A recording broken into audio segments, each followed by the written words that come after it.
Chapter 1065. Heater? What is heater? In the 9th courtyard of Yunshan, Li Gang looked at Li Zishuan and asked curiously. Hee, Mr. Li, this heater is something that can make the house as warm as spring. Compared to burning charcoal, the warmth provided by this thing is more comfortable and safer. You will be able to feel it after it is installed.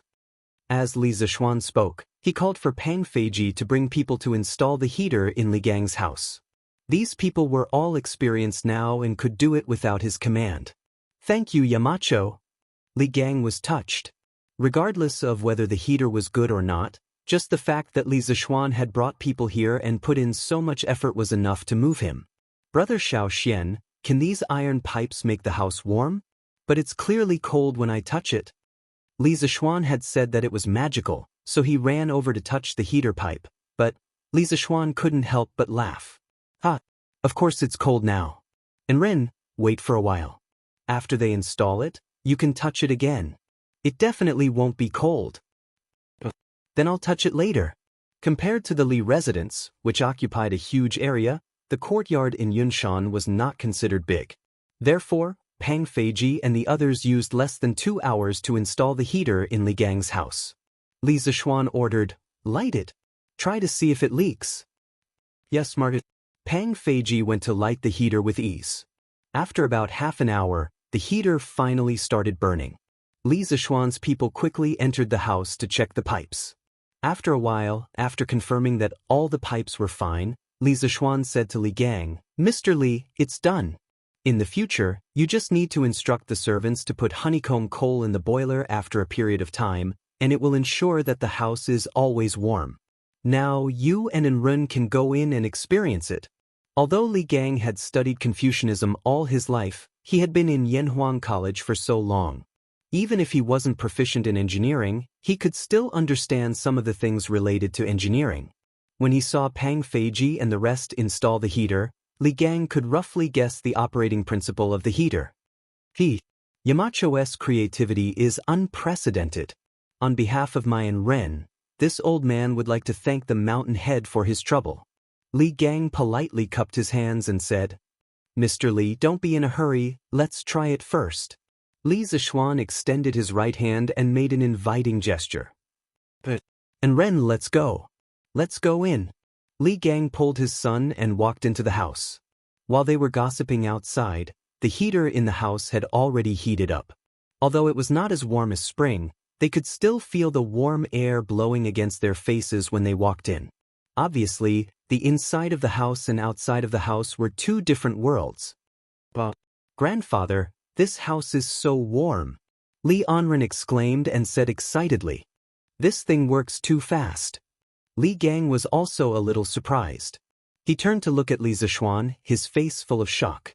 Although he had roughly guessed the operating principle of the heater, he didn't expect it to work so quickly. It will be even warmer in a while. I have some other things to do in the afternoon, so I'll take my leave first. If there's anything wrong with the heater, just send someone to let me know, sir. After seeing that everything was fine, Li Zishuan said goodbye.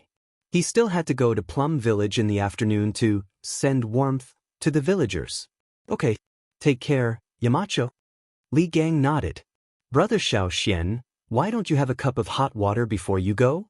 At this time, Li Anren walked over with a cup of hot water that was emitting white steam. Li Zishuan was afraid that the child would accidentally burn himself, so he hurriedly stepped forward and took the teacup, saying, Anren, be good. You're all grown up now, so you have to take care of your grandfather, okay? And Ren will definitely. After coming down from Yunshan, Li Zishuan went to the workshop to get a few carts of warmth and continued to send warmth. The students of Yanhuang College weren't idle either. Needless to say, the students of the 2nd Brigade had been rushing around in their carriages since morning. Unlike Li Zishuan's situation, the villagers on the list they got from the government rarely lived together, so they had to travel a long distance to deliver the warmth.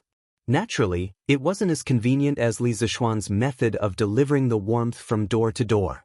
After more than a day of hard work, the 1st Brigade was almost done contacting the government. Li Tai now had a list of the poor people in more than 20 counties near Cheng. In total, there were about 20,000 households. What was even more amusing was that Li Tai even received a list of poor people from some counties not near Cheng. They hoped that Li Tai could ask the foundation to help them. Li Tai could only put the list aside helplessly. Their mission now was mainly in Cheng and city and the 20 counties around Cheng. According to the current speed of the 2nd Brigade's warmth delivery, it would take at least a month to send all the poor people on the list. There were less than 20 days left until the new year. Li Tai wanted to help all the poor families before the new year. Therefore, in the afternoon, he brought more than 100 people from the 1st Brigade and joined the 2nd Brigade. More than 500 students followed the name list and started their journey of sending warmth again. Li Tai could do this mainly because Li Zishuan had already completed the task of collecting the list for the 1st Brigade. 3 days passed in the blink of an eye. Including the first day, the students had actually been warm messengers for 4 days. In these 4 days, the speed of their warmth gradually increased. On the first day, they sent 800 families. On the second day, they sent 1,200 families. On the third day, they sent 1,500 families. On the fourth day, they sent 2,000 families. In total, they sent 5,500 families. On the morning of the 5th day, when the students gathered in front of the teaching building, Li Zishuan looked at the group of children. Although they looked tired, their eyes were full of determination and perseverance. He couldn't help but say loudly, "I know that these 4 days have been very hard for you. You have traveled mountains and rivers, you have braved the cold wind, and many of you have blisters on the soles of your feet. But until now, no one has quit. You are all good. I, Li Zishuan, am very proud to have a group of students like you. Do you still remember what I said at the beginning of school? I said that the purpose of Yanhuang College was to establish a heart for heaven and earth and establish a life for the people. Now you have done it. What you are doing now is to establish a heart for heaven and earth and establish a life for the people. This year's winter in Cheng and city is not too cold because of your efforts." Chapter 1066. Set your heart for the heavens and earth, set your life for the people. Inherit the lost knowledge of the past, and create peace for all ages. These were the famous words of the Northern Song Dynasty's Confucian master, Zhang Zai. During the 2nd year of the Northern Song Dynasty's Shenzong, Zhang Zai became a professor at Chongwen Academy. Later, his brother, Zhang Jin, was convicted of opposing Wang Angshi's reform. Zhang Zai resigned and returned to his hometown, where he made a living by lecturing and writing books in the local Chongsho courtyard. After Zhang Zai's death, people changed the name of Chongsho Courtyard to Henku Academy in his memory. Zhang Zai's famous words were magnificent and had a large structure. China's modern philosophy master, Feng Yulan, called them the 4 lines of Henku. Looking at Zhang Zai's life, he was summoned twice and became an external official 3 times. He wrote books and established a school, but he was poor all his life. After his death, he was so poor that he didn't even have a coffin to bury himself. Fan Wenjingong wrote in the famous book, Yang Tower Records, that those who live high in the temple worry about the people, those who live far away worry about the ruler. Henku Academy's Mr. Henku was an official when he advanced and a sage when he retreated. He used his actions to open up a new era of Confucianism. History was always fair. Those who see the vanity of the world as passing smoke and have the people of the world in their hearts, although they may have been poor when they were alive, after brushing away the dust of history, behind them will stand a historical monument that will be honored for generations to come. This was the logic of history. Although Li Zishuan founded engineering, he didn't completely oppose Confucianism. He admired some of the great Confucians from the bottom of his heart. He was also very willing to accept some of the advanced ideas in Confucianism. Zhang Zai's 4 lines of Henku was used by him as the school's motto. The sea can accommodate hundreds of rivers, and the tolerance is great. If engineering wanted to develop for a long time, it needed a soul. If it only relied on the accumulation of skills, it couldn't be passed down. And if a new school of thought wanted to have a complete soul, it was not something that could be done in a day. This was a long-term process of accumulation. Li Zixuan was not a big shot who specialized in philosophy or education in his previous life. What he could do now was to absorb the cultural essence of other schools of thought to enrich his knowledge. This was also the reason why he had invited famous scholars like Li Gang and Yen Silu, as well as leaders and elites like Mo Huai and Mo Lingwei to teach at the academy. Establishing a heart for the heavens and earth, establishing a life for the people. These two sentences were like two bowls of incomparably delicious chicken soup for the soul, causing the souls of the students to be sublimated in an instant. All of a sudden, the exhaustion on their bodies seemed to have been swept away. All of them were full of energy and fighting spirit as they went down the mountain to do good deeds. Li Zixuan continued to send warmth to the villagers in his fief. There was only one village left, and he estimated that he would be able to finish running it by the morning. Now, the villagers in his fief could be said to have completely become Li Zixuan's die-hard fans. If they heard someone say anything bad about Li Zixuan while walking outside, they would stop in their tracks and argue with the other party for a long time. This was the aspiration of the people. This was the invincible benevolence. The next day, under Ma Zhou's arrangement, Li Zixuan's speech to the students yesterday morning was edited by Ma Zhou and published on the Datang Daily's headlines. The title was, Establishing a Heart for the Heavens and Earth, Establishing a Life for the People. Ma Qiyong, Anne's hope for all the teachers and students of Yanhuang College. There was a paragraph in the news that read, The heavens and earth have no heart, but people have hearts. The heart of a person is to be born with a benevolent heart of universal love and help the people, and the heart of a saint like the Grand Duke. Using rational cognition to think about the principles of all things in the heavens and earth, this is establishing a heart for the heavens and earth. Mencius said, Those who do their best know their nature. Know their nature and know the heavens. Keep a heart, nurture a nature, and so do the heavens. Live a long life, cultivate the body to wait for it, and so establish a life. A sage's aspiration is to establish a life for the people and our compatriots, so that there is nothing in the world that cannot be found. Only then can it be complete, and cannot be satisfied with just oneself or a few gentlemen settling down and living their lives. Such an atmosphere is establishing a life for the people. Recently, there was a lot of news on Datang Daily about Yanhuang College's students running around and helping the needy.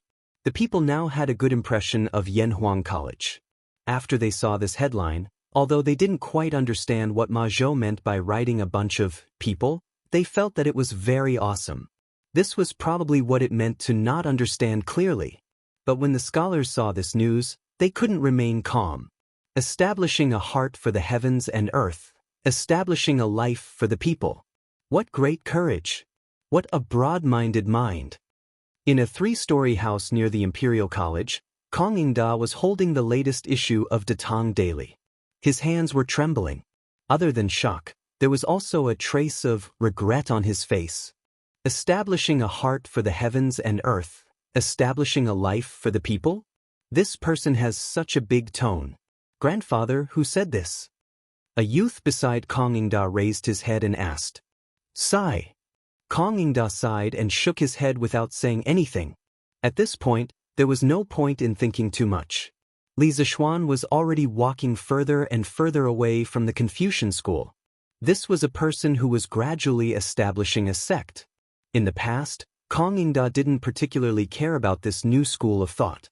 This was because he felt that although it was the opposite of Confucianism, it only had a skeleton and didn't have a soul. Even if it could create a lot of advanced tools, it couldn't compare with Confucianism that had been passed down for nearly 1,000 years. But now, Kong Yingda felt an inexplicable sense of crisis in his heart. This was because Li Zixuan was injecting a soul into engineering. And in this soul, there was a shadow of Confucianism. Inclusive, learned from others' strong points, and could be used for oneself. This kind of opponent was often more terrifying than those talented and arrogant opponents. Establishing a heart for the heavens and earth. Establishing a life for the people. What kind of place is Yanhuang College? After reading the headlines on Datang Daily, the scholars couldn't help but have such doubts in their hearts. Previously, they had regarded engineering as a different kind of school. But now, why did it have a hint of Confucianism in it? Imperial Palace, Sweet Dew Hall. Li Er's lips curled into a smile. Establishing a heart for the heavens and earth. Establishing a life for the people. Guanyin maid, this kid has such a big tone. Zhang Sun tightened the fox fur coat on her body and tilted her head to look at the newspaper in Li Er's hand. After a while, she smiled and said, Your Majesty, the Marquis of Yong, and is very knowledgeable and ambitious. He's really a talent for governing the country. I congratulate Your Majesty on getting such a talent. Li Er couldn't help but laugh.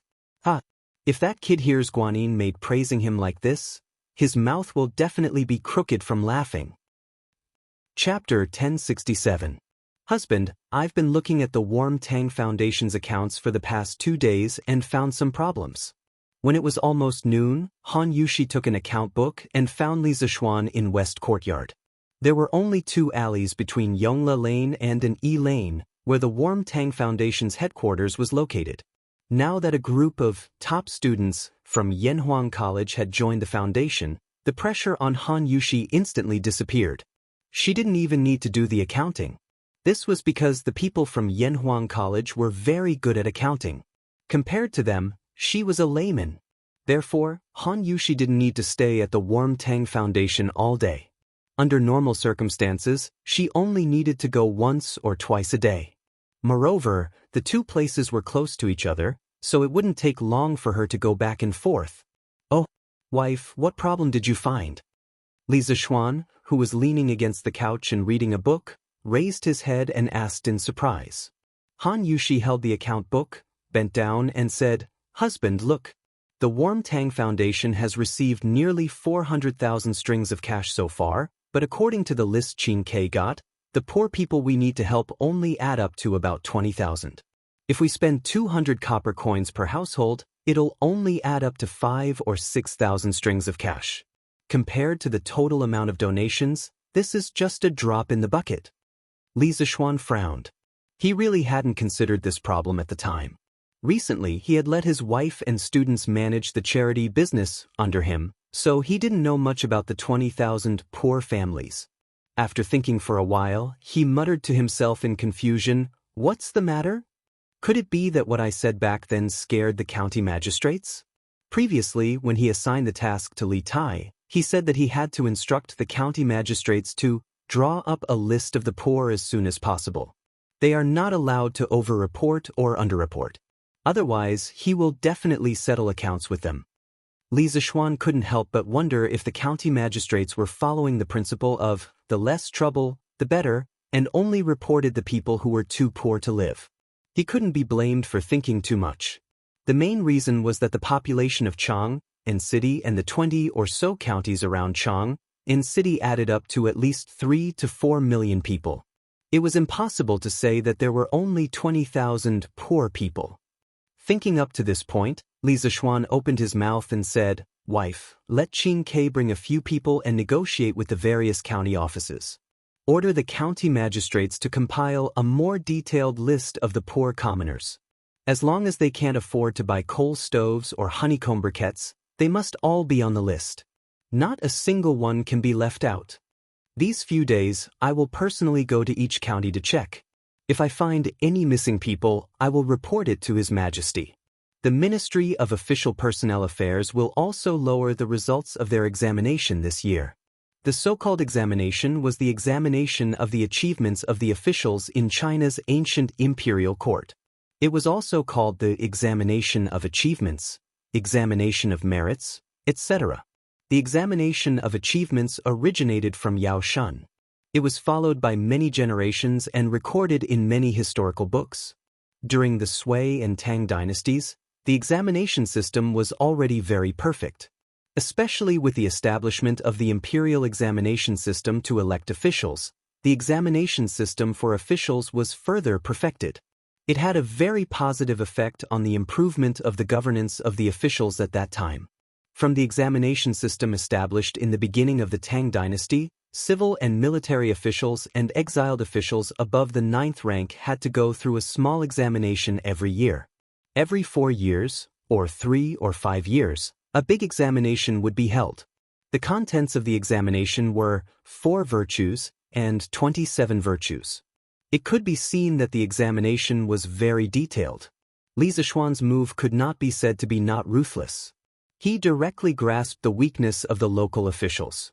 Unless you had no ambition and only wanted to be a small county magistrate forever, you would definitely care about the examination of the imperial court every year.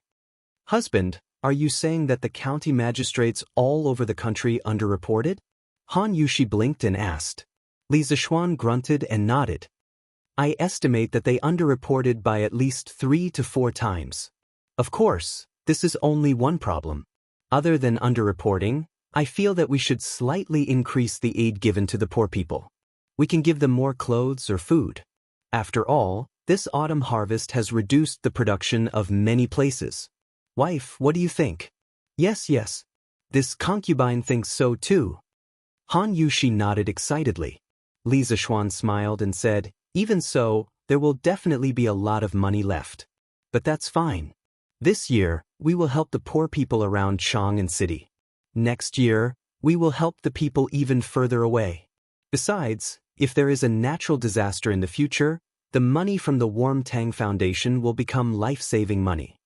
Speaking of natural disasters, Li Zishuan's eyes suddenly became deep.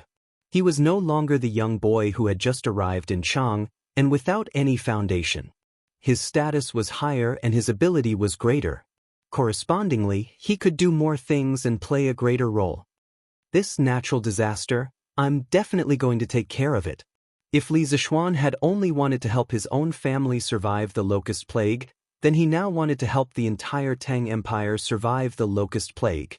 After living in the Tang dynasty for almost a year, he had completely fallen in love with this era and the people of this era.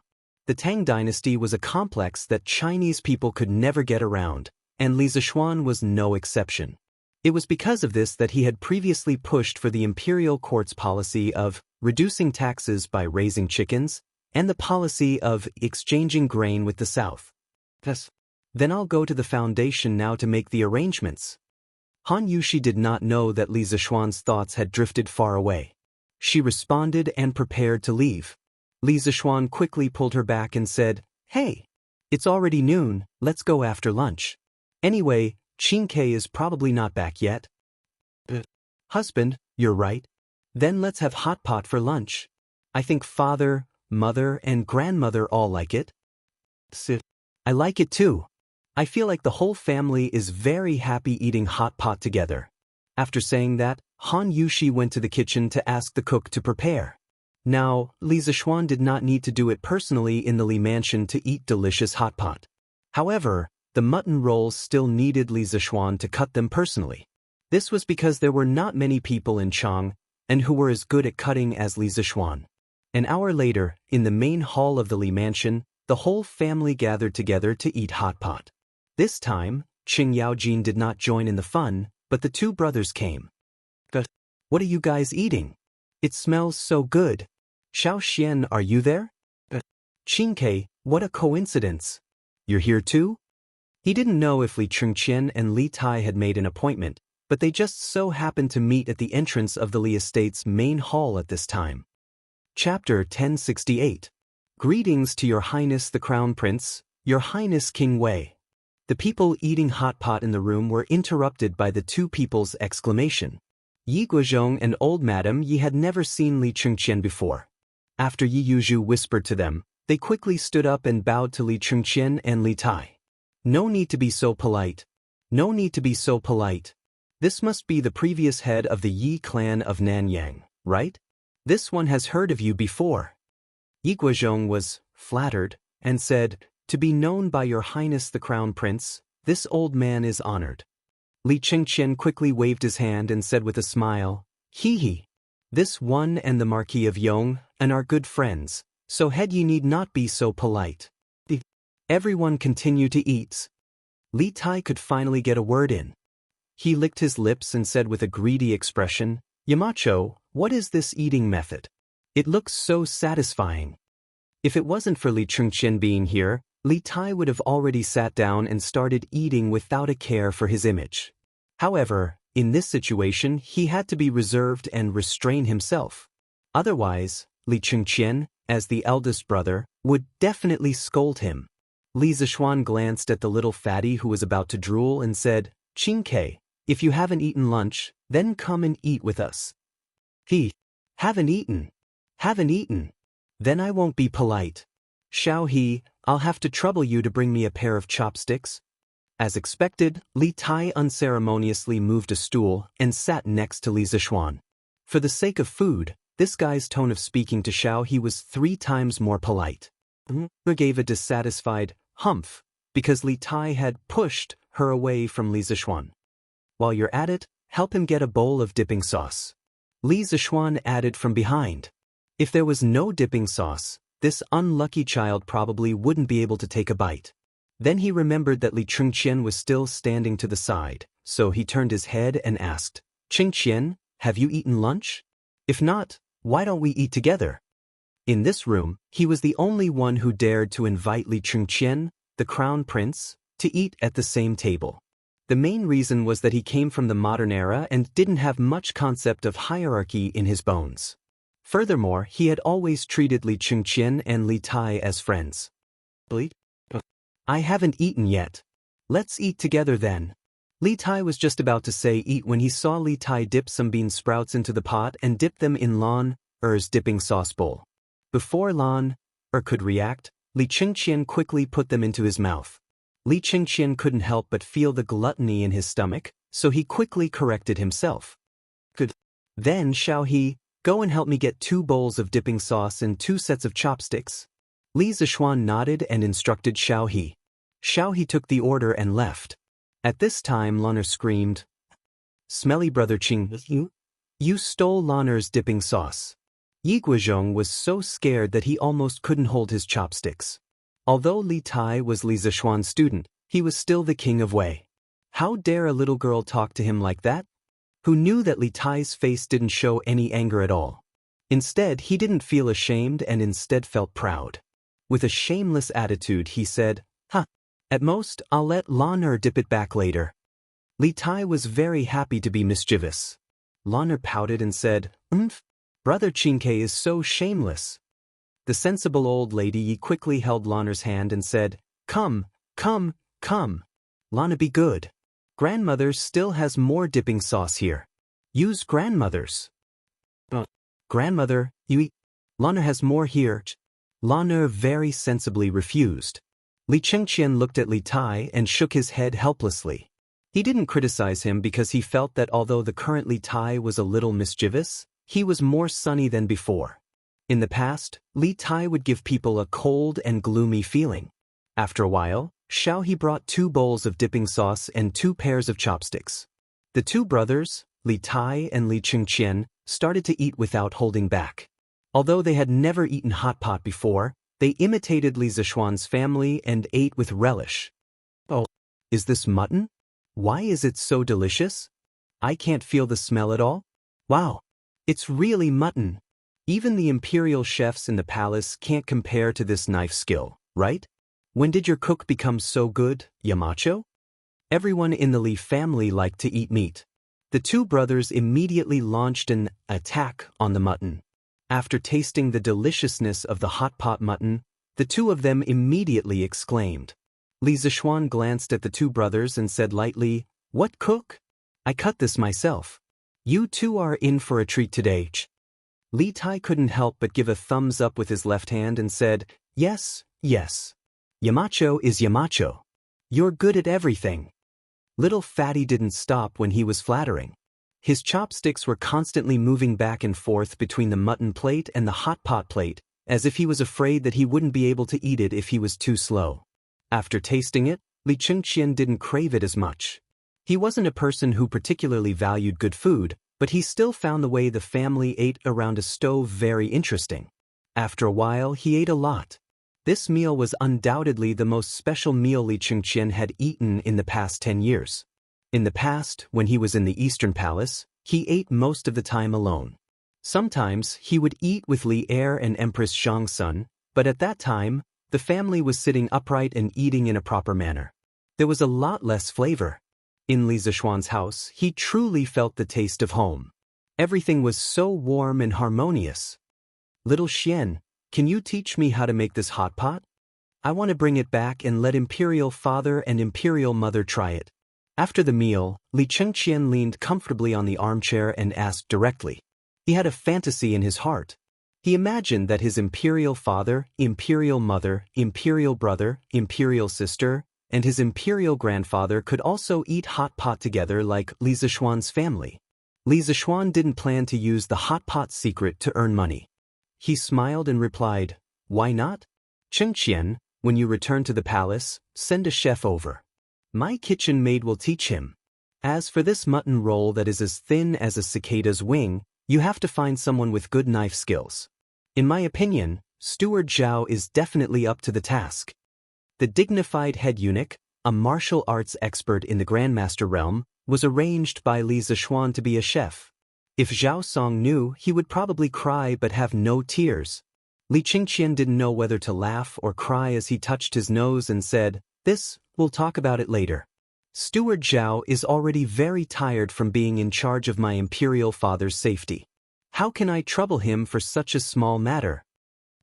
That's not right. Yamacho, why is your house so warm?"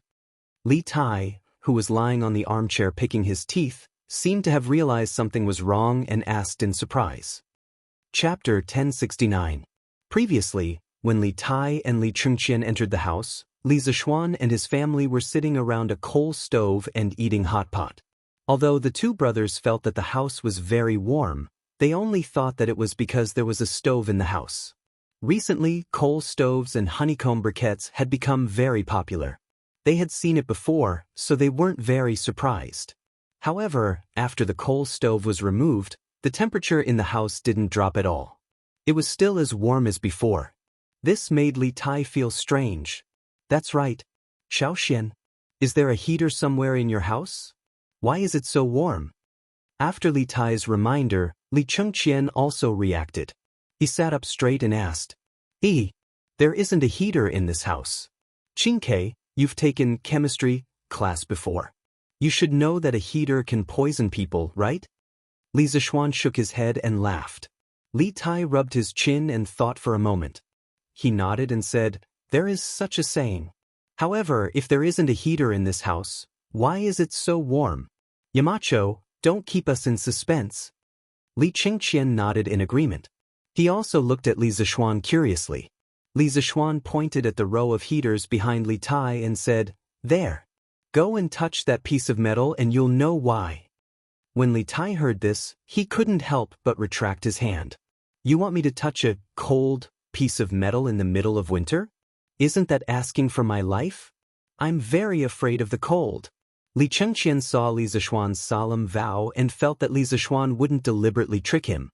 He stood up and took 2 steps forward. Then he reached out to the metal heaters. The expected cold didn't come.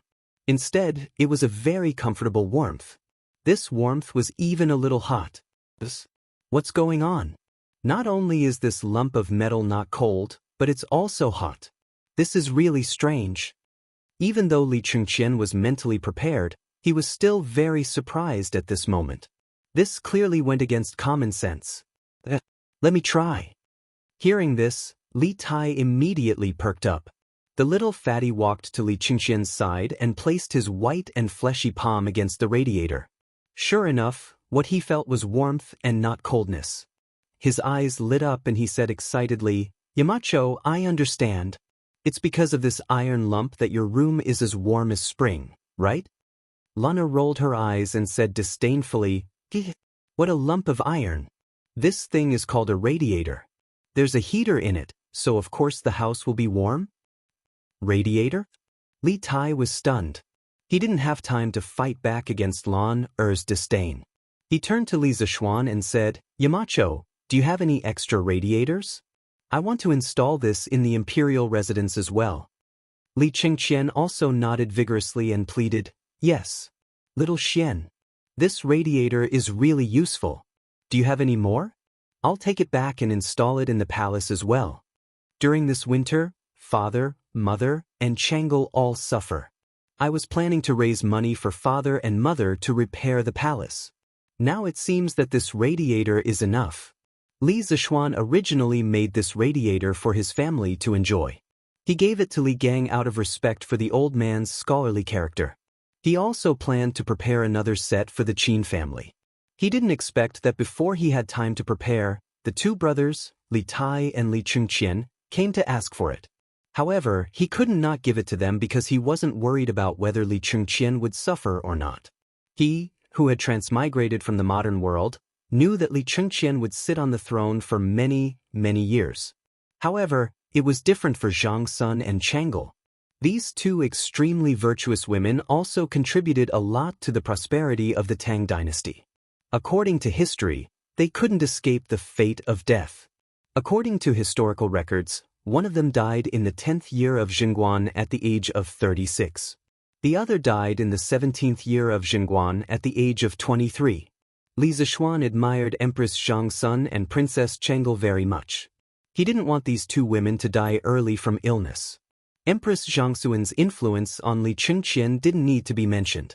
Since ancient times, when a country was about to prosper, there would be a wise ruler and a virtuous empress. Empress Zhang Sun protected righteous subjects and lived up to Guanju's beauty. As for Li Lizzie, as the pearl in the emperor's palm, she didn't take advantage of her parents' doting to become arrogant. After marriage, she was filial and respectful. When the court officials couldn't persuade her father to cede land to meritorious subjects, she stood out to help at the crucial moment and put an end to the hidden danger of the Tang dynasty's provinces being divided. In Li Zishuan's view, these two women died because of their illness. They were the two biggest regrets of Jingguan's golden age. From the modern era to the Tang dynasty, Li Zishuan saw the two women he admired. One treated him like an elder, while the other was like his own little sister. He didn't want these two women to die from the bottom of his heart. Previously, he had asked Han Yushi to teach Chang'e Tai Chi. He didn't know if this little girl persevered every day. In fact, even if she persevered every day, Li Zishuan didn't have the confidence to cure Chang'e's illness through Tai Chi. Illness was similar to asthma. It was a stubborn disease that couldn't be cured in modern society. All Li Zishuan could do was try his best to reduce the frequency of Chang'e and Zhangxuan's illness. Winter was the peak season for asthma.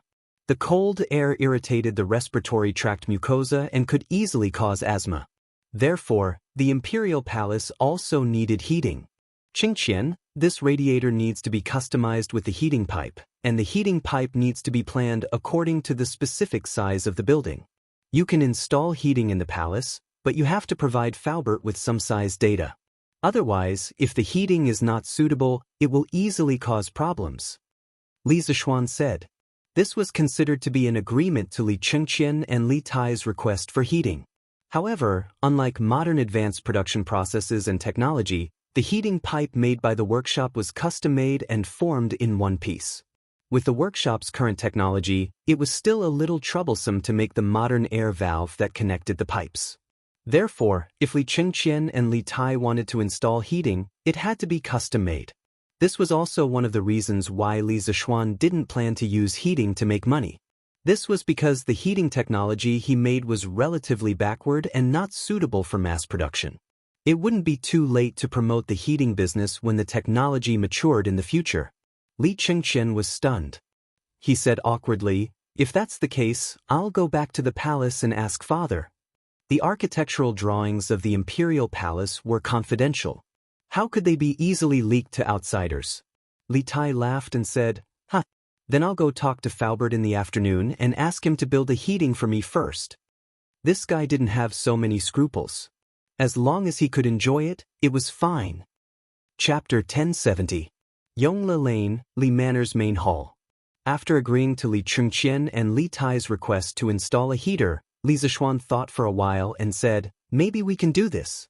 Chengqian, send a craftsman to the workshop to find Faubert. Faubert will teach him the specific production and installation methods of the heater. Then, the craftsman will take the lead to install the heater in the palace." Because Li Zishuan did not plan to do a heater business, he did not mind teaching the crudest and most primitive heating method to Li Er's people. Li Chengqian's eyes lit up. He was very touched and said, "Thank you. But don't worry, Xiaoxian. Even if the craftsman knows the method to make the heater, he won't leak it." This child was quite loyal. He knew that he could not ruin Li Zishuan's business because of his own selfish desires. Li Zishuan smiled carelessly. Then, he looked at Li Tai and said, "Qingyi, did you come to find me at noon?" Li Tai was stunned. It took him a while to remember the purpose of his visit. He quickly sat up and said to Li Zishuan, "Yes, yes, yes. There is indeed something. Yamacho, after so many days of running around, the students of our academy have almost run to all the families on the list given by the local government. But when everyone was delivering the coal stoves, they found that many people who were not on the list were having a hard time. And I heard from the people of the 3rd Brigade that the Foundation still has a lot of money left. Yamacho, can you expand the range of the coal stoves?" Li Zishuan could not help but think that it was a coincidence. He had just talked to Han Yushi about this in the morning, and this little fatty had come at noon for the same thing. However, the little fatty had really profited from this trip. He had gotten a hot pot and a heater. Thinking of this, he said, "I already know about this. I already know about this matter. I think that the officials of the various prefectures and counties didn't want to be meddlesome, so they only put the names of those whose families were especially poor on the list. I plan to ask you to bring some students to the county yamen and order them to do a thorough check. If there are any missing students, I will report it to His Majesty and ask the Ministry of Official Personnel Affairs to lower their exam this year." Li Tai waved his fist and said with an indignant look, "Hey! I was wondering what was going on. It turned out that some officials were not doing their jobs. Yamacho, wait for me. I'll go look for them." Li Zishuan hurriedly said, "Hey! Wait." Li Tai halted in his tracks upon hearing this. Li Zishuan continued, "It was originally a good deed to accumulate virtue and do good deeds. Qingke, don't use your status to ruin it. That won't happen. Apart from this, there is one more thing. Qingke, you said earlier that the Foundation has a lot of money left in its account, so I plan to send some clothes and food to the poor people in the future in addition to coal stoves and honeycomb briquettes to help them through the winter." Li Tai immediately laughed when he heard this. "Ha, that's good.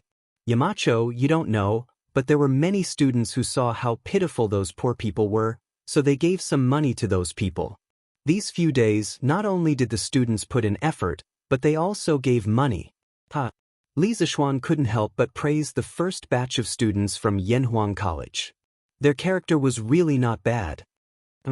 "Tell the students to report all the money they gave to the people these few days. Let the 3rd Brigade do the tabulation.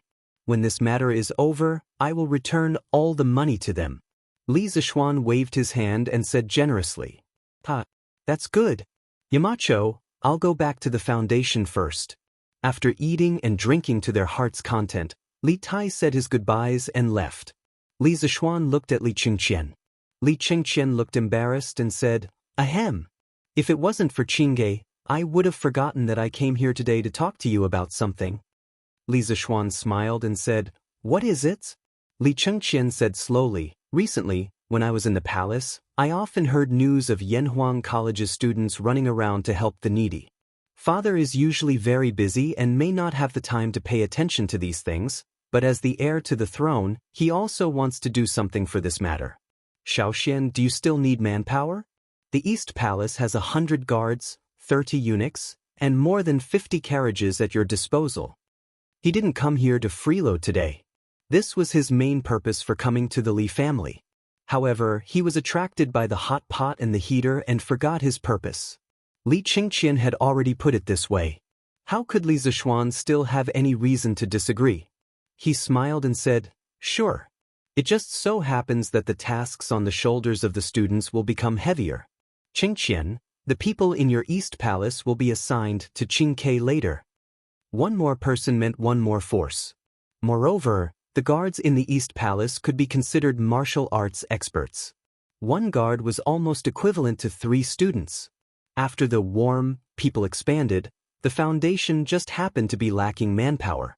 With the help of the East Palace, they would be able to complete the warm winter operation before the end of the year. Good. Then I'll take my leave first. Li Qingqian stood up and cupped his hands. He originally came here to send people off, but in the end, it could be said that he gained a lot. Not only did he get the recipe for the hot pot, but he also got the heater. This trip was really worth it. After Li Chengqian left, Mo Zhong came to inform him that Sun Simiao was looking for him. Li Zishuan could only sit in the carriage and go to Yunshan, selling sesame cakes. Fragrant and crispy sesame cakes. 3 copper coins for 1. 3 copper coins for 1. Just as the carriage left Yongla Lane, Li Zishuan heard the voice of an old woman hawking outside the carriage window. He couldn't help but be startled. Logically speaking, this kind of wandering peddler rarely came out in winter. Moreover, it was selling sesame cakes. That was even more impossible. Sesame cakes cooled quickly in winter. In this era, there was no cheap way to keep them warm. Who would buy them? This sesame cake was baked with sesame and flour. Among them, the Tang dynasty's Chong and Fuha Square's production was more outstanding. The poet Bai Ji once wrote, "Sesame cakes imitate the capital in every aspect, crispy and fragrant from the oven." Later on, it gradually evolved into sesame cakes. Thinking of this, Li Zishuan quickly asked San Bao to stop the carriage. He jumped down from the carriage and curiously looked in the direction of the old woman hawking sesame cakes. The scene in front of him immediately stunned Li Zishuan. He saw that the old woman was pushing a wooden cart. On the cart was a coal stove. On the stove was an iron pot that emitted waves of steam and fragrance. In front of her was a line of people who came to buy sesame cakes. Damn! Wasn't this similar to those peddlers in the future who pushed a cart on the street and sold roasted sweet potatoes from the stove on the cart to passers-by? In the end, it was because honeycomb coal had replaced charcoal and became a more economical fuel. If it wasn't for this old woman wouldn't be pushing a cart out to sell sesame cakes. Otherwise, she would have to spend a day burning charcoal to pay for it. Hey, this young master has inadvertently opened up a new business for the people. Li Zishuan thought proudly in his heart. Chapter 1071. Young master, here's the sesame cake you wanted. On the streets of Yongla Lane, Li Zishuan saw that there was more than one vendor by the roadside. On a whim, he asked San Bao to buy him a sesame cake. Since he hadn't eaten his fill in the afternoon, he wanted to try the sesame cake from the Tang dynasty. More than half of the mutton from lunch went into Li Tai's stomach. Li Zishuan took the sesame cake from San Bao. It was slightly hot to the touch. He opened it and took a sniff. He smelled the aroma of roasted flour and sesame. He smiled and said to San Bao, "All right, let's go to Yunshan." After that, he boarded the horse carriage and was ready to enjoy the authentic Tang dynasty sesame cake in the carriage. "All right, young master," San Bao replied. Soon, the horse carriage started moving again. Most of the roads from Chang and to Yunshan were paved with cement. The road was wide and flat. The horse carriage sped along and arrived at Yunshan in less than half an hour. Li Zishuan had already finished his sesame cake. He got off the horse carriage and walked towards the third courtyard where Sun Simiao was staying. The courtyard was very lively. Other than Hu Jing, Professor Wang, Professor Qin, and their 2 disciples were all there. "Oh, Yamacho is here." In the courtyard, Professor Wang, Professor Qin, and the rest greeted Li Zishuan when they saw him. It's quite lively here today." Li Zishuan smiled and greeted everyone. He then looked at Sun Simiao and asked, "Taoist Master Sun, I heard that you were looking for me?" Sun Simiao stroked his beard and smiled. "Yes, there is. Xiao Xian, take a seat first." Li Zishuan found a stool and sat down. Sun Simiao continued, "Xiao Xian, recently, the students of Yanhuang College went down the mountain to help those in need. I've heard about it. I'm very glad that Taoism has a junior like you." Li Zishuan was stunned. Sun Simiao's words meant that he thought that he was doing so much to increase the reputation of the Dao sect. However, the actual situation was not like that. He had asked his students to do this because he could not stand the sight of so many poor people around him. In addition, it was also convenient for his students to gain experience. He had never thought of increasing the reputation of Taoism. Although he was also a member of the Dao sect and had a good impression of the Dao sect, those were 2 different things. When he was doing this, he did not have such thoughts. "Priest son, I just want to help the poor people around me. This has nothing to do with factions. No matter. Being compassionate to others and forgiving to others, you have done this after all. Sun Simiao waved his hand with a smile and said, Little Xian, you're leading your students to do good deeds at the foot of the mountain, but I can't always be idle on the mountain. She actually told me an idea yesterday. I think it's not bad, so I want to share it with you.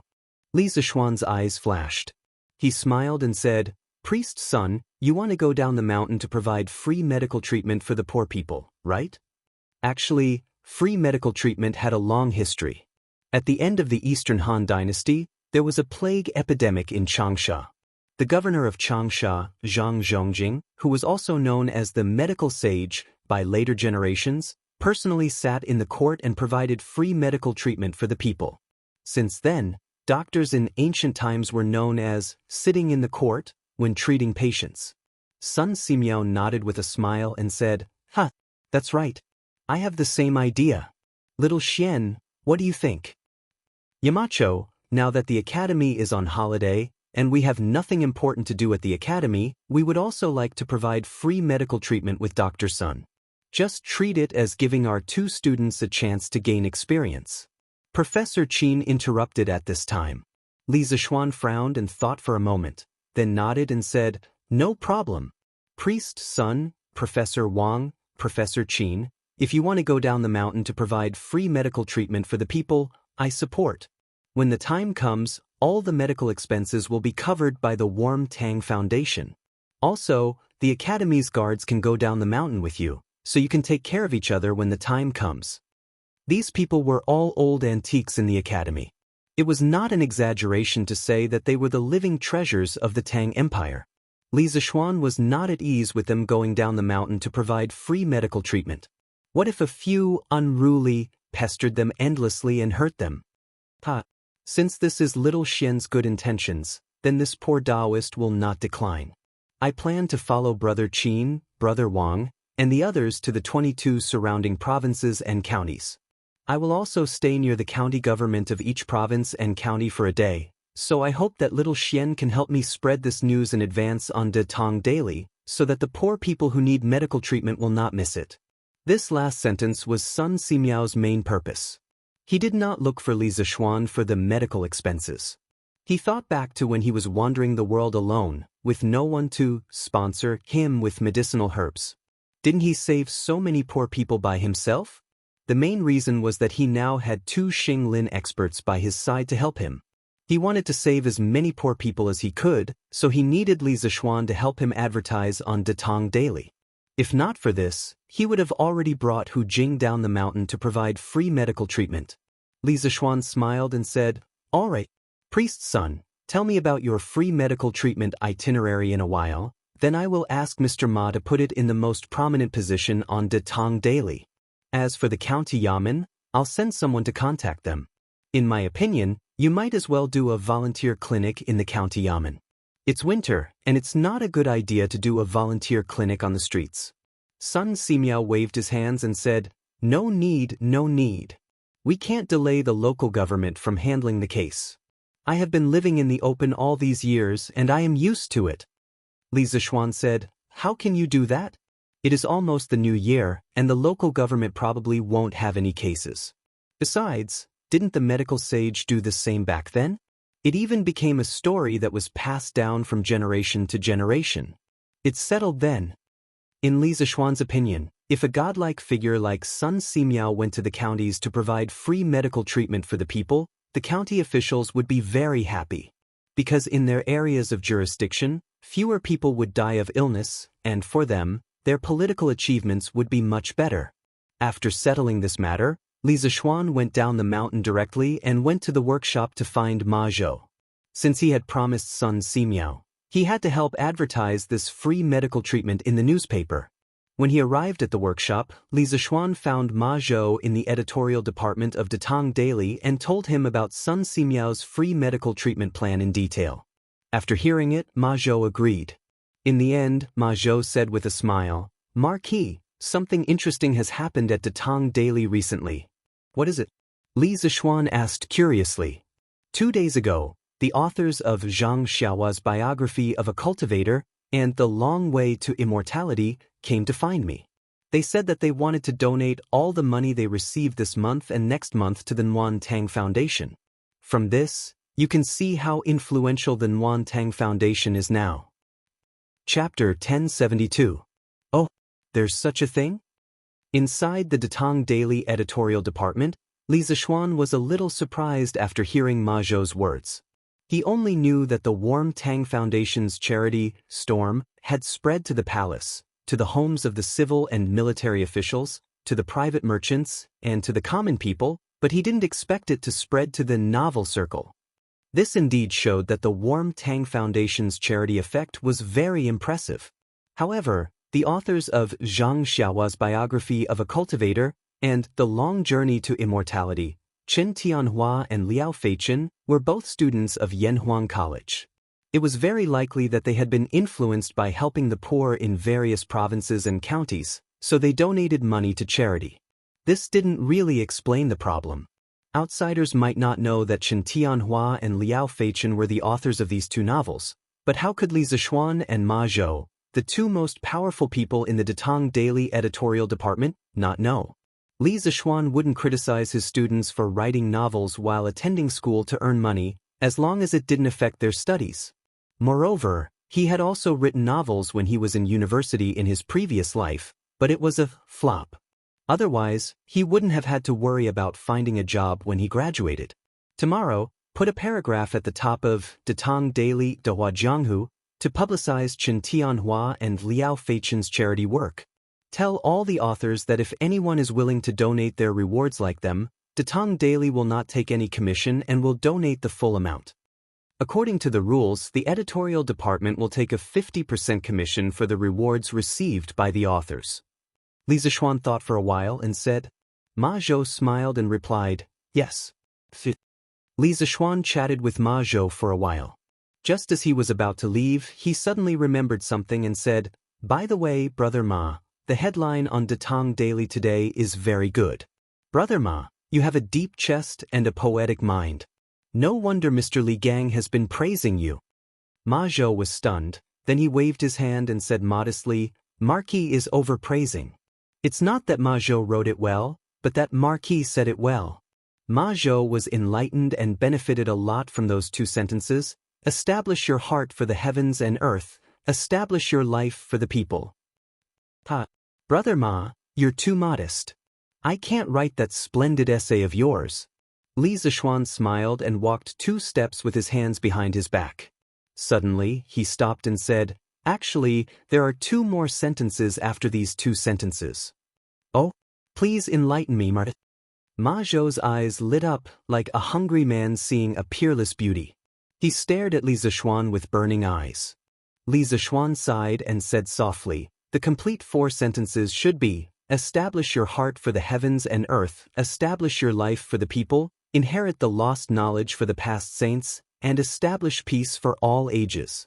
After that, he shook his head and walked out of the door, leaving Ma Zhou in a daze. Mr. Wang? Why are you here? After leaving the Datang Daily editorial department building, Li Zixuan inadvertently caught a glimpse of a familiar figure coming out of the ironworks yard in the west. He couldn't help but be curious. He chased after him and found that it was Wang Ji. He couldn't help but ask, oh, so it's Yamacho. Wang Ji's hair was disheveled and his beard was unshaven. He looked like a prisoner who had just been released from prison. His appearance was completely different from the glorious image that a teacher of the academy should have. When he saw that the person who called him was Li Zixuan, he hurriedly tidied up his messy hair and said, Yamacho, I heard that a big blast furnace was built in the workshop, but I was too busy with the academy's affairs to take a look. Later, when the students finished their exams, they were dragged down the mountain by you, Yamacho, to help the needy. I wanted to take a look and verify some of the chemical reactions recorded in the textbook, Chemistry. Li Zixuan was speechless. No wonder it was not easy to meet Wang Ji in the academy recently. It turned out that this old man came to the workshop. Looking at his sloppy appearance, he probably ate, drank, and slept in the workshop. How much hatred did he have to work so hard? I'm just verifying some chemical reactions. Mr. Wang, you don't have to be like this. Li Zishuan pretended to be puzzled. Wang Ji's expression was awkward. He laughed and said, "Ahem. I've been a little busy recently and forgot to clean up. Sorry for my rudeness. But with Yamacho's current state, you shouldn't judge a book by its cover like the rest of the world, right? Moreover, compared to those people who look good on the outside but are rotten on the inside, I'm much better." Li Zishuan cursed in his heart. This old man had been in the academy for so long. When did he become a little shameless? Was he influenced by the bearded man? Oh, that's right. Yamacho, I've recently discovered something new. Come and take a look. Suddenly, Wang Ji patted his head and said excitedly. Li Zishuan was just about to ask what it was when old Wang pulled him by the arm and walked quickly to the workshop's office building. After going up to the 3rd floor, they turned left and right again. The two of them walked to the door of a room.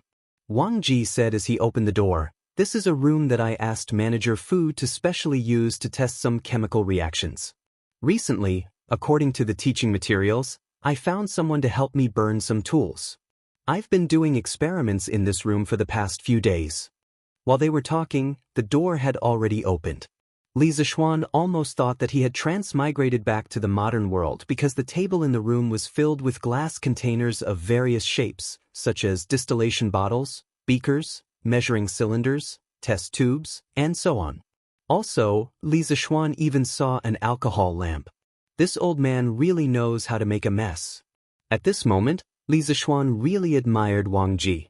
When he was writing the academy's chemistry teaching materials, he only drew some rough outlines of the experimental equipment and briefly introduced the principles of some chemical reactions. He didn't expect the students to understand all the chemical reactions in the book. He felt that it would be good enough if the students could understand the nature of matter through the chemistry class. In other words, the chemistry teaching materials he wrote were incomplete. Due to the lack of experimental materials and equipment, the whole course lacked a lot of experimental evidence. Most of the time, it was only limited to theoretical explanations. Of course, such a chemistry couldn't be considered complete. But even if it was incomplete, he still wanted to introduce this course. He wanted to present the theory first and leave some of the specific things in it for future generations to verify when the conditions were right. For example, the periodic table of the elements that he proposed. At this time, the students might not think much of it, but in a few decades or 200 or 300 years later, people would definitely be amazed by the periodic table of the elements. He wanted to introduce the knowledge of chemistry to the Tang dynasty and be a prophet in this field. Chapter 1073. Ahem. Yamacho, this room is a bit messy, please don't mind it. But everything that should be here is here. Take a look. This is the beaker that you mentioned in the chemistry textbook. This is the measuring cylinder. This is... In a room in the workshop's office building, Wang Ji introduced the experimental equipment in the room to Li Zishuan with great familiarity. In fact, there was no need for him to introduce them. Li Zishuan knew better than anyone else. If one paid close attention to Wang Ji's tone, one would notice that when it came to chemistry, his attitude towards Li Zishuan became more respectful. This was because in the field of knowledge, the one who was more knowledgeable was the teacher. Li Zishuan was better than him in this field, and that was a fact. Very good. I can see that Mr. Wang has been working hard these days. Li Zishuan looked at the experimental equipment in the room and nodded in admiration. Wang Ji heard this and immediately grinned. In the end, it's all thanks to your workshop, Yamacho.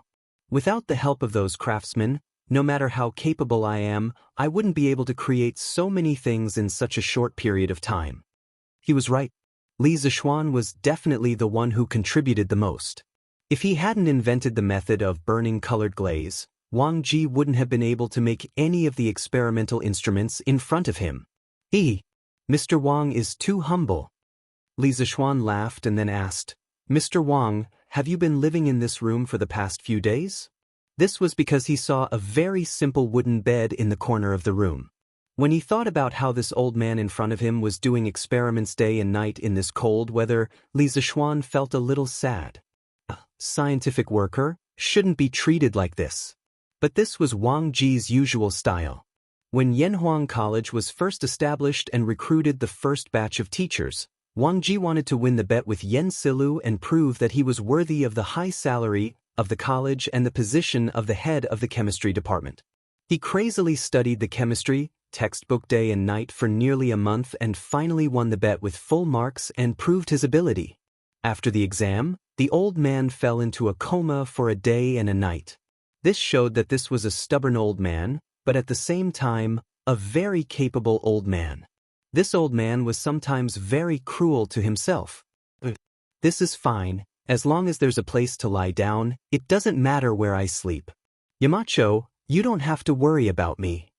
Wang Ji only wanted to show Li Zishuan his research results. He didn't have time to care about his living situation. Li Zishuan said decisively, no. The body is the body. The body, the capital Mr. Wang. If you continue like this, you'll definitely fall sick in a few days. I'll ask Faubert to send someone to install a heater in your room.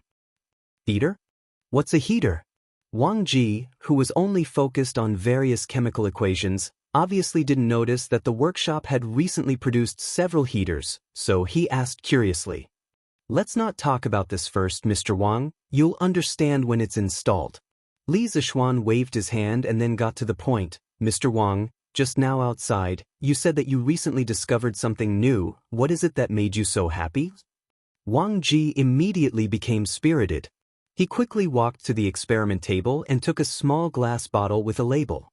There was still half a bottle of colorless liquid in it. Then he smiled and took the glass bottle in front of Li Zishuan and said, Yamacho, this is it. What's this? Li Zishuan took it with one hand and asked subconsciously. But before he finished, he had already seen the H2SO4 label on the bottle. The doubt on his face suddenly turned into surprise. Sulfuric acid? Wang Ji nodded proudly and stroked his beard. Yes. That's right. It's sulfuric acid. Geezer Wang had painstakingly studied the chemistry textbook, so Li Zishuan wasn't surprised at all that the old man could say the name sulfuric acid. But now Wang Ji actually said that he had made sulfuric acid, which made Li Zishuan feel very incredulous. Mr. Wang, how did you make sulfuric acid? The foundation of the modern chemical industry was 3 acids and 2 bases. It could be said that without 3 acids and 2 bases, there would be no modern chemical industry. And sulfuric acid was one of the important components of 3 acids and 2 bases. If Wang Ji really made sulfuric acid, it would be awesome. The 3 acids were sulfuric acid, hydrochloric acid, and nitric acid. The 2 bases were sodium hydroxide and sodium carbonate. Wang Ji took out a small box from the drawer and a small paper bag from the wooden box. When the paper bag was opened, a small pinch of green powdery substance was revealed. Wang Ji smiled and said, Yamacho, this is it. This old man placed the green vitriol on a flame to heat it up and discovered that it would produce a kind of gas. Furthermore, this gas is very soluble in water. After this old man used the chemical equation to calculate, this solution is very likely sulfuric acid. Green alum. Isn't this thing a water crystal of ferrous sulfate? Li Zishuan was stunned. He suddenly remembered that according to the chemistry books in his previous life, you can indeed make dilute sulfuric acid by burning green alum. The chemical equation was 2FeSO4 7H2O equals high temperature Fe2O3 plus SO2 plus SO3 plus 14H2O. Sulfur trioxide dissolved in water is dilute sulfuric acid. But where did Wang Ji get the green alum? Mr. Wang. With doubts in his heart, Li Zishuan was just about to ask where Wang Ji got the green alum from. Suddenly, the memories of his previous life made him realize that green alum was a kind of Chinese medicine in ancient times. Wang Ji must have gotten it from Sun Simiao. Tang Benchao and Compendium of Materia Medica both had records of green alum's medicinal properties. It could be used to treat typhoid, malaria, and other diseases. Yamacho, you guessed right. This green alum was borrowed by this old man from divine Dr. Sun. Wang Ji seemed to have seen through Li Zishuan's thoughts and said with a smile. As for the borrowed, he mentioned, it must be that he did not return it. Sun Simiao reacted after a while. He would probably find trouble with Wang Ji. Mr. Wang is really a genius. You actually thought of using green alum to make sulfuric acid. Admirable, admirable. Li Zishuan was sincerely convinced. This chemical reaction might not be difficult for a modern person like him, but Wang Ji, an ancient person, could actually make dilute sulfuric acid by himself. That was really amazing. At any time, creation was much more difficult than innovation. Wang Ji laughed and said, "You're too kind. This is all thanks to your chemistry textbook, Yamacho, that gave me a lot of inspiration. Also, some of my experiences in my early years also gave me a lot of help." Chapter 1074. In one of the episodes of the TV series, The Palace, the female lead, Luo Qingchuan, recalled a quote from a teacher in a modern school. Sulfuric acid has been around since ancient times, but it wasn't called sulfuric acid back then. It was called green vitriol, and it wasn't used in industrial production.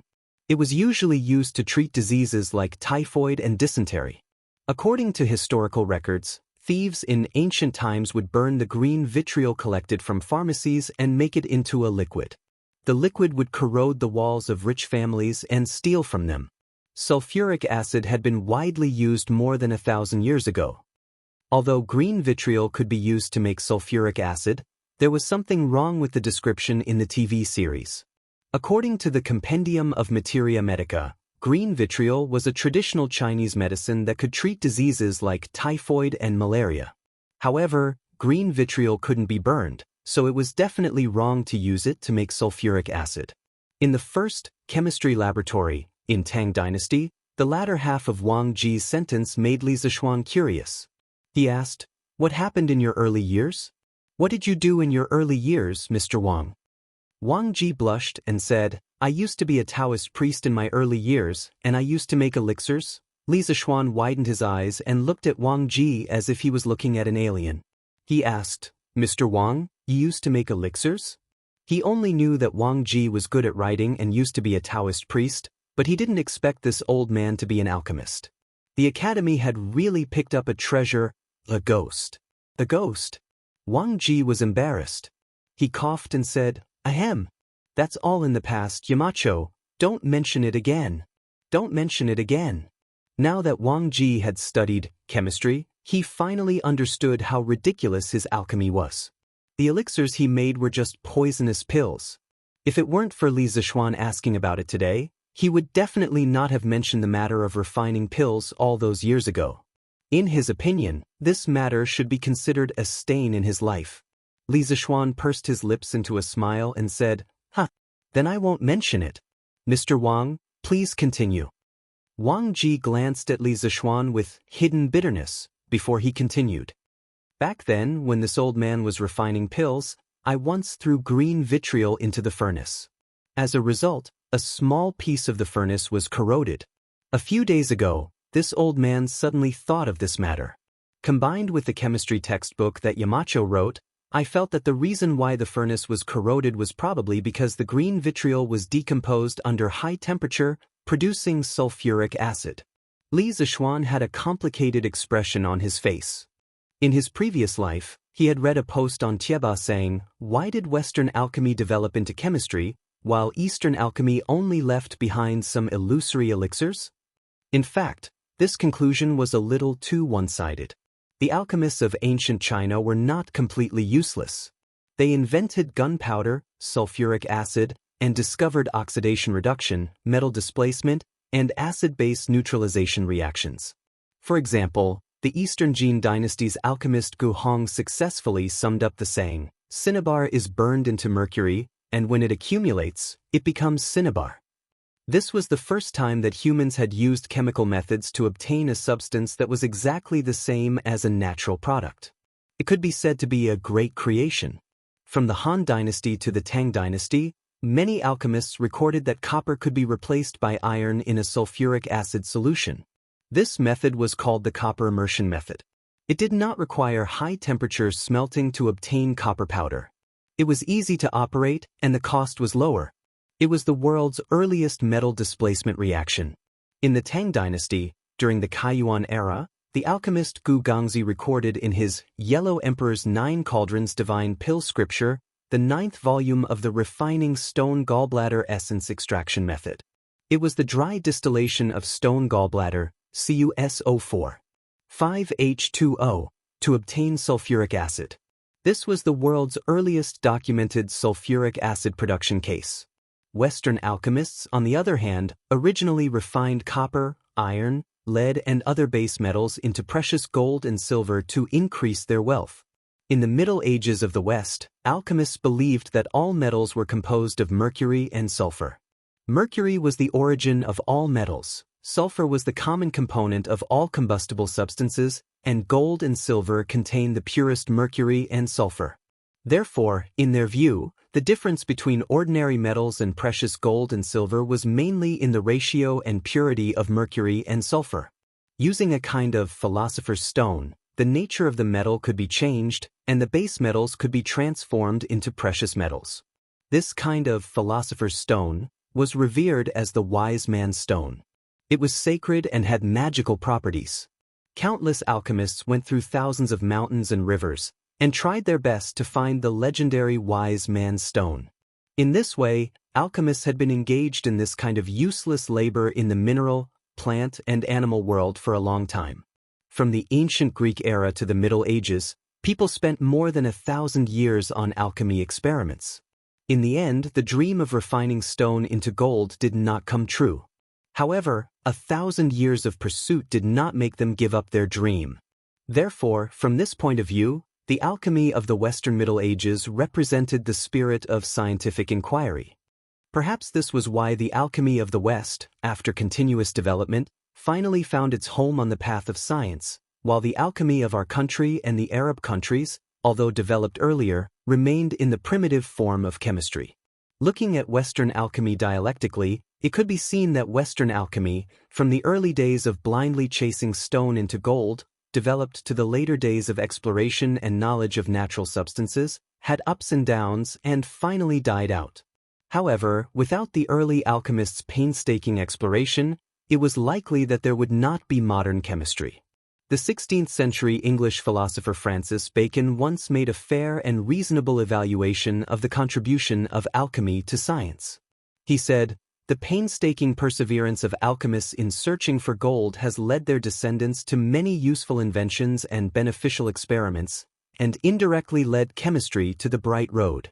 To some extent, the ancient Western alchemists and Eastern alchemists were a group of ancient chemistry supergeniuses. However, many alchemists' life goal was to refine elixirs, so many of their useful inventions were not widely used for a long time, such as gunpowder.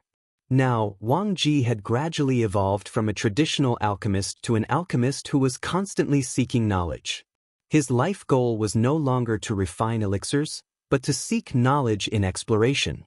Many people may not believe it, but the titan of physics, Newton, in addition to the dazzling titles of physicist, mathematician, and dynamicist, he also had a little-known title, which was alchemist.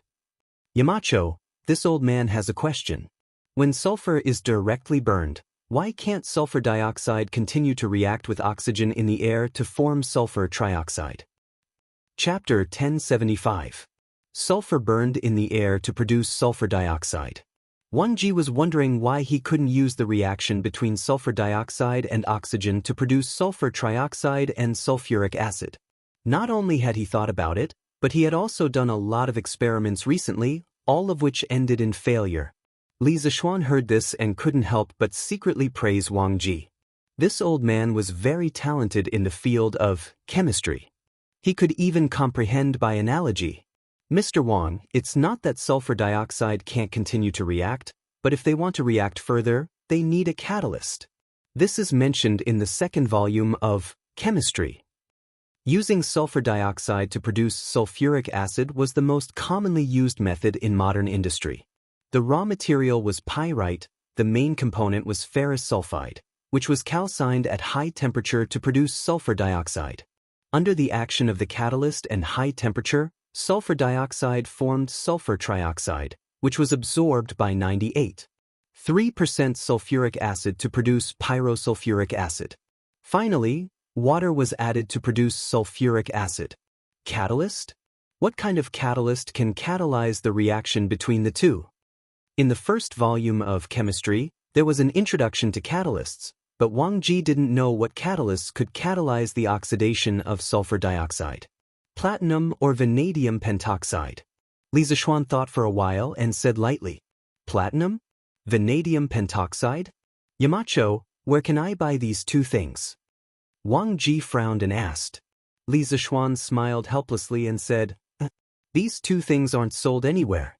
Especially the first one, as far as I know, it's very rare in the whole world. As for vanadium pentoxide, it can be extracted from the ammonium metavanadate in the vanadium ore, but as of now, no one in Tang Dynasty knows the use of the vanadium ore, let alone where the vanadium ore is. Wang Ji immediately said anxiously, Yamacho, it doesn't matter if no one knows. We can send people to look for it. With this catalyst, we can produce sulfuric acid in large quantities. The current method of producing sulfuric acid from green alumina isn't suitable for mass production. He had heard Li Zixuan mention the importance of sulfuric acid several times before. After spending so much time together, Wang Ji deeply understood a principle. If Li Zixuan said it was important, then it must be important. Li Zixuan said that platinum and vanadium pentoxide could catalyze the further reaction of sulfur trioxide with oxygen, so it must be possible. Unlike normal students, Wang Ji, who had read the chemistry textbook and had personally done a lot of experiments, was completely convinced by Li Zixuan's knowledge in chemistry. At this time, Li Zixuan closed his eyes and fell into deep thought. Seeing this, Wang Ji quickly shut his mouth and did not dare to disturb him again. Actually, Li Zixuan was trying to recall which area had the most vanadium ores on the mineral distribution map from his previous life. If it wasn't for the fact that he now had super abnormal spiritual power, he wouldn't have been able to recall this thing at all. After a full quarter of an hour, Li Zixuan finally opened his eyes and said, What Mr. Wang said just now makes sense.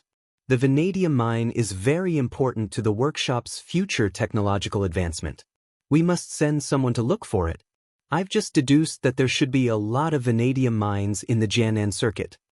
The so-called Jianan circuit mainly referred to the modern-day Sichuan region. Back then, after the Qin dynasty destroyed Ba and Shu, they implemented the system of prefectures and counties in Sichuan. Ba and Shu prefectures were established in the former Ba and Shu prefectures. In the 5th year of the reign of Emperor Wu of Han, the Sichuan region was designated as Yi Province. In the 1st year of Xinguan, Li Er abolished the system of prefectures and changed Yi Province to Jianan Circuit. In modern-day China, vanadium mines were distributed in 19 provinces, cities, and autonomous regions. Among them, Sichuan had the most, with nearly 13 million tons of vanadium ore reserves. Searching for vanadium ores was a time-consuming and laborious task. However, it wasn't only Wang Ji who wanted to send people to look for them. Li Zixuan also wanted to send people to look for vanadium ores as soon as possible. As a modern person, no one understood the importance of sulfuric acid more than him.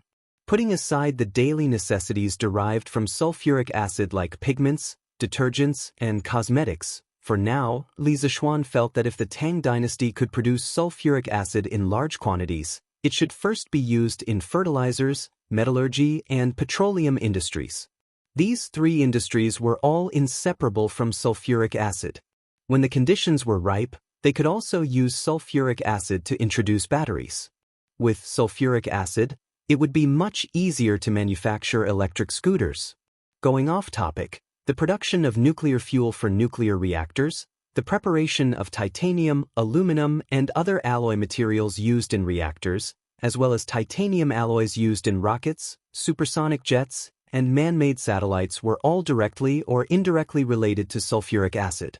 Sulfuric acid was really the cornerstone of the national defense industry. When Wang Ji heard Li Zixuan say that there was a vanadium mine in the Jianan circuit, he couldn't help but be delighted. He exclaimed in admiration, "Could it be the disciple of spiritual master Ling Su? This old man admires Yamachi's immensity." Old Wang thought that this result was really calculated by Li Zixuan. In addition, he had also heard about Fu Bin's previous trip to Hudong Circuit to look for vanadium ores. Therefore, he was even more impressed with Li Zishuan. Alright. Mr. Wang, you go ahead with your work. Let's talk about the vanadium mine after the new year. You also have to pay attention to your rest during this period. Don't tire your body out. Li Zishuan felt a little guilty under Wang Ji's fanatical and worshipful gaze and hurriedly ran away. Although sulfuric acid was very important, the new year was equally important. The Chinese people's feelings towards the new year had not weakened for thousands of years. Li Zishuan didn't want to send people to Sichuan to look for vanadium ores at this critical juncture near the end of the year. Ma Zhou was very efficient. In the afternoon, he had written a beautiful article about the free medical consultation. After Li Zishuan read it, he couldn't help but secretly sigh, how can a golden fish be a fish in a pond? This small temple of his would probably not be able to accommodate a great Buddha like Ma Zhou in a few years. There were some things that he could change, but there were some that he couldn't. A person like Ma Zhou who was full of talent would definitely become a country's prime minister in the end. The next day, Datong Daily's headlines announced that with the support of the Warm Tang Foundation, Sun Simiao and 2 former doctors from the Imperial Physician Department were planning to hold a free medical consultation in the surrounding counties of Chong and City. When the news spread, thousands of people cheered. Regardless of whether it was modern or ancient times, there were many people who couldn't afford to fall sick. They didn't even dare to fall sick because sometimes a seemingly insignificant illness could very well drag down an entire family. Now that Sun Simiao, the Tang Empire's publicly recognized miracle doctor, was planning to hold a free medical consultation, many families with patients would be reborn because of this free medical consultation. How could the people not be happy? Those who knew the news spread it everywhere. In an instant, the people of Chong and City and its surrounding areas were beaming with joy as if it was the new year. Chapter 1076. This morning, Sun Simiao and his group arrived at the Lantian County Yamen first. This was the first stop of their volunteer medical treatment trip. They chose this place mainly because it was close to Yunshan. The county magistrate of Lantian County had already received the news, so he personally came out of the Yamen to welcome them. There were desks, tables, and chairs in the yard of the county Yamen. Everyone entered the county Yamen. Sun Simiao and the other doctors took their seats one by one, while Mo Zhong and the other academy guards stood on both sides. Sun Simiao smiled and said, "County Magistrate He, I'm ready. Don't delay your work." County Magistrate He was a middle-aged scholar in his 40s. He had a small beard on his chin and did not have a big belly like the other officials. He looked like an easygoing person. It's fine. It's fine. There haven't been any cases in the Yamen recently. I've also learned some medical knowledge since I was young. Today I can learn from Dr. Sunday. It won't delay my work.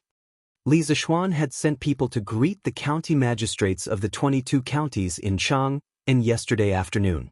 They must treat Sun Simiao and his group well and ensure the safety of Sun Simiao, Dr. Qin, Dr. Wang, and the others. Lantian County was where most of Li Zishuan's fiefdom was located. Strictly speaking, county magistrate He was a subordinate of Li Zishuan. Today, all the Yamen runners were present. No matter what the reason was, they were all summoned back by county magistrate He. It could be said that the Yamen was on full alert today to prevent any troublemakers from offending Sun Simiao. Since that's the case, please let the people waiting outside in. Sun Simiao frowned slightly. Due to his long years of cultivation and traveling, he did not like to deal with local officials.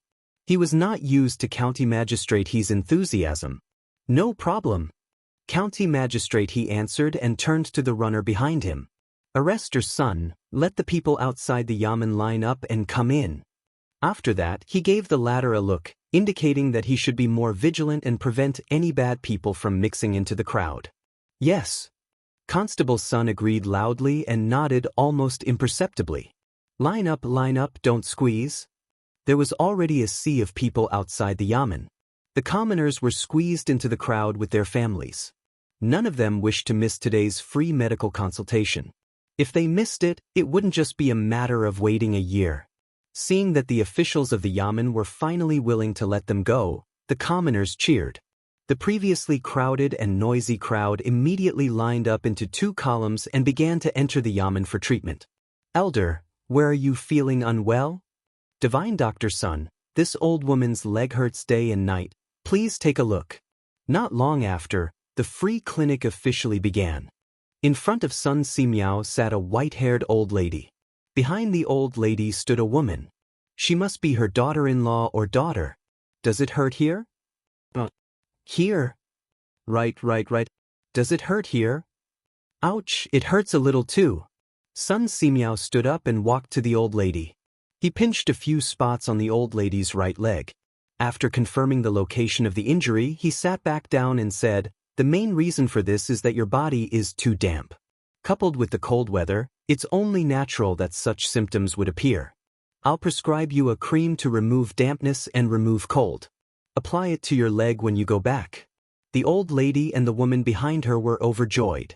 They thanked him profusely. Thank you, Divine Doctor Sun. Thank you, Divine Doctor Sun. Sun Simiao smiled. After a while, he finished writing the prescription and said, please go to the side to get the herbs. The 2 were stunned. After looking at Hu Jing and the pile of herbs behind him, they finally understood that Sun Simiao was not only treating them and writing prescriptions, he was also giving them herbs for free. Thank you, Divine Doctor Sun. The 2 of them were moved to tears. They thanked Sun Simiao again and almost knelt down before him. Sun Simiao waved his hand and said, no need to thank me. If you want to thank someone, thank the Emperor and those who donated money to the Warm Tang Foundation. In the palace, after the morning court, a doctor from the Imperial Physician Department asked to see Li Er. He told Li Er about Sun Simiao and the others' tour for free medical treatment on Datang daily.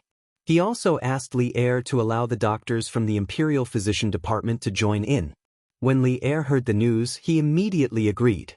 Therefore, when it was close to noon, the doctors from the Imperial Physician Department brought more than 50 students from the Imperial Physician Department to the Lantian County Yamen to join in the free medical treatment team.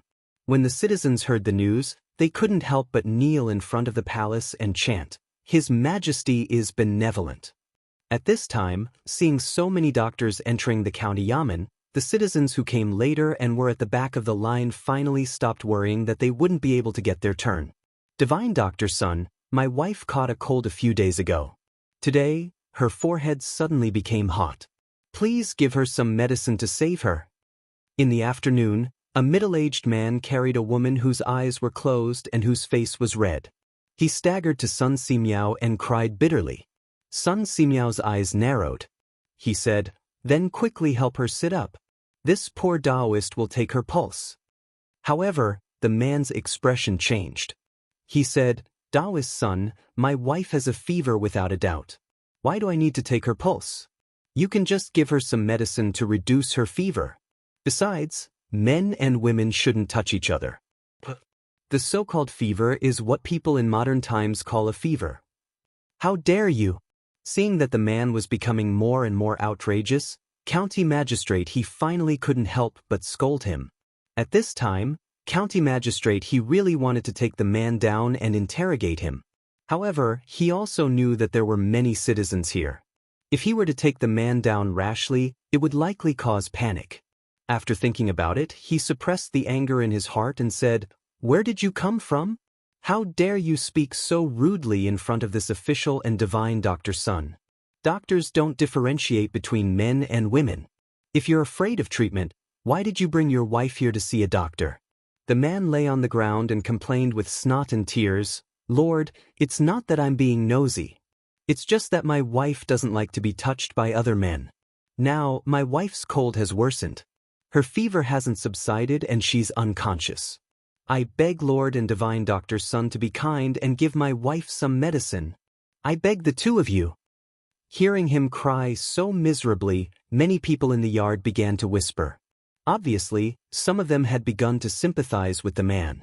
County Magistrate He's face froze. At this time, he also believed that the man was evil. However, the other side was Sun Simiao. If he stood on the man's side, wouldn't he be disrespecting Sun Simiao? However, if he didn't do so, once the people's hearts changed, he would lose his official position. Chapter 1077. Ah, what's so difficult about that? You, come and take the pulse of this madam. In the front yard of the Lantian County Yamen, when county magistrate he was caught in a dilemma and didn't know how to choose, Sun Simiao glanced at the unconscious woman in the man's arms and said coldly, "Hey, that's right. As the saying goes, a famous teacher produces a brilliant student. Dr. Sun's medical skills are outstanding. Since this young lady is under Dr. Sun's tutelage, her medical skills will definitely not be bad." County Magistrate He's eyes lit up as he said with a smile. The most important thing was that this way, he didn't have to be caught in the middle. "Yes, Master." Hu Wei responded and handed the work in her hands to a student from the Imperial Physician Department. Then she walked towards the sick woman, who knew that the middle-aged man would quickly hug the woman in his arms tightly at this time, guarding against Hu Wei as if she was a bad person.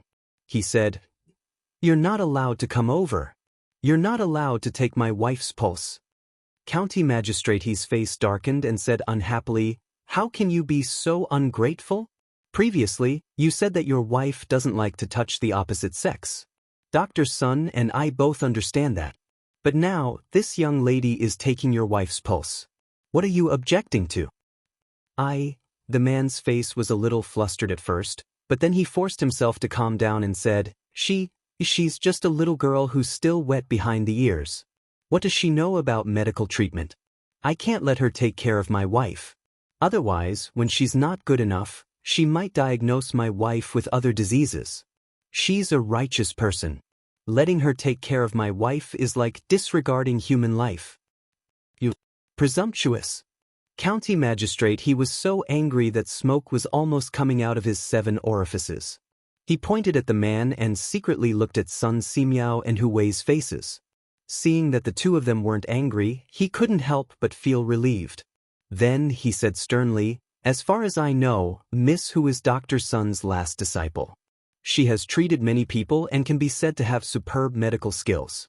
Don't be unreasonable here, or don't blame me for being rude to you." Actually, at this moment, County Magistrate He already felt that there was something wrong with the man in front of him. However, it was only a feeling.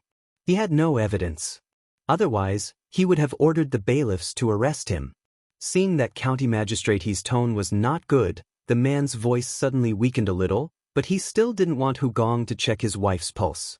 He argued, "Even if she is Dr. Sun's disciple, she is only in her teens. How can her medical skills be so good? I don't want her to come see me.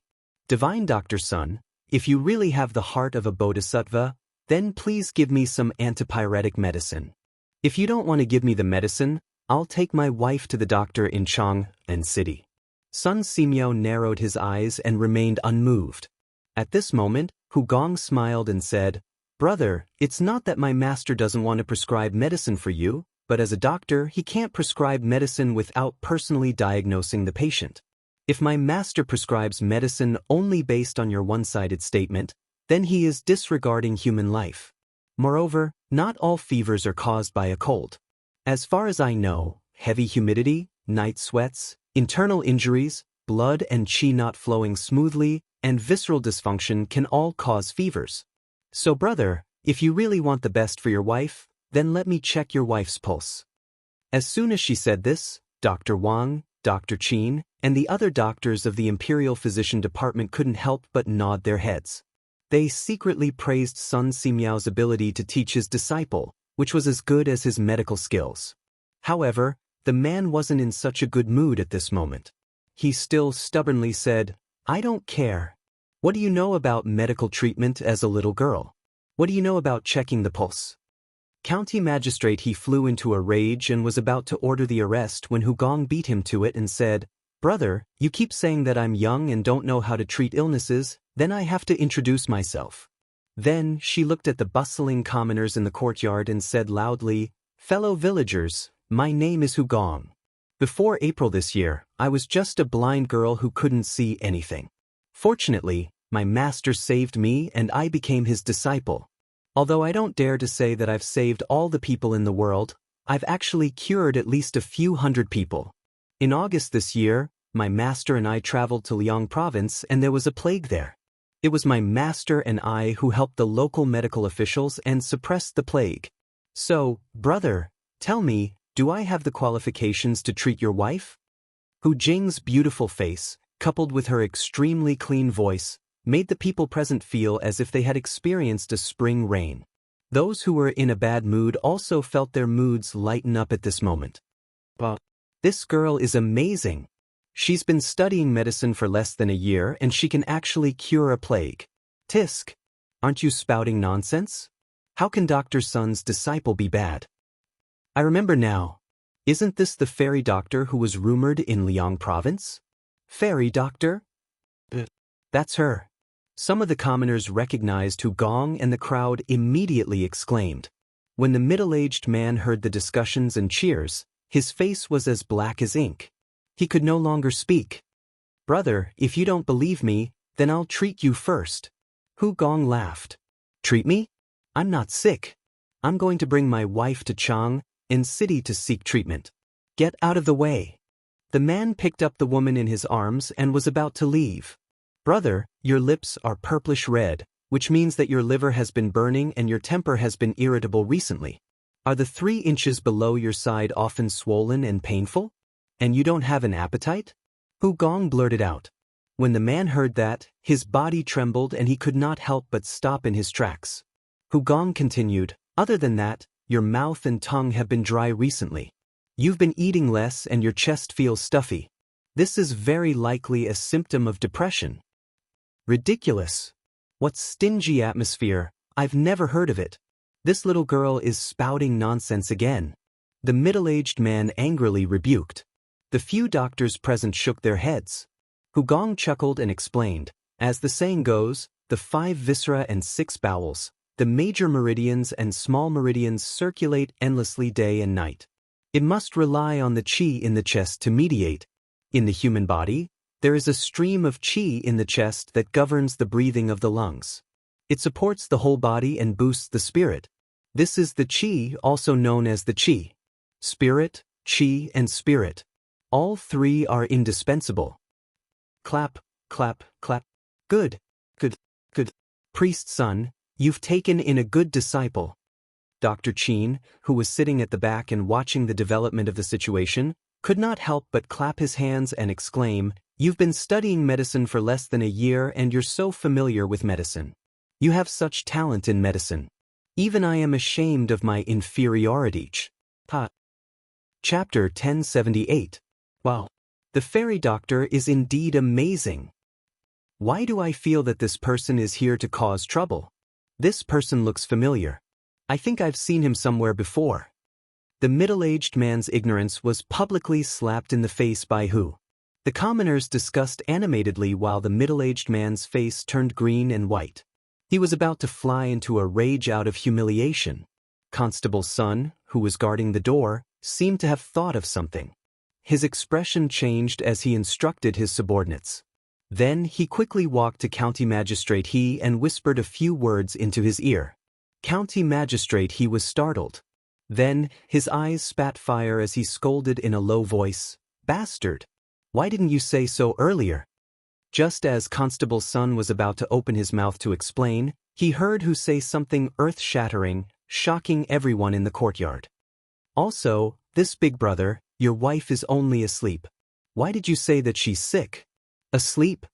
These 3 words were no different from a deep-water bomb that blew up the tranquil courtyard of the yamen. What does the fairy doctor mean? What does she mean by asleep? Could it be that this woman isn't sick at all? Is this man here to cheat the medicine? But this woman's face is red and there are beads of sweat on her forehead. It's obvious that she has a fever. The commoners were dumbfounded as they discussed animatedly. Nonsense. You bunch of quacks. I'm going to Chang and to get medicine for my wife. A bunch of quacks. The man's expression changed greatly as he roared angrily. Then he carried the woman in his arms and turned to rush out of the yamen. Capture this person for this official. County Magistrate He's face was covered with frost as he ordered hatefully. There were already many people in the courtyard and there were 4 or 5 yamen runners at the door. In such a short time, The man was still carrying the woman in his arms and could not rush out no matter what. Under the watchful eyes of the yamen runners, the middle-aged man was caught before he could escape. "Let me go. My lord, don't believe this girl. She's slandering me. My wife really has a fever. Let me go quickly. I still have to save my wife." The man was still unwilling to give up and tried to gain the sympathy of the public by pretending to be pitiful. But at this time, the wife he was talking about had been pulled away, who actually supported the woman to lean against the chair. Taking this opportunity, she took the woman's pulse. Seeing this, the middle-aged man's face turned pale with a whoosh. "Let go. You damned girl, quickly let go of my wife. Murder. You're treating human lives like grass." The middle-aged man tried his best to break free from the yamen runner's hold, but how could his small body fight against these burly yamen runners? Thus, he could only act shamelessly like a woman. "Alright. This big brother, I'm not treating human life like grass. Earlier, I saw that your wife's chest was rising and falling very regularly, which proved that her breathing was very even. She didn't seem to be suffering from a fever at all, so I guess that your wife wasn't sick at all. Just now, I took your wife's pulse and found that her pulse is stable and her body is very good. He just took some knockout pills." At this moment, who actually walked over with a cold look in his eyes as he spoke to the man who had been pinned down by the bailiffs. Knockout pills? Everyone was stunned again. County magistrate he couldn't hold it in anymore and shouted, "Guiziming, how dare you? You actually swindled your way to the county yamen. You're looking down on me." Guiziming? Is that the scholar Gua who drinks and gambles every day and eventually lost all his ancestral wealth? If county magistrate didn't remind me, I wouldn't have known. Now that he reminded me, you don't say, "This person looks quite like Guiziming." What do you mean by look like? They're obviously the same person. But why would this guy want to drug his wife and trick divine Dr. Sun? What else could it be? Isn't it because he wants to swindle a few sets of herbs to treat fever from Dr. Sun? If he takes them out and sells them, he can at least earn a few hundred copper coins. Hiss! This son of AB** Tisich is really a bastard. How could he do such a wicked thing? If old Master Gua's spirit is in heaven, wouldn't he be angered to death? That's right. Dr. Sun was kind enough to treat us for free, and this son of AB** Tis actually did such a despicable thing. If my son is as useless as the scholar Gua, I'll beat him to death. That young lady is also a pitiful person. She hasn't even enjoyed a few days of happiness after marrying into the Gua family, and the Gua family's wealth has been squandered away by this Guiziming. This Guiziming would beat her up every time he gets drunk. How pitiful. Sigh. That's right. Now this young lady of the Gua family has been drugged by this bastard, and then brought here to swindle and embarrass herself. This Guiziming is really heartless. Beat him to death. Beat this bastard to death. County magistrate he only knew the true identity of this middle-aged man after Constable Sun's report. His scolding caused many of the commoners in the crowd to recognize Guiziming. After a series of discussions, Guiziming's dark history was instantly exposed. The commoners were even more enraged, and each of them wanted to rush up and beat Guiziming to death. The atmosphere in the county office was a little tense. County magistrate he saw the situation and quickly shouted, "Everyone, stop. Men, take this Guiziming to the prison and wait for trial." The bailiffs lifted Guiziming from the ground and escorted him to the back door of the county office. In fact, these bailiffs wanted to beat Guiziming up even more than the commoners, but they knew that even if they wanted to beat him up, they couldn't do it in front of so many commoners. Otherwise, if the commoners came over and beat him up, he would definitely be beaten to death. If that happened, they wouldn't be able to bear the consequences. "Dr. Sun, I'm really sorry. I was careless and almost fell into this unruly commoner's trap." After Guiziming was taken away, county magistrate he coughed twice and bowed apologetically to Sun Simiao. "No worries. As long as you didn't waste the Nguyen Tang Foundation's donation for no reason." Sun Simiao waved his hand and said. Seeing that Sun Simiao didn't have any intention of blaming him, county magistrate he sighed in relief and said, I heard from Constable's son that Guiziming was originally from a scholarly family.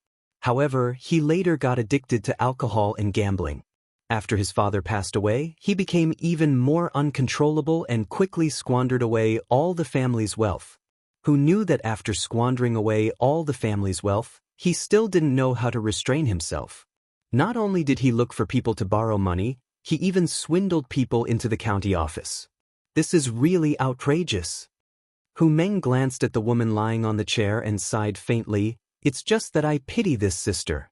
She was ruined by a man like Guiziming. County Magistrate, please help her more in the future. County Magistrate, he smiled and said, of course. However, there's one thing that I don't understand. Please enlighten me. Hu Meng raised her head and said, County Magistrate, you want to ask why this madam's face is so red, right? County Magistrate, he gave her a thumbs up and said, Miss Hu is really smart. You got it so quickly. Actually, County Magistrate, he wasn't the only one who wanted to know. Everyone else wanted to know too. As expected, everyone in the courtyard pricked up their ears. They wanted to know the truth of the matter. Hu Meng pursed her lips and said, Actually, it's not as complicated as you think, County Magistrate.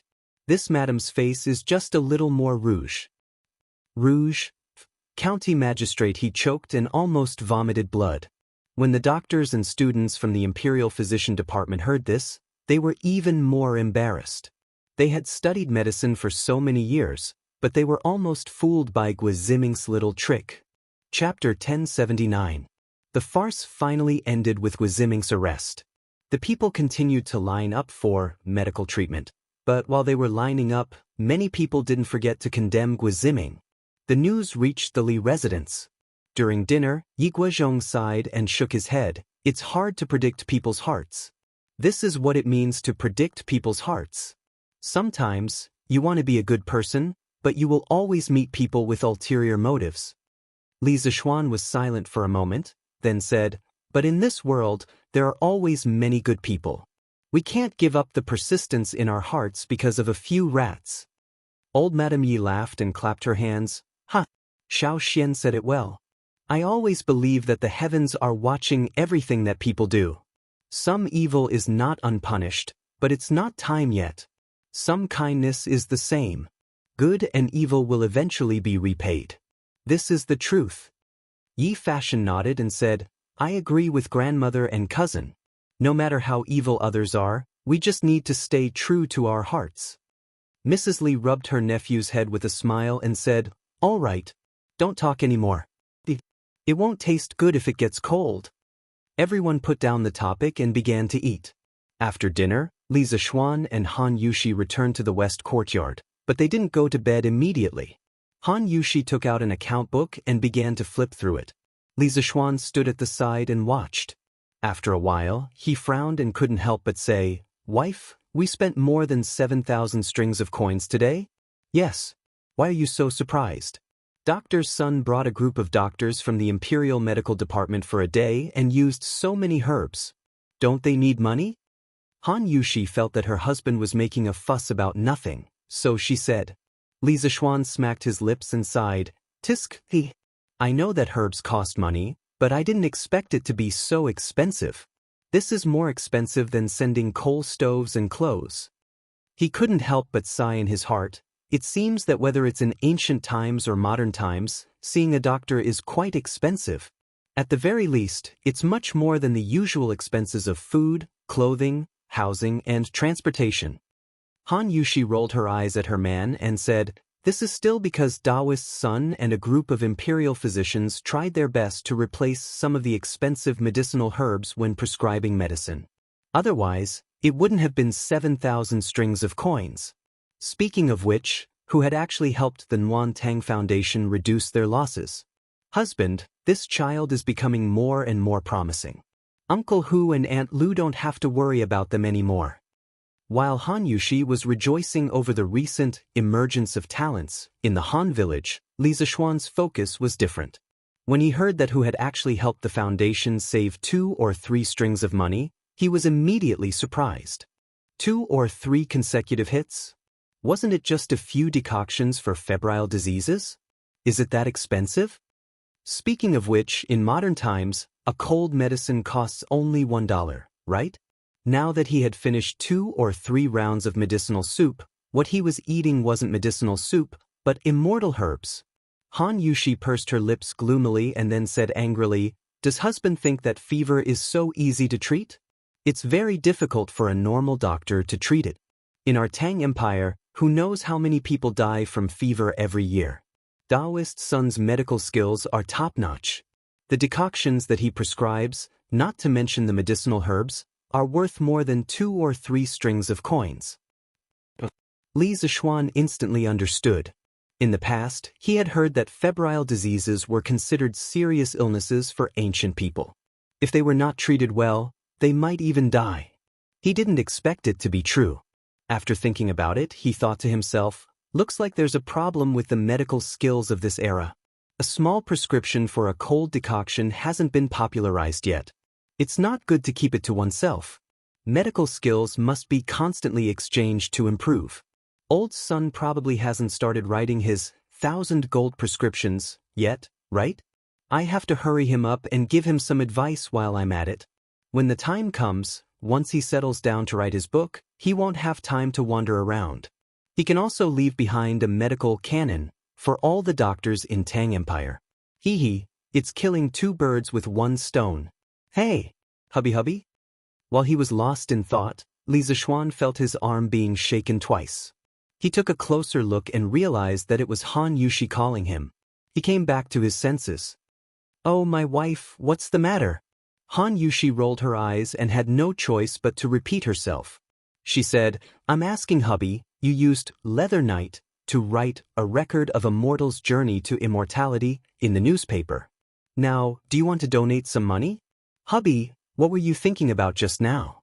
Why were you so lost in thought?" "Donate money? Oh, my wife, did you read today's Datang Daily?" When Li Zishuan heard this, he knew that Han Yushi had read the notice on Datang Daily, Dahua Jianghu, about the author donating money to the editorial department. He didn't know whether to laugh or cry. Was his wife addicted to doing charity? She was asking him for money instead. But when he thought about it, it was quite interesting. He had 2 identities now. Han Yushi was asking Leather Knight for money. Logically speaking, there was nothing wrong with that. "Wife, those authors are donating the rewards they received this month or next month. Your hubby has finished writing the novel, but I haven't received any rewards. How should I donate?" The main reason was that he felt that the foundation wasn't short of money now. Otherwise, he would definitely donate all the rewards he received. When Han Yushi heard this, she snorted. "Who said there's no more? I heard from Steward Ma that although hubby's novel was finished last month, there were still many people who gave hubby rewards this month. Up until now, there were already a few thousand strings of coins." Li Zishuan was slightly surprised. Then, he looked at Han Yushi's cute wrinkled nose and couldn't help but scratch her nose. He said dotingly, "Okay, I'll do as you say. My wife, you can tell Steward Ma yourself." Sighed. "My wife, you're really a little money grubber. The Nguyen Tang Foundation hired you as the vice president. They really picked up a treasure." Didn't they pick up a treasure? How could the manager of a charity foundation use his own family's money for charity? Han Yushi grabbed Li Zishuan's hand and said unhappily, "Hubby, aren't I just accumulating merit for our future children?" Li Zishuan shuddered. His head moved closer to Han Yushi's face and he said nervously, "My wife, you're pregnant?" He remembered that the safety measures had been done quite well recently. That shouldn't be. Han Yushi was stunned. When she came to her senses, she was instantly embarrassed and said, "Hubby, I'm talking about the future." "What are you talking about? What's there and not there?" Li Zishuan let out a big sigh of relief and said, "Phew, that's good." When Han Yushi heard this, she glanced at Li Zishuan faintly and sighed softly in her heart. Chapter 1080. In the West Garden of the Imperial Palace, Li Er had just finished reviewing memorials from the Sweet Nectar Hall. He saw that Zhang Sun was wrapped in thick clothes and that there were 2 stoves burning in the room. He guessed that Li Chengqian or Li Tai had told her about the need to open the windows for ventilation. The west window was half open. When Li Er pushed open the door and entered, The air on both sides formed convection. The cold wind blew past Empress Jiangxuan's ears with a whoosh, causing her to shiver uncontrollably. Seeing this, Li Er couldn't help but laugh. Ha! After tomorrow, the heating in this bedroom will be finished. At that time, Maid Guanyin won't feel cold anymore. Your Majesty, the heating that Chengqian and Qingke mentioned 2 days ago, is it really that amazing? Empress Zhangsun resisted the cold and stood up to help Li Er take off his cloak as she asked. Li Er helped Zhangsun sit down on the couch and said with a smile, Qingqian and Qingke both personally experienced it at Li Zishuan's home. How could it be fake? If I hadn't been so busy recently, I would definitely have gone to that kid's home to experience it. Empress Zhangsun covered her mouth and laughed. Your Majesty is joking again. However, I have discovered that your Majesty seems to be especially close to the Marquis of Yong. Li Er was startled and speechless for a moment. He retorted, Is that so? Maid Guanyin, you said it the other way around, right? Who in the imperial court doesn't know that I often reprimand that brat? Empress Zhangsun laughed softly and didn't refute. She thought in her heart, only when you close the door deeply will you reprimand him. Just based on your attitude toward the Marquis of Yong, and only Qing Jijie, Qin Qiong, and the other founding generals can compare to you. Li Er saw that although Empress Zhangsun didn't refute, it was clear that she didn't believe him. He smiled helplessly and didn't make any more excuses. Instead, he skipped the topic and continued, let's not talk about anything else. The hot pot we ate tonight was truly delicious. Li Chengqian and Li Tai not only did they introduce heating into the imperial palace, they also introduced hot pot. Compared to heating, which required time to produce, hot pot was something that could be made easily. Ever since Li Chengqian returned to the palace with the secret recipe for the hot pot yesterday afternoon, Li Er had actually eaten 3 hot pot meals. In other words, old Li's 3 meals a day were all hot pot. This was simply insane. This hot pot is indeed extraordinary. Moreover, this method of cooking the vegetables before dipping them in the sauce not only retains the freshness of the ingredients, but also allows the ingredients to be infused with flavor. Chengel had never eaten mutton before. She didn't expect that because of the hot pot, she had eaten a lot in the past 2 days.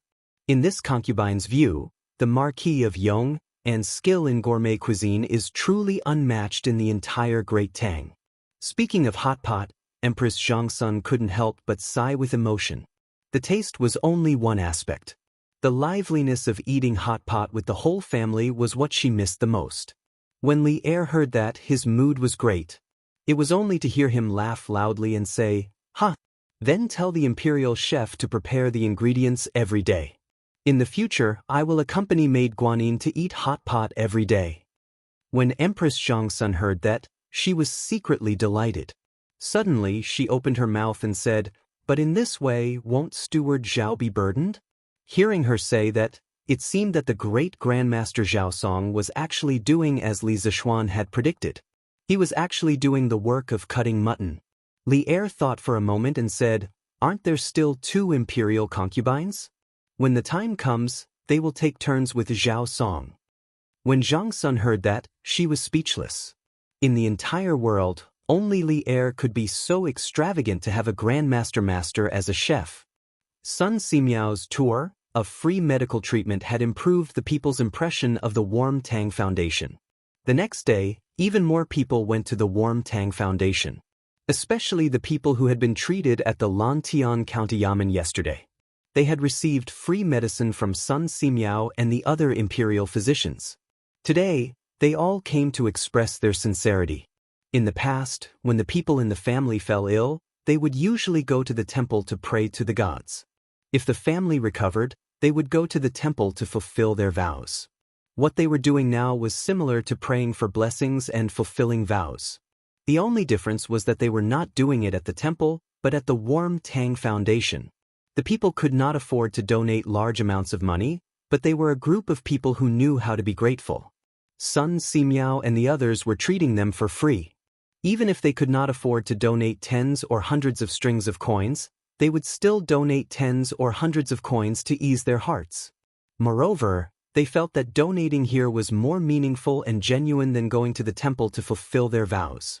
In terms of treating illnesses, Sun Simiao seemed to be more powerful and effective than the gods and Buddhas. As a result, the temples in and around Chang and city received less money from incense offerings. The monks guarded the gates all day long, hoping for a few big customers.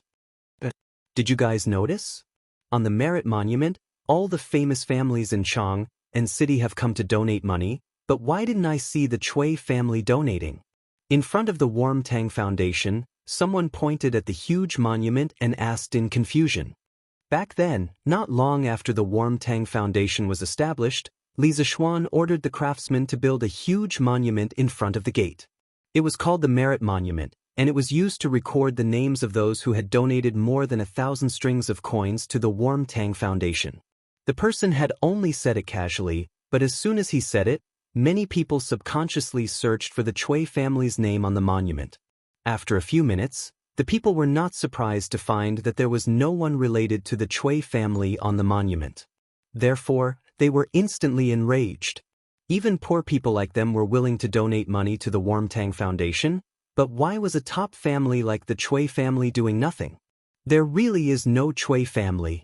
The Chui family is one of the 5 families, the role model of all scholars in the world, but they are so heartless and cold-blooded. This is so disappointing. A down-and-out scholar could not help but beat his chest and stomp his feet after looking at the monument.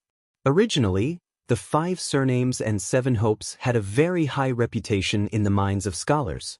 However, the scene today made many people recognize the reality of the situation.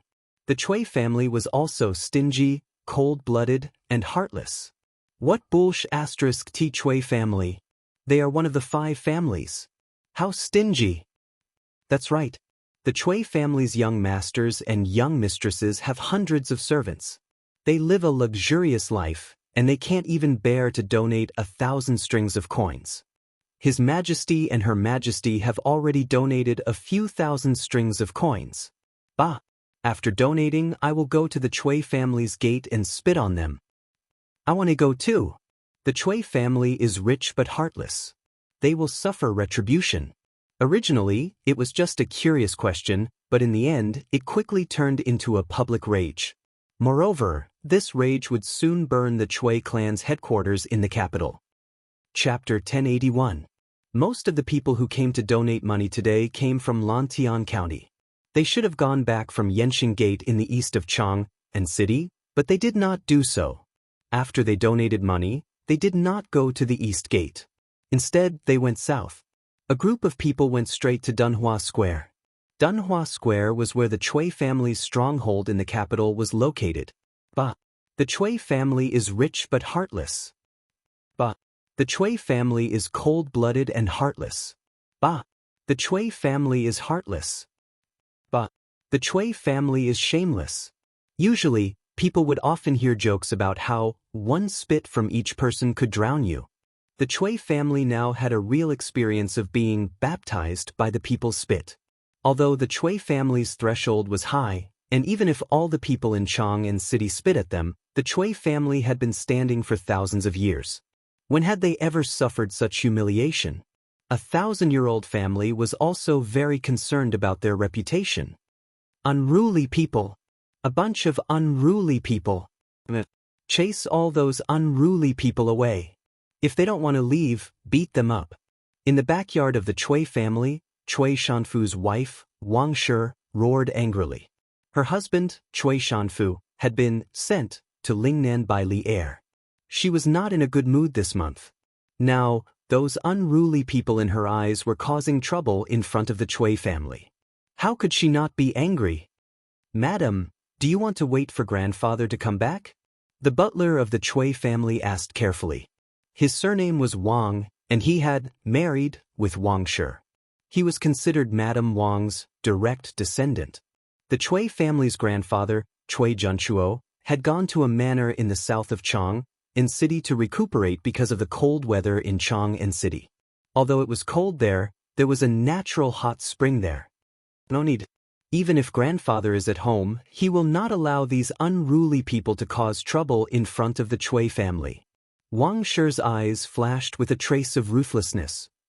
Yes, madam. The butler took the order and left. A moment later, a group of servants holding a stick suddenly rushed out of the Cui family's main gate. They ran like wolves and tigers to the people who came to spit and shouted, "Where did these unruly people come from? Why don't you open your eyes and see where you are? Is this something you can come and make trouble for? If you don't scram, don't blame me for being rude. Thus, get lost. Look at your poor appearance, don't dirty our Cui family street." The servants were all fierce and arrogant. As the servants of a top aristocratic family, they indeed had the qualifications to be arrogant. However, their arrogance was used in the wrong place today. A bunch of lackeys who only know how to rely on their master's power. Under the feet of the emperor, could it be that you still dare to hit people? I will stand here today and see if you dare to hit me. A young man who looked like a scholar took a step forward and scolded arrogantly. His name was Yu Dehang, and he came from a farmer's family in Longtime County. Yesterday, he accompanied his mother to the county office to participate in the free clinic. Today, he also came to the city to fulfill his vow. In the past, his dream was the same as most people's. First, he wanted to pass the imperial examination, then marry a woman with 5 surnames. But today's incident made him a little disappointed in the legendary 5 surnames 7 sex. The dignified 5 surnames prominent family was nothing more than this. Their hearts were also black. The arrogance and despotism of these evil servants made his heart burn with fury. Thinking back to the Li family's courteous attitude at the Warmtang Foundation, he started to hate the Cui family more than anything else. Xiao Jing, you've done well today. Even though your uncle Zhong used to laugh at you for not being able to pass the county-level examinations, but based on your tough attitude today, you will always be a county-level scholar in your uncle Zhong's heart. No, you will be the top scholar. A burly man came up to Yu Dehang and laughed loudly. Uncle Zhong. Yu Dehang's small face reddened as he looked at the burly man in annoyance. After being yelled at by you, everyone here knows that I won't be able to pass the county-level examinations. Scholar Yu is right. You dare to hit people under the feet of the emperor? What does our spitting on the street have to do with the Cui family? Does this street belong to the Cui family? Seeing that someone had stepped forward, the people behind did not back down and started to jeer as well.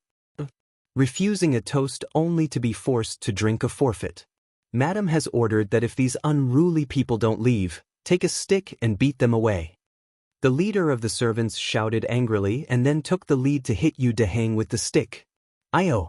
*CK.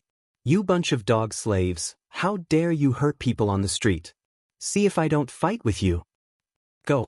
Fight with them. Yongle Lane, Li Mansion. Young master, this is what happened. San Bao did not expect that the people would notice that the Cui family's name was not on the merit monument. The group of people in front of the Warmtang Foundation's entrance was quickly noticed. San Bao hurried back to inform Li Zishuan. Li Zishuan was stunned when he heard this, but when he saw San Bao's gloating face, he put on a straight face and said, "What? Are you happy that the people are causing trouble for the Cui family?" San Bao replied instinctively, "Of course I'm happy. Young master. Previously, that old fart from the Cui family kept causing trouble for you, and now finally..." Young master? San Bao was halfway through her sentence when she suddenly realized that Li Zishuan's tone was not right, so she quickly shut up. Li Zishuan snorted and flicked his sleeves. It's true that I have a grudge against the Cui family, but I never thought of letting these poor people stand up for me. They don't even care about the food and clothing of their own families. Do you think they can go against the Cui family? In the end, it won't be a lose-lose situation. Instead, they will be completely wiped out. For their families, it will be one disaster after another.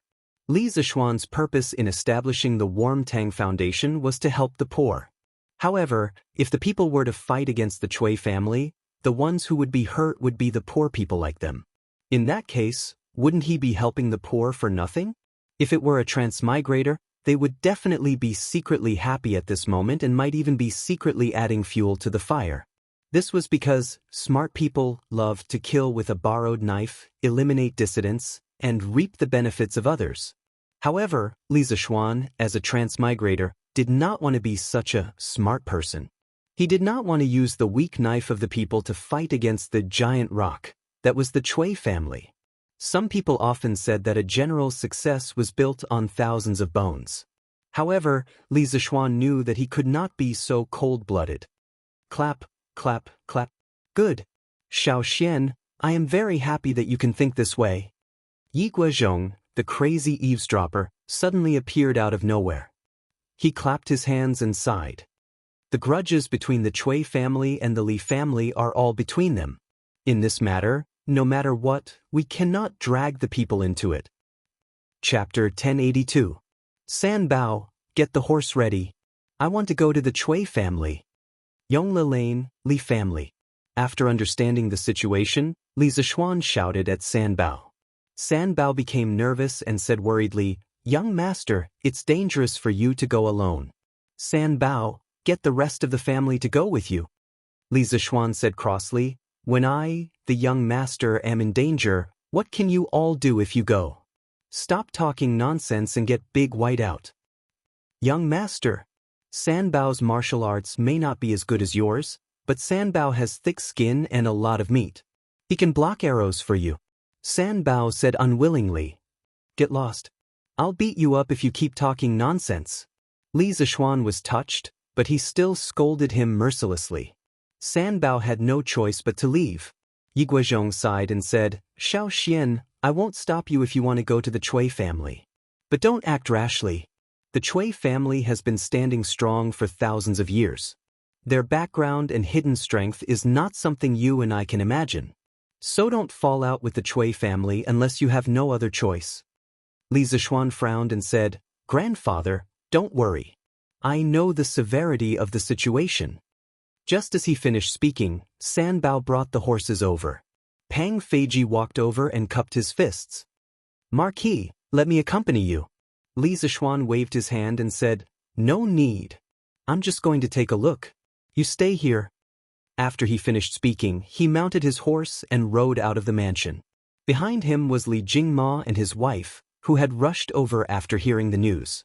The two of them asked Yi Guozhong about Li Zishuan's whereabouts. Pang Feiji saw that there was nothing else for him to do and left to patrol. However, what no one noticed was that after this fellow patrolled around the Li residence twice, he quietly slipped away. As for where he went, only the heavens knew. Dunhua Square, in front of the Cui family. This small skirmish had developed into a full-scale conflict. The poor commoners who had been fighting with the Cui family's guards could only retreat as they fought. However, not long after, they received wave after wave of reinforcements. Those were the commoners from the other counties who had come from the Warm Tang Foundation to support them. As a result, the Cui family's servants were not enough. The servant who shouted the loudest quickly asked the rest to hold the fort while he went in to get reinforcements. Cui Shanfu's wife, Wang Shi, was furious when she heard this. She sent out all the servants in the residence and swore to chase away all these unruly people. However, most of the servants of the Cui clan were used to living a comfortable life in the Cui clan. How could they be a match for these villagers who had been through hardships every day? Not long after, the Cui family servants were all wounded. Of course, many of the commoners were injured as well. Fortunately, the people on both sides did not kill them. Thus, although they were injured, they were far from being seriously injured to the point of dying. What a bunch of trash. Zhao Quan, Madam is not satisfied with your performance. She wants you to scram. Just as the Cui manor's servant was about to lose, a big man wearing a blood-red cloak suddenly walked out from the Cui manor. That big man was carrying a large saber, and there was a long scar on the right side of his face, looking extremely terrifying and sinister. Behind him, there were more than 10 martial artists in martial arts attire. Every one of them was holding a sword. These were not ordinary servants. They were the Cui family's guards. Or it could be said that they were part of the Cui family's warriors. Oh, it's Master Wan. That's great. Madam has finally sent you out. You have to avenge us. This bunch of unruly people are too much. The servant's name was Zhao Quan. When he heard someone scolding him, he did not get angry. Instead, he went up to them and said. The man neither agreed nor disagreed.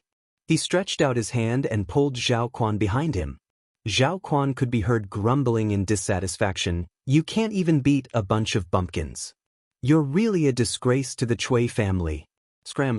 I will teach you how to deal with unruly people." But, Master Wan.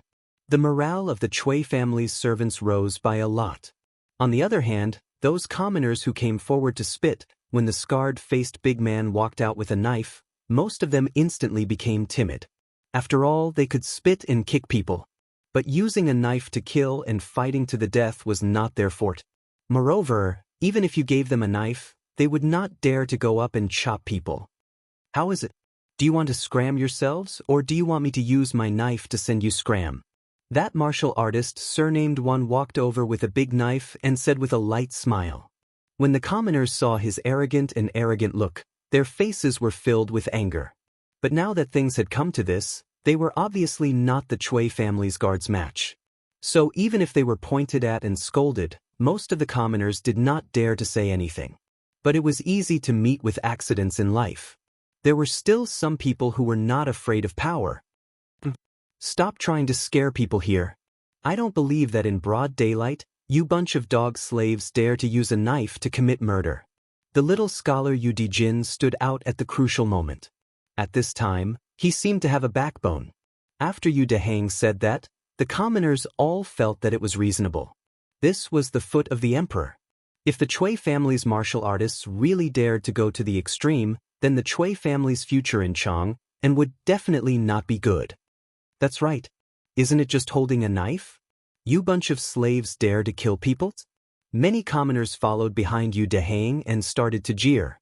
That martial artist surnamed One was despised by the commoners and his face instantly turned green and white. After a moment, this fellow's mouth flashed a trace of a sinister smile. Fortunately, it was a life-and-death struggle. Refusing a toast only to be forced to drink a forfeit. This is what you asked for. Surnamed you, I will let you go to heaven today. In your next life, don't think of fighting with the Cui family. After saying that, the big man held the big knife with both hands and actually chopped towards Yu Dehang's body. If this knife hit the porcelain, then it would really be a cut in half. Yu Dehang's entire body would be split in half. Dehang quickly dodged. The crowd immediately let out cries of surprise. Some of the commoners even closed their eyes, waiting for the screams of the big knife piercing into the flesh. As the person involved, Yu Dehang's eyes were wide open. At this moment, he wanted to run, but he knew that he could not run away. His speed could not catch up with the big man's speed. Do I regret?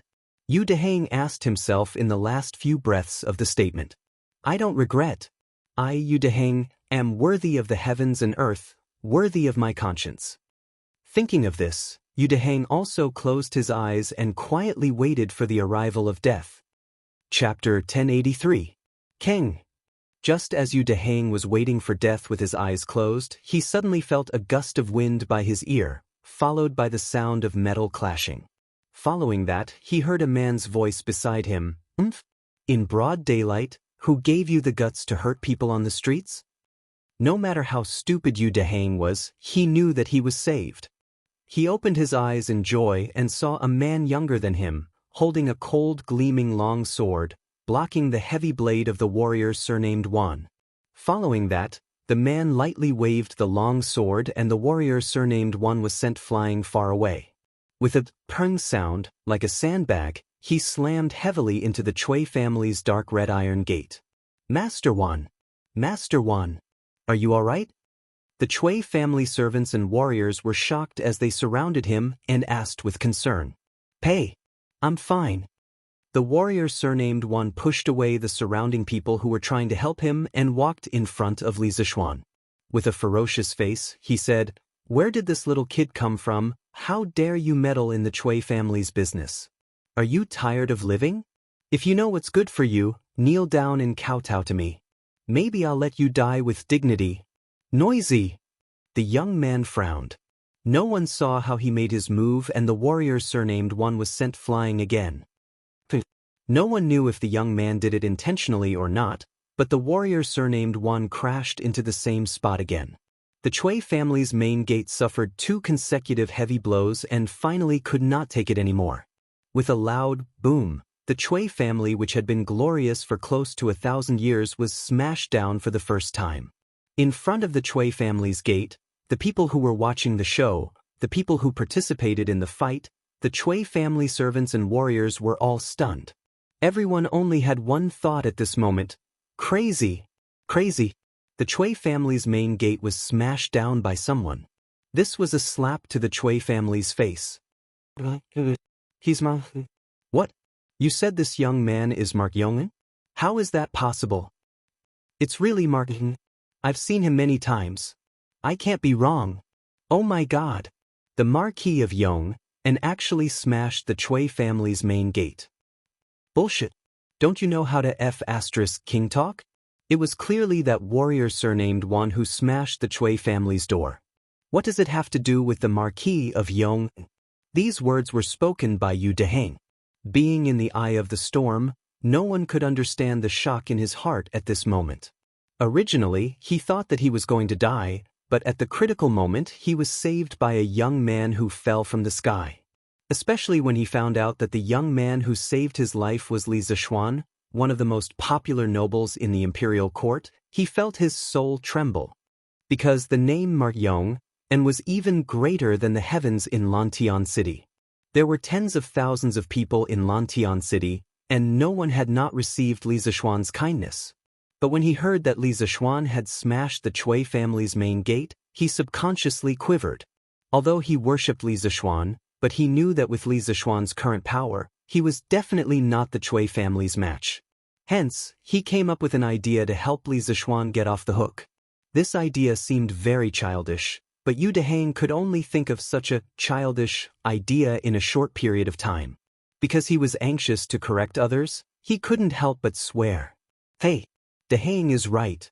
It was obviously the Cui family's own people who smashed the main gate, and it has nothing to do with the Marquis of Yong. That burly man surnamed Zhong was first stunned, but immediately followed up with a loud voice to echo. That's right, it was the Cui family who smashed it, and it has nothing to do with the Marquis of Yong. No matter how stupid the commoners were, they knew what they should say. In a moment, the voices of the crowd gradually became unified, and there was no second voice to be found. All the servants and warriors of the Cui manor were shocked and angry at this moment. They were shocked because this young man in front of them was actually the recently famous Mark Yong. They were angry because this group of commoners actually dared to lie with their eyes wide open, treating them as if they were blind or played with. Mark Yong? Even if you are Mark Yong, and you cannot knowingly break the law. Warrior 1 spat out 2 mouthfuls of blood, climbed up from the ground, and walked to Li Zishuan about 3 feet away, and said angrily. It was just that his tone of voice was already much better than before. Clearly, he was scared of being beaten up by Li Zishuan. Ask your master to come out, you are not fit to speak to this marquis. Li Zishuan glanced at him, and said indifferently. It wasn't that he was acting like a big shot, but he really couldn't be bothered to speak to this kind of brute who only knew how to be used as a tool. You! The warrior surnamed Wan was instantly humiliated. His face alternated between green and white. However, Li Zishuan mercilessly interrupted him. What? You don't accept it? Then pick up your sword, and come forward to fight. Otherwise, quickly go back and ask your master to come out. Finally, Warrior Wan's face changed, and he didn't dare to say anything else, and immediately ran back to the Cui family in a sorry state. What is your name? Where do you live? Li Zishuan turned around, looked at Yu Deheng, who he saved earlier, and asked with a smile. Yu Deheng was taken aback, because the current enthusiastic Li Zishuan was like a completely different person from before. Oh, Marquis, my name is Yu Deheng, and I live in Lantian County's Yu family village. Just now, I am indebted to Marquis for saving me, and I am extremely grateful. Yu Deheng, who recovered from her shock, cupped her hands towards Li Zishuan. Yu family village? If she didn't remember wrongly, Yu family village should be more than 10 miles north of Lu family village, which was the northernmost part of Lantian County. This village just happened to not belong to Li Zishuan's fief, so it was no wonder that Li Zishuan found this young man unfamiliar. "You dang, why didn't you dodge when that burly man tried to chop you?" Li Zishuan smiled and asked. Yu Dehang's mouth twitched, and she bitterly smiled. "To tell you the truth, Marquis, I didn't expect that guy to be so lawless, daring to kill someone on the street. I was caught off guard, and couldn't escape even if I wanted to." When she said this, some of the commoners not far from them suddenly burst into laughter. Li Zishuan also couldn't help but laugh. "Ha! You are quite honest." There was one thing he didn't say, and that was that the warrior from before didn't really want to chop Yu Dehang and was only testing her.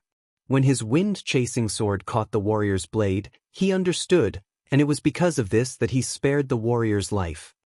"I was wondering who it was? So it's the Marquis of Yongt. But even if you are a marquis personally conferred by the emperor, you still shouldn't smash my Chui family's door, right?" While the two were talking, an upper-class lady wearing a purple fur coat walked out from the Chui family. She had a pair of phoenix eyes, and that upper-class lady came in front of Li Zishuan and said in a cold voice. Li Zishuan patted Yu Dehang's shoulder, indicating for him to leave, and then turned around to look at the upper-class lady. "You are the one who sent the Chui family to kill the commoners?" Chapter 1084. In front of the Chui residence. Two people who should not have interacted with each other in their lives were now facing each other, as though they were at each other's throats. Wang Shi hatefully said, "So what if it's me?" This bunch of unruly people gathered in front of the Chui residence to cause trouble. Can't we chase them away? If it was someone else, Wang Shi would have already ordered people to chase them away. But the person in front of her was Li Zishuan. This name had appeared more than once in the Chui family. He made the two young masters of the Chui family. One was exiled to Qiongzhou, the other was chased back to Zhengzhou, but the Chui family's old grandfather still could not do anything to him. As such, Wang Shi had no choice but to deal with him carefully. Gathering people to cause trouble? What trouble did they cause? Li Zishuan crossed his arms in front of his chest and asked while knowing the answer. Wang Shi snappily said, "What good things did they do, Meng? And can just ask them." "Why ask me?" Li Zishuan laughed and casually said, "It's just spitting on this street. How big of a deal can it be? This street doesn't belong to the Chui family, right? Besides, if Madame Chui is really angry, just let the people from Wu Hou government come and take them away. Why did you instigate your servants to maliciously harm people? If I was a step late, there would be people's blood splattered on the spot. The current emperor is ruling the country with benevolence, but your Chui family is so blatantly harming people's lives. You are not putting the emperor in your eyes. How should you be punished?" Wang Shi frowned. Her face was so gloomy that water was about to drip out. She softly scolded, "Wan Jingang, what did I tell you before? You can only chase people away, you can't intentionally harm people. What did you do?" The warrior surnamed Wan had a pig's face. He hurriedly explained to Wang Shi, "Madam, I'm innocent. This subordinate was just trying to scare that scholar. I didn't mean to take his life." Clap, clap, clap. Wan Jingang's voice fell, but Li Zishuan clapped his hands, only to hear him say, "Ha! Good acting. Madame Chui, in front of so many people, can you not act like this? Under the watchful eyes of so many people, can't you tell right from wrong?" Although he knew in his heart that Wan Jingang really did not have the intention to kill Yu Dehang, he had to put the blame on Wan Jingang. Because this was the only way to reduce the scope of the war and avoid completely falling out with the Chui family. "I'm helping you by beating up your men. Otherwise, if someone dies, your Chui family will have to go to court, and it won't end well with the emperor. Therefore, today's matter should end here." That was what it meant. Right now, Li Zishuan really didn't want to start a war with the Chui family. Wan Jingang was spouting nonsense. Just now, his knife was about to chop Yu Dehang's head. How could it be just to scare her? That's right. That one fellow is trying to kill someone. The commoners cooperated and shouted behind Li Zishuan. Wang Shi clenched her teeth, secretly hating that Wan Jingang really didn't know how to do things. If you want to kill someone, just do it secretly. But now, he actually did it openly in front of the Chui family and was caught by Li Zishuan. This made the Chui family, who was originally in the right, instantly fall into a passive position. Audacious! You actually dare to gather in Chang and city to cause trouble, quickly stop. Just as Wang Shi was unable to vent her anger, a large group of martial marquis suddenly appeared on the streets. The one leading them was actually Yuqi Jingda. The dignified Right Martial Marquis General Wei had personally come. Before he arrived, his voice was heard. Yuqi Jingda shouted loudly. Following his shout, the Right Martial Marquis men immediately surrounded everyone in front of the Cui family's door. From the start of the matter till now, it had been close to half an hour before the Martial Marquis government people finally arrived. Uncle Yuqi, you're here. Seeing an acquaintance, Li Zishuan clasped his hands in greeting. Yuqi Jingda softly made an N sound and didn't exchange too many pleasantries. With a businesslike expression, he said to Li Zishuan and Wang Shi, Li Zishuan, this general received news that someone gathered here to fight. Is there such a thing? Li Zishuan wasn't in a hurry to speak. Instead, he looked at Wang Shi with a faint smile. He believed that if Wang Shi wasn't stupid, she should know what to say. As expected, Wang Shi's expression changed. She then bowed towards Yuqi Jingda and said, replying to General Yuqi, it was the Cui family's people who didn't know any better and almost injured a commoner. This attracted the attention of the commoners. The Cui family will definitely restrain the servants in the future. Madame Cui's meaning is that the Cui family's servants actually used weapons in Chang, in city? Yuqi Jingda frowned and said unhappily. The Tang people revered martial arts. The imperial court didn't explicitly state that commoners weren't allowed to carry swords. But in Chang, in city, openly using weapons was definitely not allowed. This was slapping Yuqi Jingda's face as the capital's Public Security Bureau chief. Wang Shi quickly said, there was no large-scale use of weapons. It was just a servant and a commoner who had a dispute. General Yuqi, please don't be angry. Not only did Li Zishuan want to turn the matter into a small one, Wang Shi also wanted to. Because she had previously admitted that Wan Jinggang was under her orders, and Li Zishuan had caught Wan Jingang's weakness of wanting to kill commoners in public. One must know that now was a time of peace. Li Er, this king, cherished the commoners very much. If one really looked into it, their Cui family wouldn't be able to gain any benefits from Li Er. As for the commoners, they had a fight with the Cui family's servants today. Although the Cui family servants were a little domineering and deserved to be beaten, the cause of the matter was still because they came over to spit in front of the Cui family's door. Now that they could turn the matter into a small one, they could also accept it in their hearts. Moreover, in the process of the previous fight, they didn't suffer any losses. After all, such a good thing like beating up the Cui family servants and not being arrested by the officials didn't happen every day. No matter what, openly using weapons in Chang and city is definitely not allowed. Madam Cui, please hand that person over. I want to bring him back to the Wu Ho government for questioning. Yuqi Jingda looked around and muttered to himself for a while before speaking. Wang Shi was indignant, but she couldn't show it on her face. After a while, she said, General Yuqi, the Cui family will punish him severely after this matter. There's no need to trouble General. Yuqi Jingda's tiger eyes focused and said coldly, Madam Cui doesn't intend to hand him over? Then I won't force it. At most, old grandfather Cui will make another trip to the palace. The day before Cui Yunhan was exiled to Cheongzhou, Cui Junchuo personally went to the palace to plead with Li Er. Wang Shi's expression finally changed. After hesitating for a moment, she gritted her teeth and said, General Yuqi, please wait. The Cui family is willing to hand him over. At this point, in order to prevent the Cui family from getting into bigger trouble, Wang Shi could only abandon the rook to save the king. Chapter 1085. Take him away. In front of the Cui residence, seeing that Wang Shi had finally agreed, Yuqi Jingda ordered his subordinates. Yes.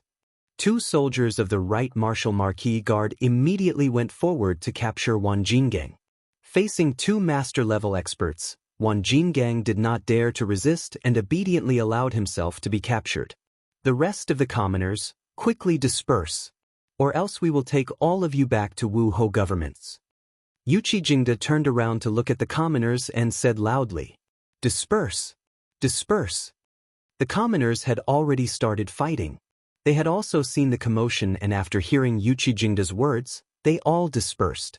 Yu Dehang cupped his hands towards Li Zishuan and said, "Marquis, then this student will take his leave."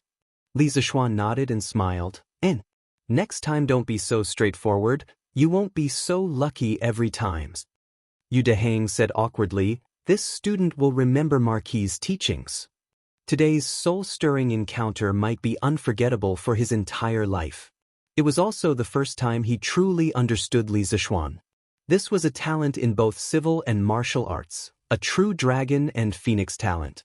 From today onwards, his idol would completely become Li Zishuan and no longer the so-called 5 surnames 7 sects. After saying that, Yu Dehang turned around and left with the villagers of Yu family manor. In front of the Chui residence, which was bustling with noise and excitement, in an instant, only the people of Wu Ho government, Li Zishuan, Wang Shi, and the defeated soldiers of the Chui residence were left. Wang Shi glared at Li Zishuan with a sinister expression.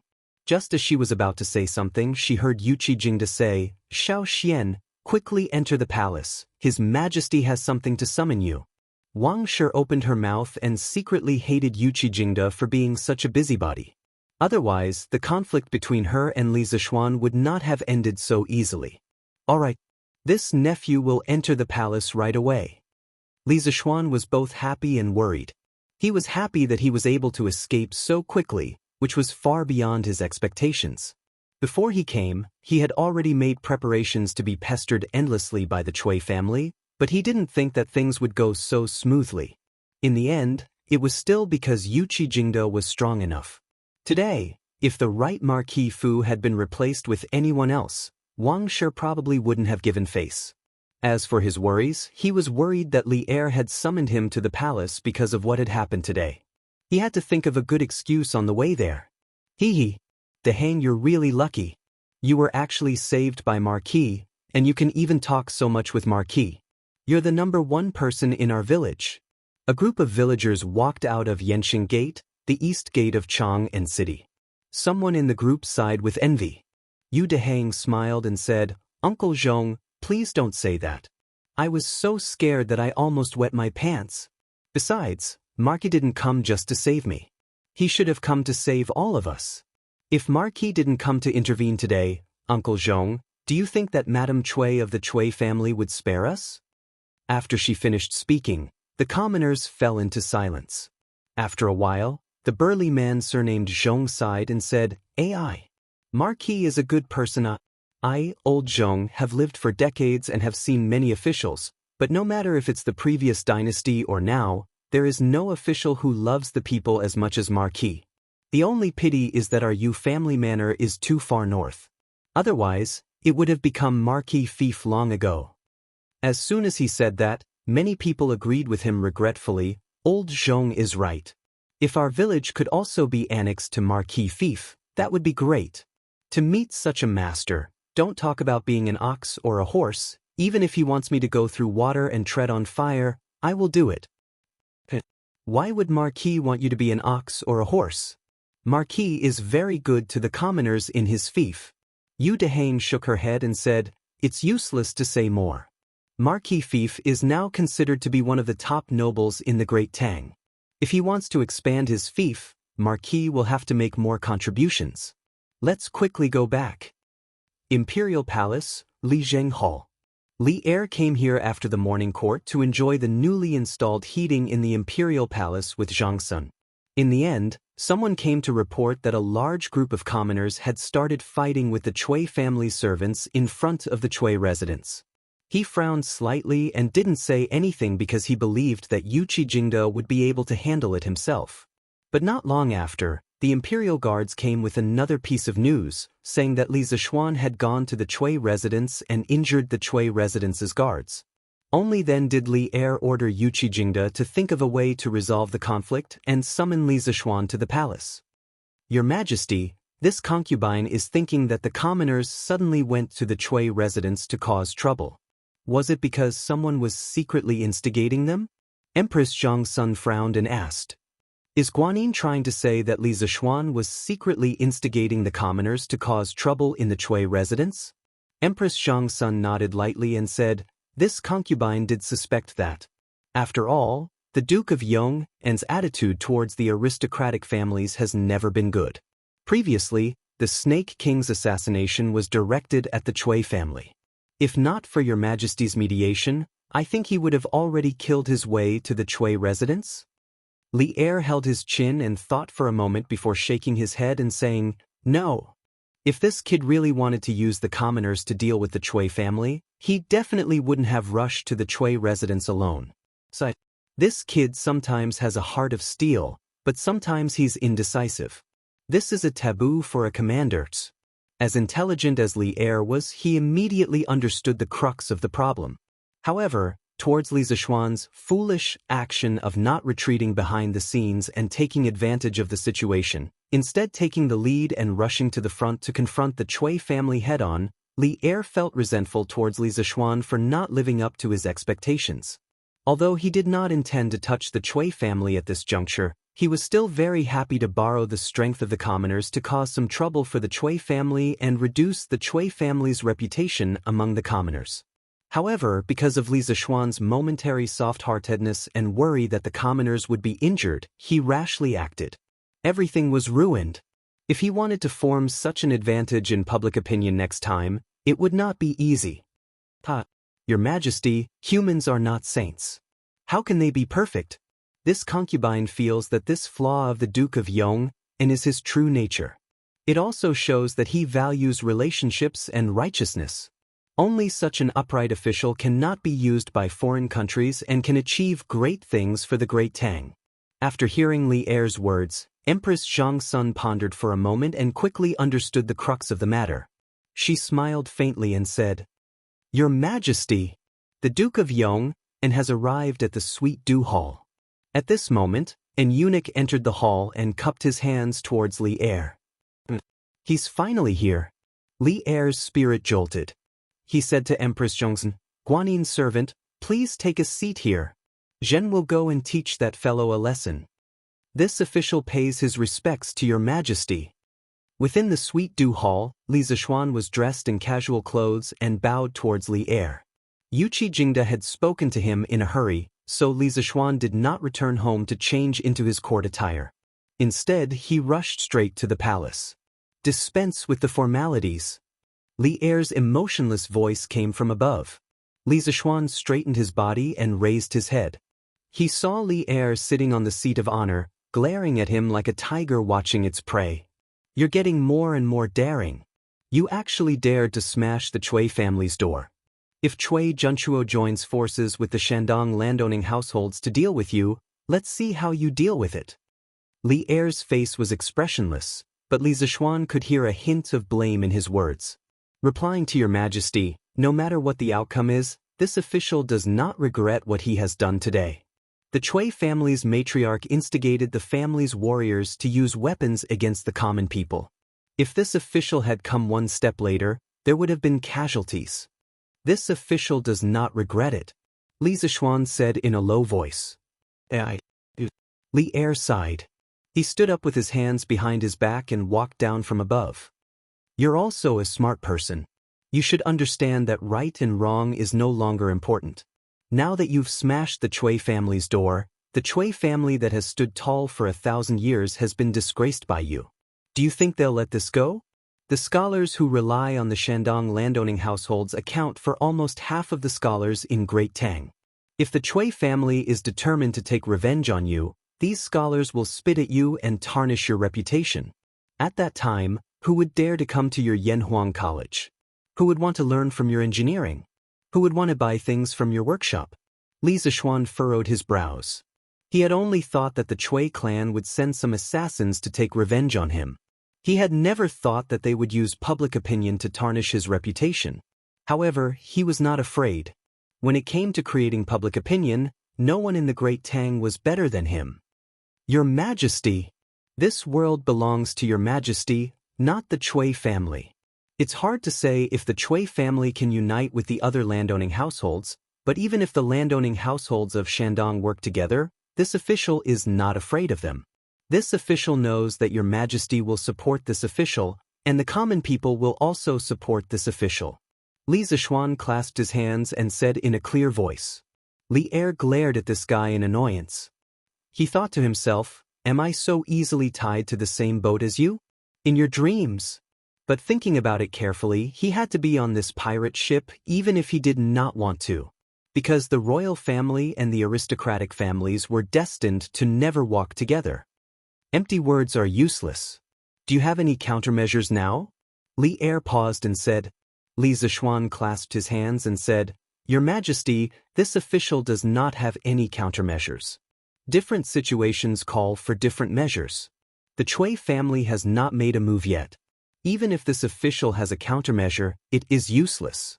I can only wait until the time comes to deal with it. Li Er fell silent. The hall fell into silence. It was so quiet that one could even hear people's breathing. Li Zishuan lowered his head and began to count ants. If Old Li did not ask him, he would not speak. Anyway, this kind of scheming was not something he liked and was not good at. He would leave it to Old Li to slowly weigh the pros and cons.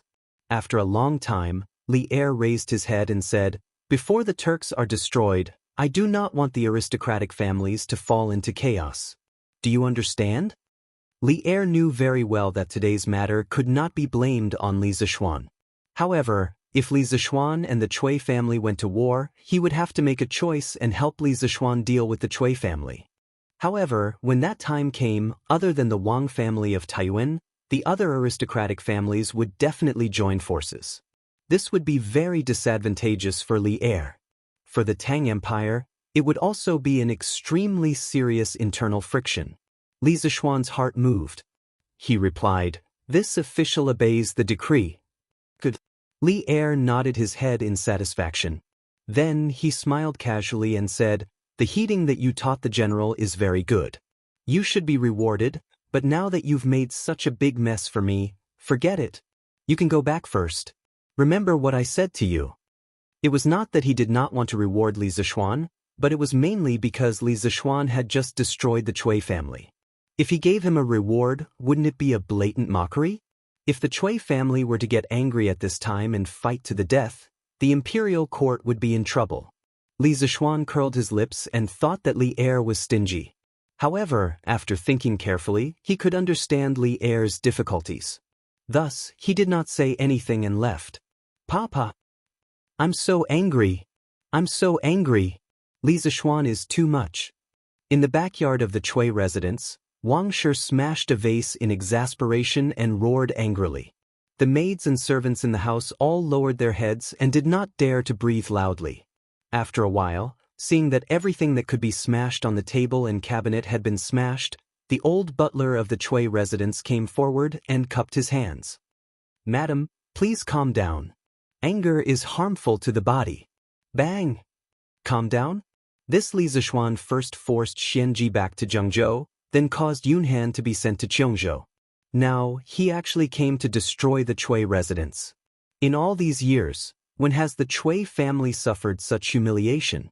If the old master was still in Chang, would he allow him to be so impudent? Wang Shi slammed the table and said angrily. Butler Wang lowered his head and said carefully, Madam, the most important thing now is not to be angry with the Marquis of Yong'an, but to reduce the impact of this matter on the Chui family as soon as possible. In this old servant's opinion, we should donate a sum of money to the Warm Tang Foundation as soon as possible. Otherwise, the Marquis of Yong'an might use this as an excuse to make a fuss. When the time comes and Datong Daily spreads the news, I'm afraid our Chui family's reputation will be ruined. It had to be said that the old butler's foresight was very accurate. Today's matter, other than hurting the Chui family's face, more importantly, it dealt a considerable blow to the Chui family's reputation. The reason why the 5 families and 7 noble families could have their current status was mainly because of the reputation they had accumulated over many years among the common people, especially among the scholars. If the Chui family were to have a bad reputation, then in the future, the Chui family would lose the support of many scholars. This was a huge matter that would hurt the foundation of the Chui family. Donate money? In your dreams. That warm Tang foundation might be under the name of the imperial court and the empress's name in name, but who doesn't know that the real person in charge is Li Zishuan's family? This brat wants to use such underhanded means to force the Cui family to donate money? No way. Wang Shi, who was in a fit of anger, refused without hesitation. Madam, Butler, you don't have to say any more. I've already made up my mind. Not only will the Cui family not donate money, today's matter will not be settled so easily. The old butler still wanted to say something, but Wang Shi did not want to hear any more. She threw down this sentence and left immediately. The old butler opened his mouth and was filled with helplessness. He could only secretly pray that the old master of the Cui family, Cui Junchuo, would receive the news as soon as possible and rush back to preside over the situation. Chapter 1086. The old butler of the Cui residence was right. In the afternoon, Li Zishuan directly went to the workshop to discuss with Ma Zhou whether they should publish the conflict between the commoners and the Cui family in the Great Tang Daily. Marquis, forgive me for being blunt, but today's incident has already caused a huge uproar. There are definitely many people who know about it. Moreover, Marquis, you have already smashed the door of the Cui family. Even if we don't publish this news, the Cui family won't owe us a favor. Moreover, the people who know about it will misunderstand that we are jackals of the same tribe as the Cui family and deliberately hide the truth. In this way, it will be a big blow to the credibility of Datang Daily. After Ma Zhou listened to Li Zishuan's explanation seriously, he pondered for a moment and said, "That's right." Li Zishuan nodded and said, "Brother Ma's words make sense. If that's the case, then tomorrow's Datang Daily will publish the news of the Cui family's donation and being attacked by the people."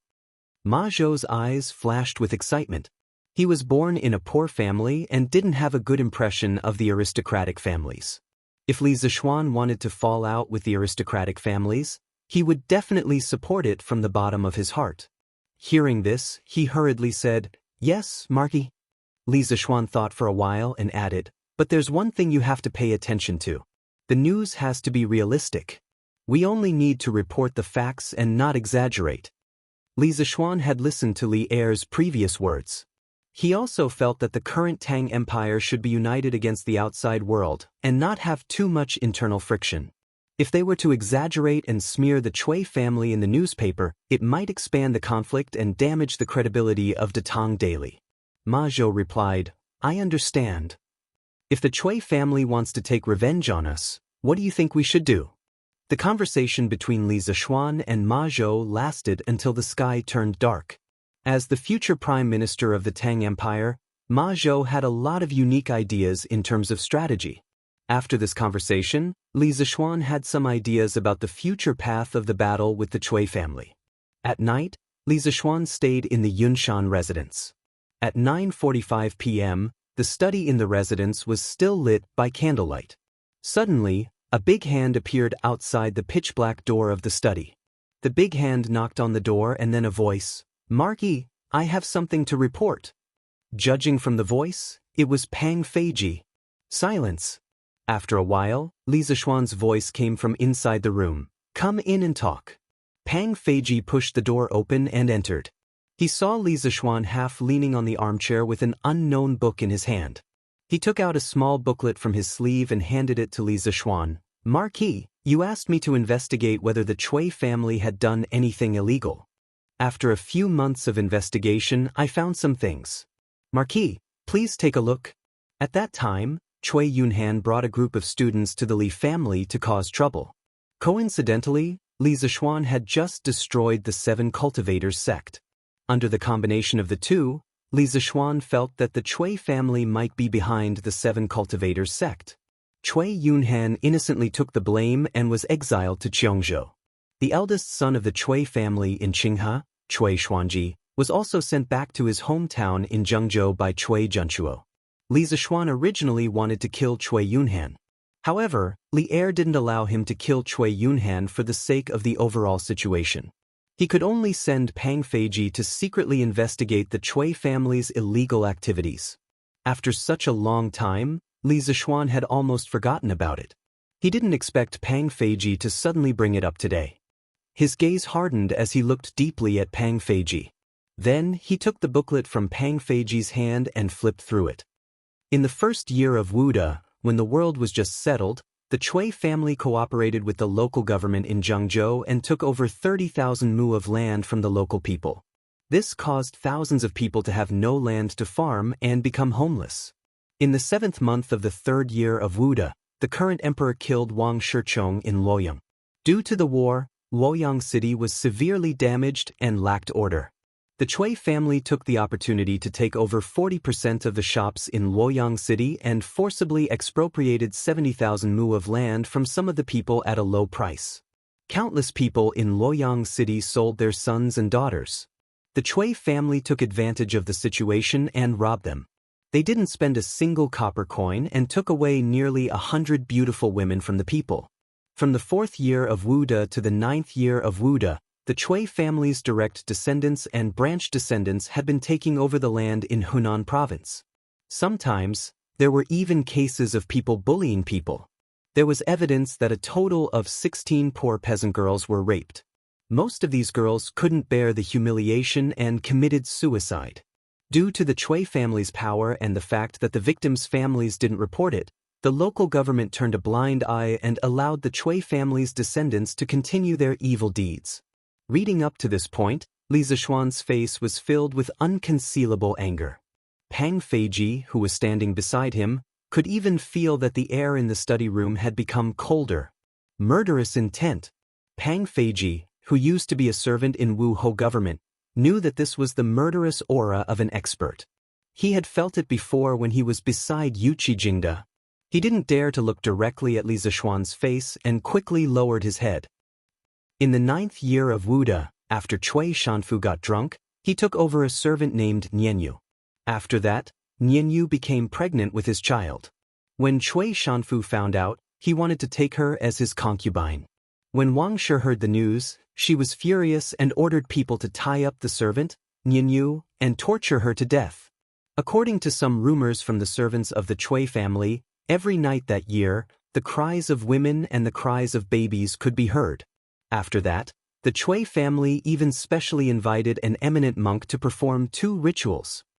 At this point, Li Zishuan had finished reading the contents of the small booklet. His face was filled with frost.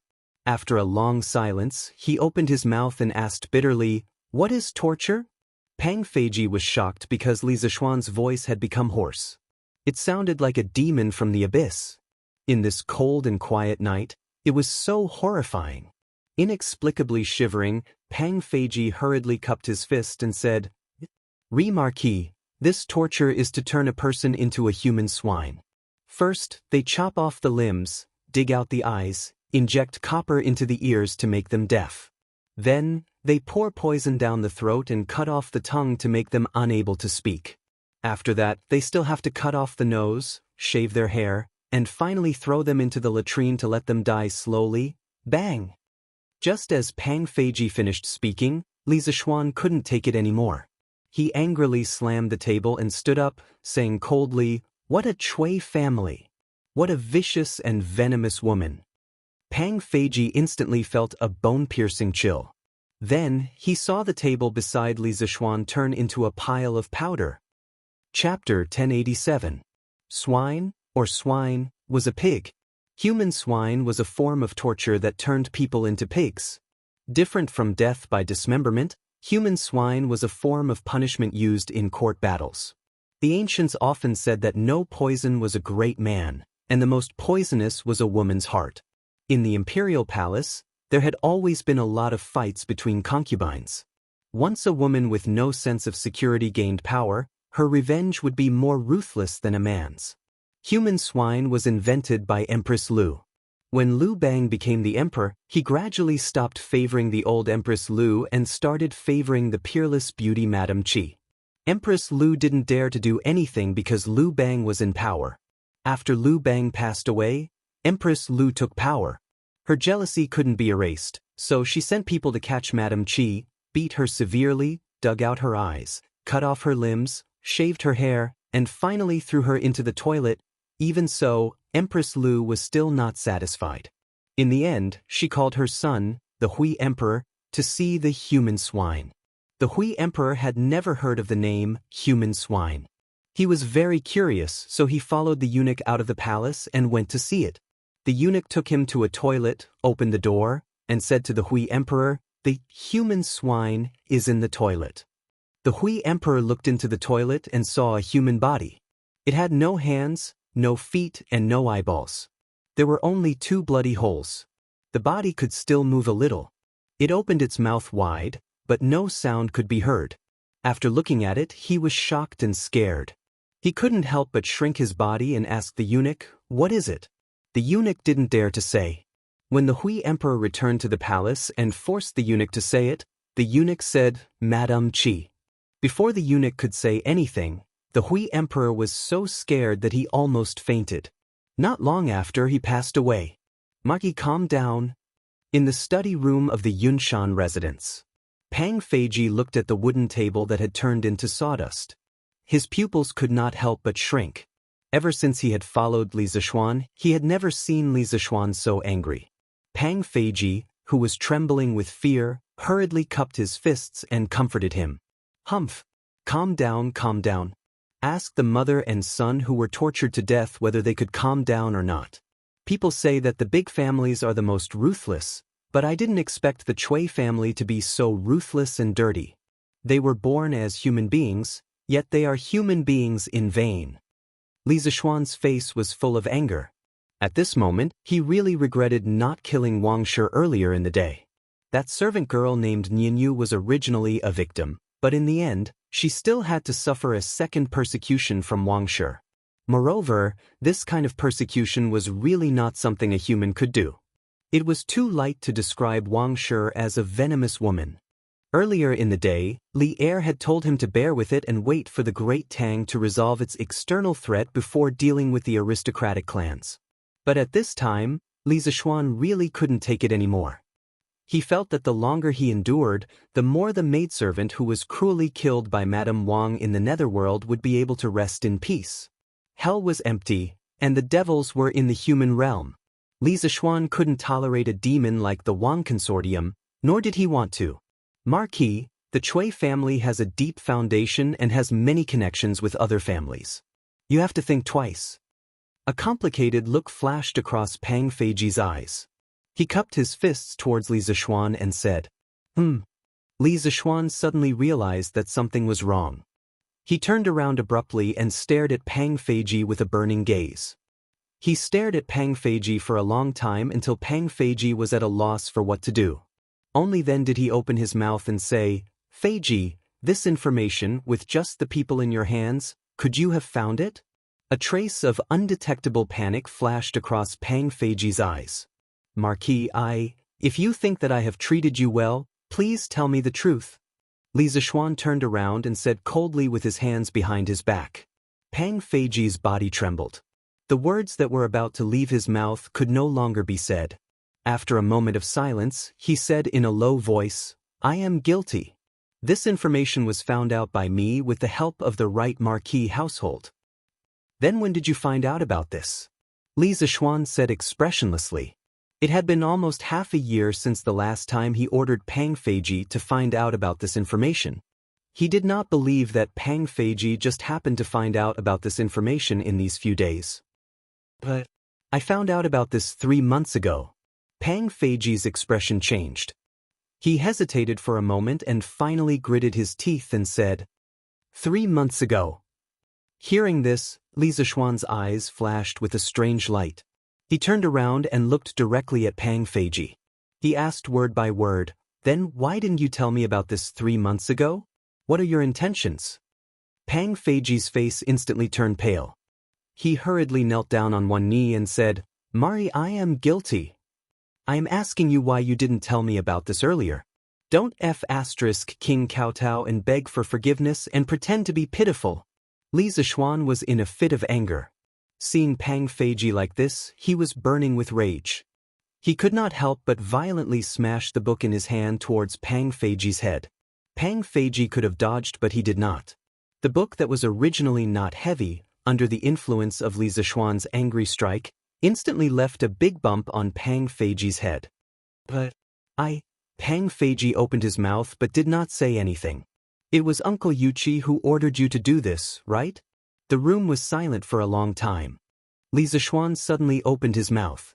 In his tone, there was a trace of sadness. It was the kind of sadness that came from being betrayed by a friend or brother. Pang Feiji was as if struck by lightning. He was stunned for a while and finally said, "Marquis's guess is correct. However, General Yuchi only suggested it. In the end, I made the decision not to tell Marquis in advance. Please punish me, Li Zishuan's voice gradually turned cold. It was so cold that Pang Feiji felt like crying. Yes, he felt like crying. Replying to Marquis, when I received this news, General Yuchi told me in person that if you, Marquis, were to know the contents of the book, based on your usual kind heart, you would definitely be furious and kill the Chui family regardless of the consequences. At that time, Marquis, your wings were not fully grown. Moreover, you had just established Yanhuang College. I'm afraid that your position in the Emperor's heart was not stable. If the Chui family were to fight back with all their strength, it would very likely cause you, Marquis, to suffer a great loss. Moreover, at that time, Marquis would not have the time to take care of Yanhuang College. Therefore, General Yuchi advised me to wait until the time was right to pass this news to Marquis. Ever since Feiji had followed Marquis, everyone knew that Marquis treated his brothers well. Marquis treated his brothers as family. This kindness, even if Feiji were to die 1,000 times, he would not be able to repay it. From the beginning to the end, Feiji only hoped that Marquis and his family would be safe and prosperous for generations to come. He had never been disloyal to Marquis. Feiji also knew that Yanhuang College was a foundation that Marquis valued greatly. In order to prevent Marquis from recklessly attacking the Chui family, and also to allow Marquis to focus on developing the college, Feiji acted on his own initiative and suppressed this information until today. Feiji, please punish me for not reporting it. Chapter 1088. You mean to say that now is the right time to make a move on the Chui family?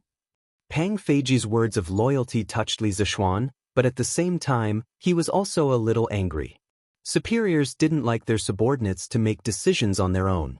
Although Li Zishuan came from the modern world and received the education of everyone is equal, he still didn't like others making decisions for him. It could be said that if Pang Feiji's actions were placed in other big families, he would have been sentenced to death by the head of the family, although he was also considering the long-term interests of the family. Li Zishuan couldn't be so cold-blooded, but he was also very unhappy with Pang Feiji's decision.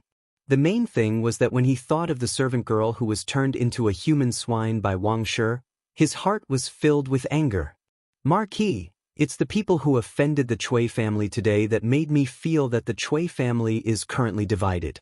On Marquis's side, the people's hearts can be used. Compared to the past, Marquis's chances of winning are definitely much higher now. Pang Feiji knelt on the ground and cupped his fists. Li Zishuan laughed lightly and said, "This is also what your General Yuchi told you, right?" He called him General Yuchi, and not Uncle Yuchi like before. Obviously, he was very uncomfortable with Yuchi Jingda's arrangement of Pang Feiji behind his back. Pang Feiji understood the meaning behind Li Zishuan's words. He said with a bitter face, "Marty, these words were indeed said by General Yuchi to me. The general also said that if Marquis and the Chui family were to start a war, the Yuchi family is willing to live and die with Marquis, advance and retreat together." Yuchi Jingda was just a blacksmith in his early years. He didn't have a good impression of the aristocratic families. Moreover, he had always thought highly of Li Zishuan, a junior with limitless potential. Therefore, on this matter, Yuchi Jingda would unconditionally stand on Li Zishuan's side. When Li Zishuan heard that Yuchi Jingda was willing to live and die together, advance and retreat together, his expression finally loosened a little. When Pang Feiji saw that Li Zishuan did not say anything, he quickly added, "Marquis, regarding this matter, your subordinate acted on his own initiative and is indeed guilty. However, this has nothing to do with General Yuchi. When I learned of the Chui family's actions over the years, your subordinate also hesitated whether or not to inform Marquis. Enough. I know everything." Li Zishuan waved his hand and interrupted Pang Feiji. He paused and said expressionlessly, "You have participated in the military training of the academy. You should know that it is the duty of a soldier to obey orders. Regardless of whether your intentions were good or bad, your actions make you unfit to be a good soldier. From today onwards, you are no longer this marquis personal guard. Captain. The position of captain is temporarily vacant. If you make the same mistake again in the future, this marquis will not tolerate it. Do you understand?" Li Zishuan's words took a huge turn. Pang Feiji thought that Li Zishuan was going to expel him from the personal guard. He was so scared that a layer of cold sweat appeared on his back. His face turned pale in an instant. When he heard the second half of the sentence, he could not help but sigh in relief. He could accept any form of punishment, but he did not want to leave the Li family. "Thank you, Mari, for your mercy. Your subordinate will definitely not make the same mistake again." Pang Feiji cupped his fists and said loudly. His tone was filled with the joy of surviving a disaster. "Enough. You may leave." "Yes, sir." After Pang Feiji left, Li Zishuan sat alone in the study room. He closed his eyes and pondered. After a long time, he heard a long sigh from the room. "The tree wants to be quiet, but the wind will not stop. I did not want to make a big deal out of this, but the spirits of hell did not agree, nor did the people of the world. This time, I really have to defy the decree." The next day, the headlines on Datang Daily became a hot topic among the people of Chang. The Chui family of Qinghe County did not donate. Angry citizens blocked their door and almost lost their lives. Hiss! The Chui family was blocked? When did this happen? Why didn't I know about it? Wang Huaihua, didn't you know about the huge commotion yesterday? What commotion? I went out of the city yesterday. What commotion? Don't you know how to read the newspapers? It's written clearly on there. Yo! So the Chui family never donated money to the Nguyen Tang Foundation. Isn't that too stingy? Although I'm not rich, I still donated 500 copper coins. No wonder the Chui family was blocked. If I was in the city yesterday, I would have spat in front of the Chui family's door. Don't brag. Didn't you see that a scholar was almost hacked to death by the Chui family's guards yesterday? This Chui family is too much. Not only did they not donate money, they even dared to hack people in public. Thank goodness the Duke of Yong arrived in time. Rich but not benevolent, two-faced, that's exactly what the Chui family is like. What kind of family is this? They're even worse than us commoners who have never read the books of the saints. That brat of mine is always thinking about how he can rely on the Chui family and marry a girl of the 5 surnames to bring glory to his ancestors. What the hell? I'm going to beat him up when I get back. Rely on the Chui family? Marry a girl of the 5 surnames? How can it compare to the glory of getting into Yanhuang College and becoming a student of the Duke of Yong? Old Wang, you're right. I heard that Mu Laosan from Stone Village used to be so poor that he didn't even have a good meal. But after his son got into Yanhuang College, the landlord in his village even wanted to marry his daughter to his son. Unknowingly, the commoners' values had changed slightly. The status of the 5 surnames and 7 great clans in the past was now plummeting in their hearts. Silent nourishment. Not only did it refer to the spring rain, but it also referred to human kindness. Li Zishuan's good deeds for the commoners this year were engraved in everyone's hearts. Compared to the Chui family, Li Zishuan represented justice and the people's will more. Now that the negative news about the Chui family was out, the commoners directly voted with their feet and stood on Li Zishuan's side without thinking. You bunch of foolish commoners only know how to listen to slander. The Chui family has been glorious for 1,000 years. Who knows how many good deeds they've done and how many poor people they've helped? How can a small Duke of Yong compare? A group of commoners were loudly discussing the Chui family when a middle-aged scholar suddenly passed by. After hearing their conversation, the middle-aged scholar couldn't help but speak out in dissatisfaction. You say that the Chui family has done good deeds, then how many can you list? I've heard people say that the Chui family's disciples bullied people in Hunan. That's right. The Chui family is rich but not benevolent, everyone knows that. But you're here speaking up for the Chui family, I think you're in cahoots with them? I was wondering who it was. Isn't this the Chui family's right-hand man, Mr. Zhu Wentao? No wonder you're speaking up for the Chui family. Speaking against your conscience, to think that you're a scholar. But, beat him up. The scholars related to the Chui family used to be high and mighty existences, but at this moment, they were completely despised and became street rats. The storm of public opinion quickly spread from the commoners to the circle of scholars. At Yanhuang College, the students were sending warmth to the poor as they discussed. Little Ku, you say that Yamacho is too mean. They didn't even call us to fight. If we, the 2nd Brigade, go, who can stop the Chui family's dogs? Cheng Chumo said casually to Li Ku with an unknown grass in his mouth.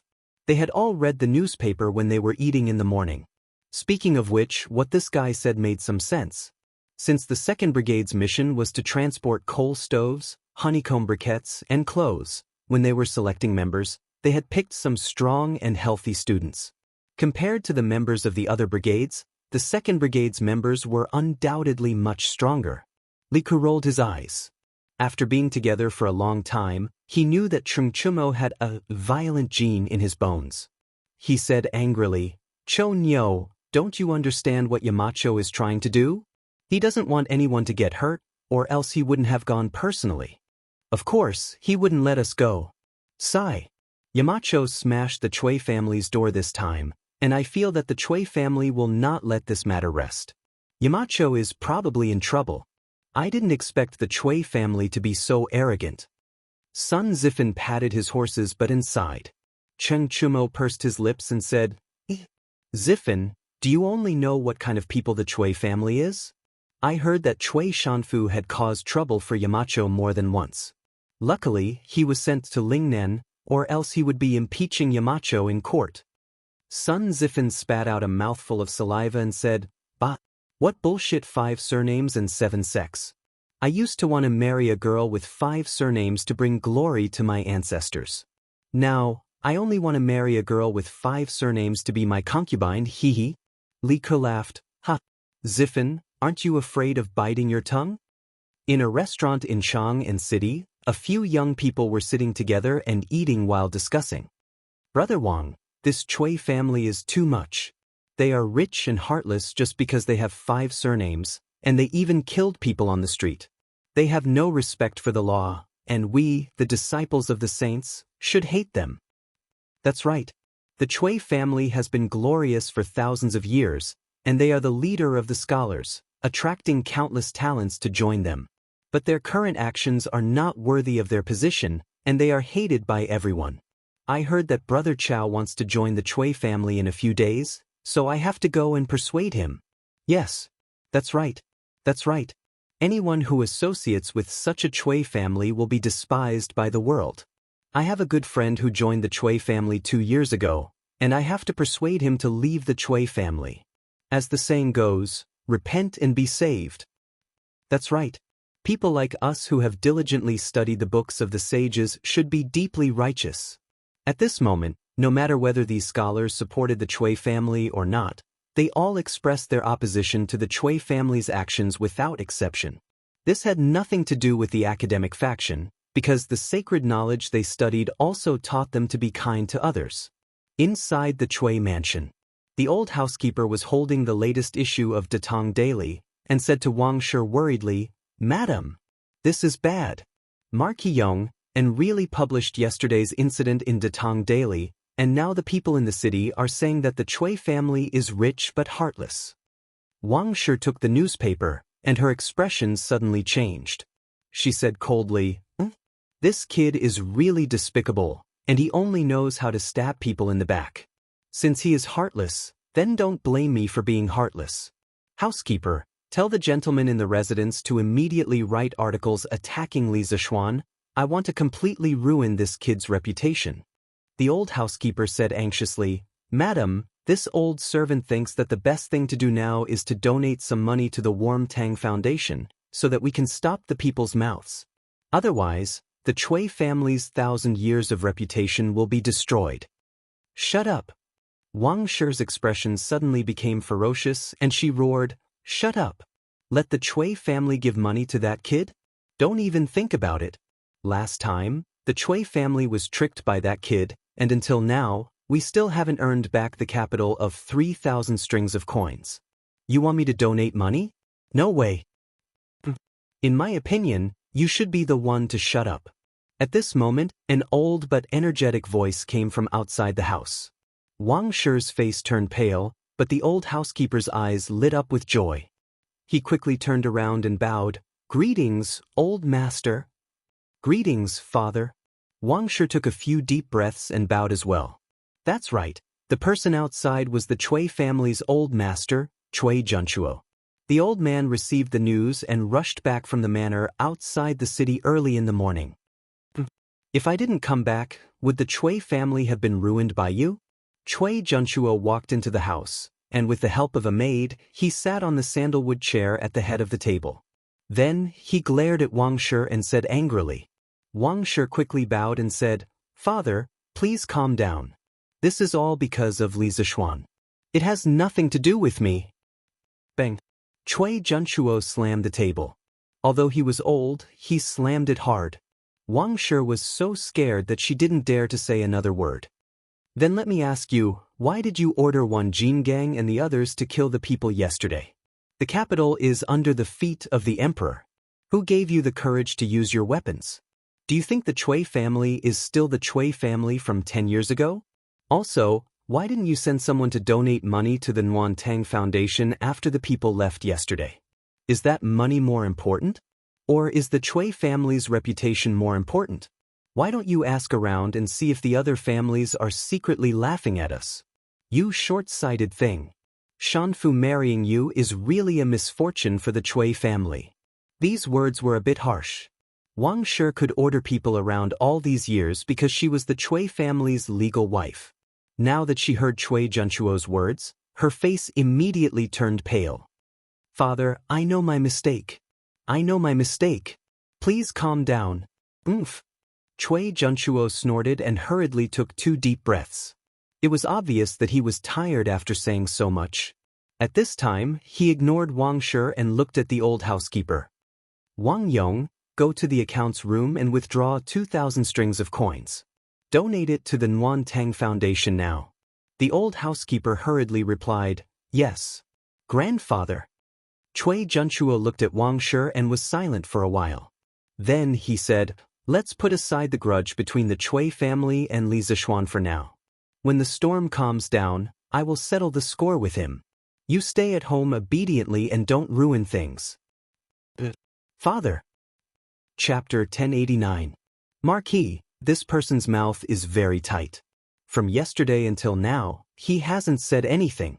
General Yuqi said that he would be sent to the Supreme Court tomorrow. In a dark little room in the Right Marshal Marquis mansion, Wan Jingong's hands and feet were tied and he was hung on a beam. His hair was disheveled and he was in a very sorry state. A soldier of the Right Marshal Marquis mansion was currently explaining the situation to Li Zishuan in a low voice. The Right Marshal Marquis mansion did not have a prison, so Wan Jin Gang could only be temporarily locked up in this little room. The Supreme Court of the Tang Dynasty as well as the various prefectures and counties all had prisons. The Ministry of Justice, the Supreme Court and the Imperial Censorate were the 3 major judicial organs of the Tang Dynasty. The Supreme Court was the central judicial organ of the Tang Dynasty. It was responsible for investigating the crimes committed by the central officials as well as cases of imprisonment in the capital. The Supreme Court's trials usually took the form of a direct trial. Therefore, the Tang Dynasty followed the tradition of the Northern and Southern dynasties and set up the Supreme Court prison as a place to detain criminals. As the central prison, the Supreme Court prison was mainly used to detain officials who committed crimes and important crimes in the capital. Therefore, Wan Jin Gang would ultimately be sent to the Supreme Court. Apart from the Supreme Court, the Imperial Censorate of the Tang Dynasty also had a prison. At the beginning of the Tang Dynasty, the Imperial Censorate's main function was to monitor the situation. But sometimes, according to the Emperor's edict, they would carry out a trial of a criminal official and directly participate in the trial.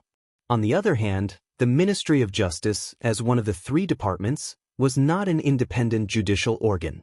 It did not set up a prison nor did it set up a warden. But the Ministry of Justice was the highest authority to manage and monitor the prison affairs of the entire country. No matter if it was the Supreme Court or the Imperial Censorate, they all had to report to the Ministry of Justice before the 25th day of every month. Li Zixuan frowned and said, "Is there any torture?" Asking this kind of question showed that he had watched too many period dramas in his previous life. As expected, the soldier's expression changed and he hurriedly looked around. After seeing that there was no one else, he hurriedly said, "Marquis, our Right Marshal Marquis Mansion does not have the right to use torture. Every time we hand a criminal over to the Supreme Court, they will check if there are any traces of torture. If they discover that we use torture, they will definitely find trouble with General Yuqi."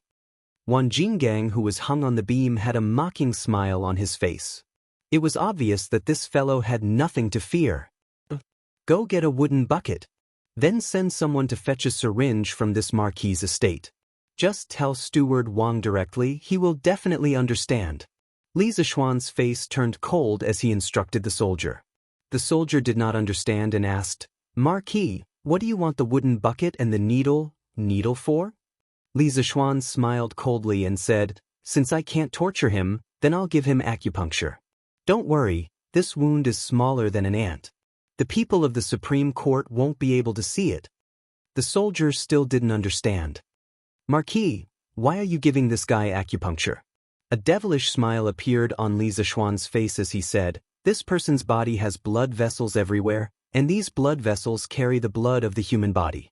In a while, this marquis will insert this needle into his blood vessels, and the blood in his body will flow drop by drop into the barrel.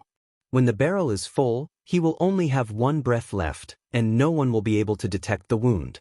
Don't you think it's very satisfying?" Woo! The soldier couldn't help but shiver, and then subconsciously retreated 2 steps, maintaining a safe distance from Li Zixuan. He then cupped his fist and said, "Oh, Marquis, this little one will go and find you a wooden bucket and syringe." Finishing, he left as if he was escaping, because Yuqi Jingda had instructed them yesterday that Li Zixuan was here. No matter what he instructed them, they must do it as long as they don't tear down the marquis government. Wang Jingang, who was hung on the beam, his face was filled with fear. The scene that Li Zixuan described was too terrifying. He opened his eyes wide and shook his head vigorously. No. Marquis Yong, and you are a marquis personally conferred by the emperor. You using private punishment is against the law.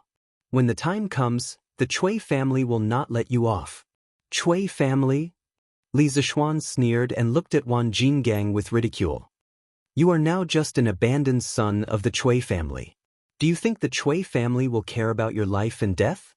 Oh no, it should be said that the Cui family only wants you dead, not alive. You must know that only dead people can keep secrets the best." Wang Jingang refused to believe.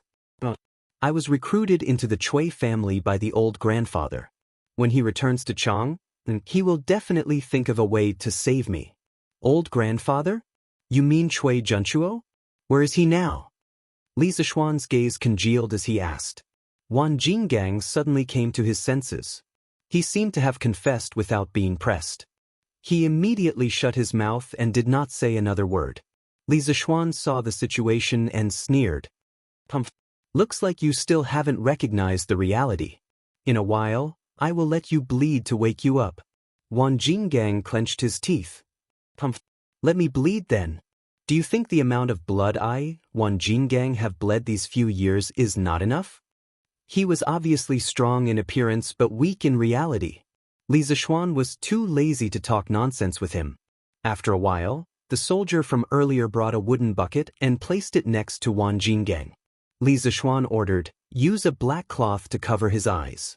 I am afraid that he will not be able to take it and will scare himself to death." The soldier and Wang Jingang shuddered. They secretly thought that Li Zixuan was really ruthless. After a while, the soldier pulled a piece of black cloth out of nowhere and covered Wang Jingang's eyes. Li Zixuan personally cut. Oh no, it was a needle. Fortunately, he was tall and could stand on the ground and directly insert the needle into Wang Jingang's arm. Facing Li Zixuan, a martial arts master, Wang Jingang did not make any unnecessary struggle. This was because he knew that Li Zishuan had thousands of ways to make him lose the ability to struggle. At this time, he only felt that his arm was stung by a bug. It was not painful, so he sneered. I thought it would hurt a lot. This is just scratching an itch for me, Wan Jingang. Li Zishuan was not angry. He said with a smile, this marquee goal is not to make you feel pain. This marquee wants you to experience the loss of life unknowingly. In the end, you won't even have the strength to open your eyes. During this process, you can't do anything. You can only wait for death slowly. Wan Jingang trembled. It was obvious that he had begun to feel fear in his heart. The soldier next to him saw that the light yellow rubber hose was instantly dyed dark red. Immediately after, there was a drip sound, and blood slid into the wooden bucket. Go and get a few de tong daily for this marquee. This marquee will read the newspaper here today while admiring how this Wan Jingang is drained dry. Li Zishuan forcefully endured the disgust in his heart and ordered. In fact, he himself was a little scared when he heard such deliberately scary, perverted words, but in order to make Wan Jingang speak the truth, he could only suffer himself. Kill me if you dare. What kind of hero are you to use such despicable means? Wan Jingang couldn't help but feel a chill run down his spine when he thought of how all the blood in his body was about to be drained dry and how there was a person admiring the process at the side. He only wished for a quick death now. The soldier of the right marquee household looked at Li Zishuan as if he was looking at a monster and thought, is this still the great philanthropist Mark Yong, and that everyone praises? Why does he look like a demon that just came out of hell? Just as the soldier was about to give Li Zishuan the newspaper, he suddenly felt his sleeve being pulled by someone. He lowered his head and saw that it was Li Zishuan who had pulled him. He was bewildered and was about to ask when he saw Li Zishuan shove a ball of paper into his hand with lightning speed and make a shushing gesture. The soldier was also a quick-witted person. He quickly nodded and retreated. Commandant Zhou, Marquis, what's written on it? Tell me quickly. In a side hall of the Wu Marquis household, the soldier who previously served Li Zishuan was scratching his ears and cheeks as he surrounded a middle-aged man and asked anxiously. Looking at him, he was obviously illiterate. The note Li Zishuan passed to him earlier was really a waste. The general usually tells us to read more books when we have time. Xianxia, you just don't listen. The middle-aged man surnamed Zhou pointed at the soldier and grumbled. But grumbling was grumbling. He still started to help Xianxia read the contents of the note. A jug of water, a funnel, and 2 soldiers? Xianxia, are you sure this is the note Marquis gave you? The content of the note was very simple. Commandant Zhou finished reading it very quickly. But he didn't quite understand the contents of the note. Xianxia frowned and thought for a while, then said excitedly, I understand. Thank you, Commandant Zhou. With that he ran off like a wisp of smoke. Drip, drip, drip, drip. In a dark room, the sound of water dripping could be heard from time to time. A young man sat at the door, calmly flipping through the latest issues of De Tong Daily. His face would occasionally reveal a smile. It could be seen that he was in a good mood. But the burly man who was hung on the beam was not in a good mood. His face was pale. Because he wanted to break free, his wrists and ankles were left with deep purple marks. His lips were dry. He didn't shout, because he had shouted for a long time, but it was useless. The young man was unmoved by his shouts. But it couldn't be said that he was completely unmoved. When he cursed, the young man would fiercely kick him in the stomach. It was so painful that he couldn't even breathe. Marquis, it's already noon. Why don't you go and have your meal first? I'll help you watch? When it was close to noon, Xianxia ran over and asked carefully. Li Zishuan put down the newspaper and replied, No need. Go to Drunken Immortal restaurant and get me a plate of lion's head, a plate of fried bean sprouts, and a small pot of Immortal drunken wine. This Marquis will eat here for lunch. Let shopkeeper Lu prepare a few more portions, and let the brothers on duty in the Wu Ho government have a taste. Xianxia said in fear and trepidation, Oh, you're too kind. The brothers are on duty, how can they drink? Li Zishuan raised his eyebrows in surprise. He secretly thought that the military discipline here was quite strict. He waved his hand and said, "Then bring more food over. Treat it as this marquis's reward to the brothers." "Thank you, Marquis." Then, as for this Wang Jingang, don't let him eat for lunch. Based on the speed of his bleeding, he should be able to bleed out by tonight. Letting him eat would be a waste. Marquis Yong, and you're too much. Ever since Wang Jingang was caught yesterday morning in Wu Ho government, he had not eaten a single bite of food. And after going through Li Zishuan's torture, he felt that he was really exhausted. Hearing Li Zishuan's words, his lungs were about to explode. "Ignore him. Go quickly." Li Zishuan waved his hand and said. Xianxia obeyed and left. In the afternoon, the military officials and soldiers on duty in the right Wu Ho government were considered to have freeloaded a big meal. The drunken Immortal restaurant's top-quality food and dishes, they usually could not bear to eat a plate of it. But now they could eat heartily. In a moment, the entire Wu Ho government was filled with the aroma of food. Wang Jingang, who was starving in the aroma of the food and wine, felt that death was better than living. Every day felt like a year. "Marquis, your subordinate heard a news outside. It said that the Chui family donated 2,000 strings of coins to the Nuan Tang Foundation. Looks like they are starting to give in." Li Zishuan invited Xianxia to have lunch at the entrance of the little black room. During the meal, Xianxia smiled and said a piece of news. Wang Jingang heard this and could not help but frown deeply. Li Zishuan seemed to sigh carelessly and said, "Everyone thinks that the Chui family is high above and will never fall. Let's wait and see. Let's not talk about that. This drunken immortal is still the best. TSK. Even an immortal would not exchange it." Gugu. While Li Zishuan was enjoying the food and wine, Wang Jingang's stomach started growling. Li Zishuan smiled at the two soldiers who were standing beside Wang Jingang and doing unknown things. Come. The two of you take turns to eat. Just keep an eye on him and don't let him commit suicide by biting his tongue." The two of them looked at each other. Seeing Xianxia nodding at them, they replied, "Thank you, Mark." Thus, only the sound of chewing and the very rhythmic dripping sound was left in the room. The starving Wang Jingang was even more tormented by these two sounds. His arms and legs had already lost feeling. It was probably because he had lost too much blood. If he had a knife in his hand at this moment, his first reaction would not be to slash at Li Zishuan but his own neck. In the afternoon, after some time, the dripping sound suddenly stopped. Li Zishuan raised his head and said, "What's wrong? Did he bleed dry so quickly?" "The two of you quickly press on his arm and help him squeeze. Maybe he can squeeze out some blood. Xianxia, help me get another pot of wine." "How can there be no wine for such an elegant thing?" Wang Jingang's face turned even paler. He roared with his already hoarse voice, "Lunatic! Lunatic! You are the devil! I beg you to kill me!"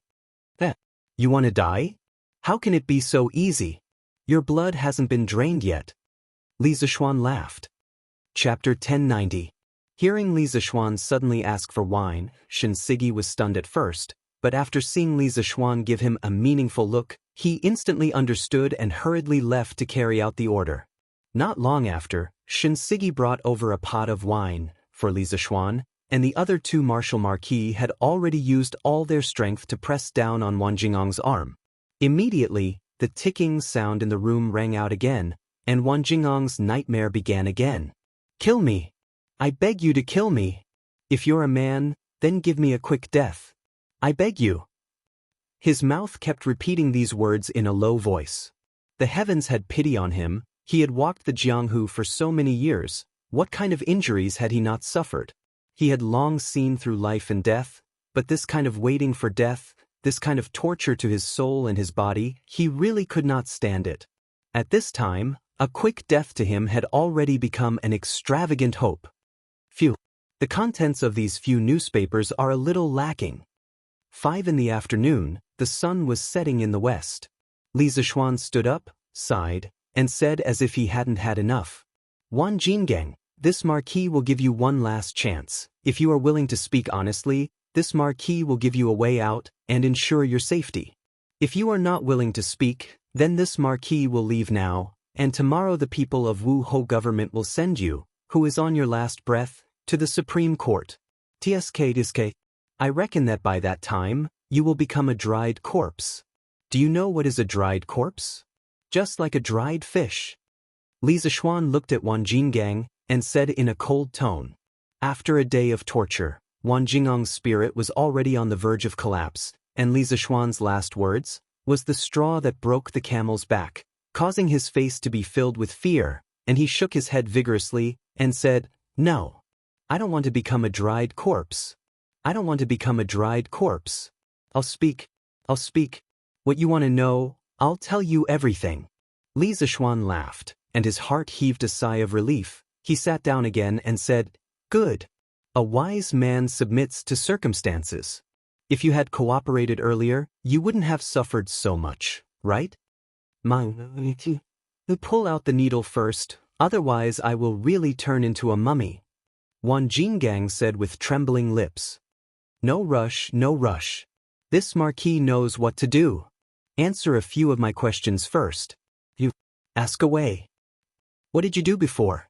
I used to be a bandit in the Qinling Mountains, and then I became a blacksmith. When did you enter the Cui family? For years? No, it should be 5 years ago. I heard that the Cui family was recruiting a large number of pugilistic experts, so I went to try my luck. In the end, old Master Cui took a liking to me, so I became the Cui family's guard. Then have you heard of a maidservant named Nianyu?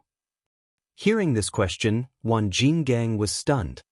His face was once again filled with fear, and he said in a trembling voice, How do you know her name? Could it be that the female ghost is still lingering around? Cut the crap. Let me ask you, how did Nianyu die? Li Zishuan scolded coldly. She was raised into a human swine by Madame, and she was tortured to death.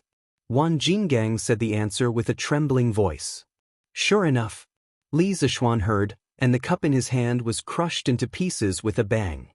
Then tell me, why didn't Nianyu's parents report it to the authorities? Li Zishuan asked again. Wan Jingang thought for a moment and replied, As far as I know, Nianyu's parents sold her to the Cui family a long time ago, and they rarely had contact with each other. After Nianyu's death, the family had ordered people to send 100 strings of cash to Nianyu's parents. It was said that their daughter was pregnant with the Cui family's flesh and blood, but she unfortunately died in childbirth and was buried in the Cui family's cemetery. Nianyu's parents didn't suspect much, and accepted the fact that Nianyu had passed away. 100 strings of cash? Madame Cui is a good-for-nothing. This Cui Shanfu is also a good-for-nothing. Wan Jingang, you're loyal to such a master, I don't know if you'll feel ashamed after you die. Li Zishuan heard and sneered. Wan Jingang couldn't help but lower his head at this moment and kept silent. Li Zishuan continued, How did the Cui family deal with Nianyu's corpse in the end?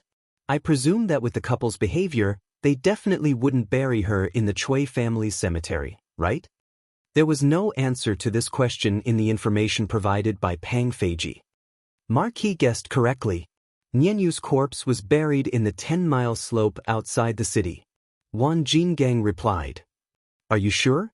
If there's half a lie, I will not only turn you into a human swine, but also cut you into pieces. Everything I said is true. Li Zishuan's mood suddenly became heavy. Apart from this matter, has the Cui family done any other heinous things in recent years? After a long pause, Li Zishuan asked again. Marquis, this I can't remember clearly. Wan Jingang thought for a while and finally replied. Then let me ask you. How much fertile land has the Cui family seized in recent years? Li Zishuan asked with a cold face. Wan Jingang was silent for a long time and replied, The Cui family has seized a lot of fertile land in recent years, but I can't say exactly how much. But it should be more than 100,000 mu. Do you know all the illegal things the Cui family has done in Hunan province? This, I know a little. Tell me everything you know. Don't leave out a single thing.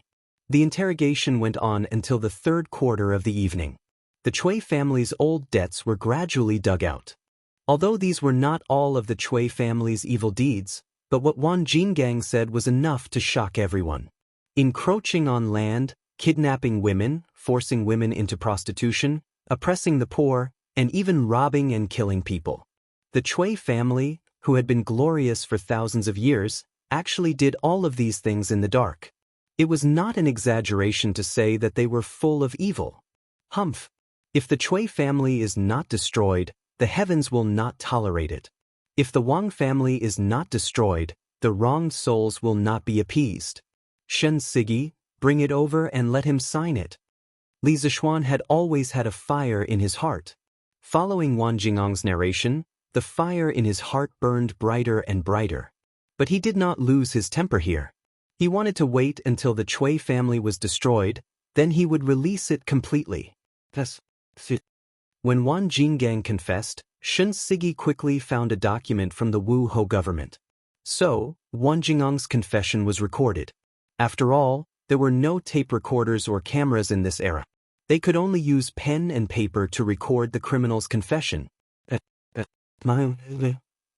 Pull out the needle from my body, you can't go back on your words. Chapter 1091. At this time, Wan Jinggang suddenly realized that there was still a needle in his body.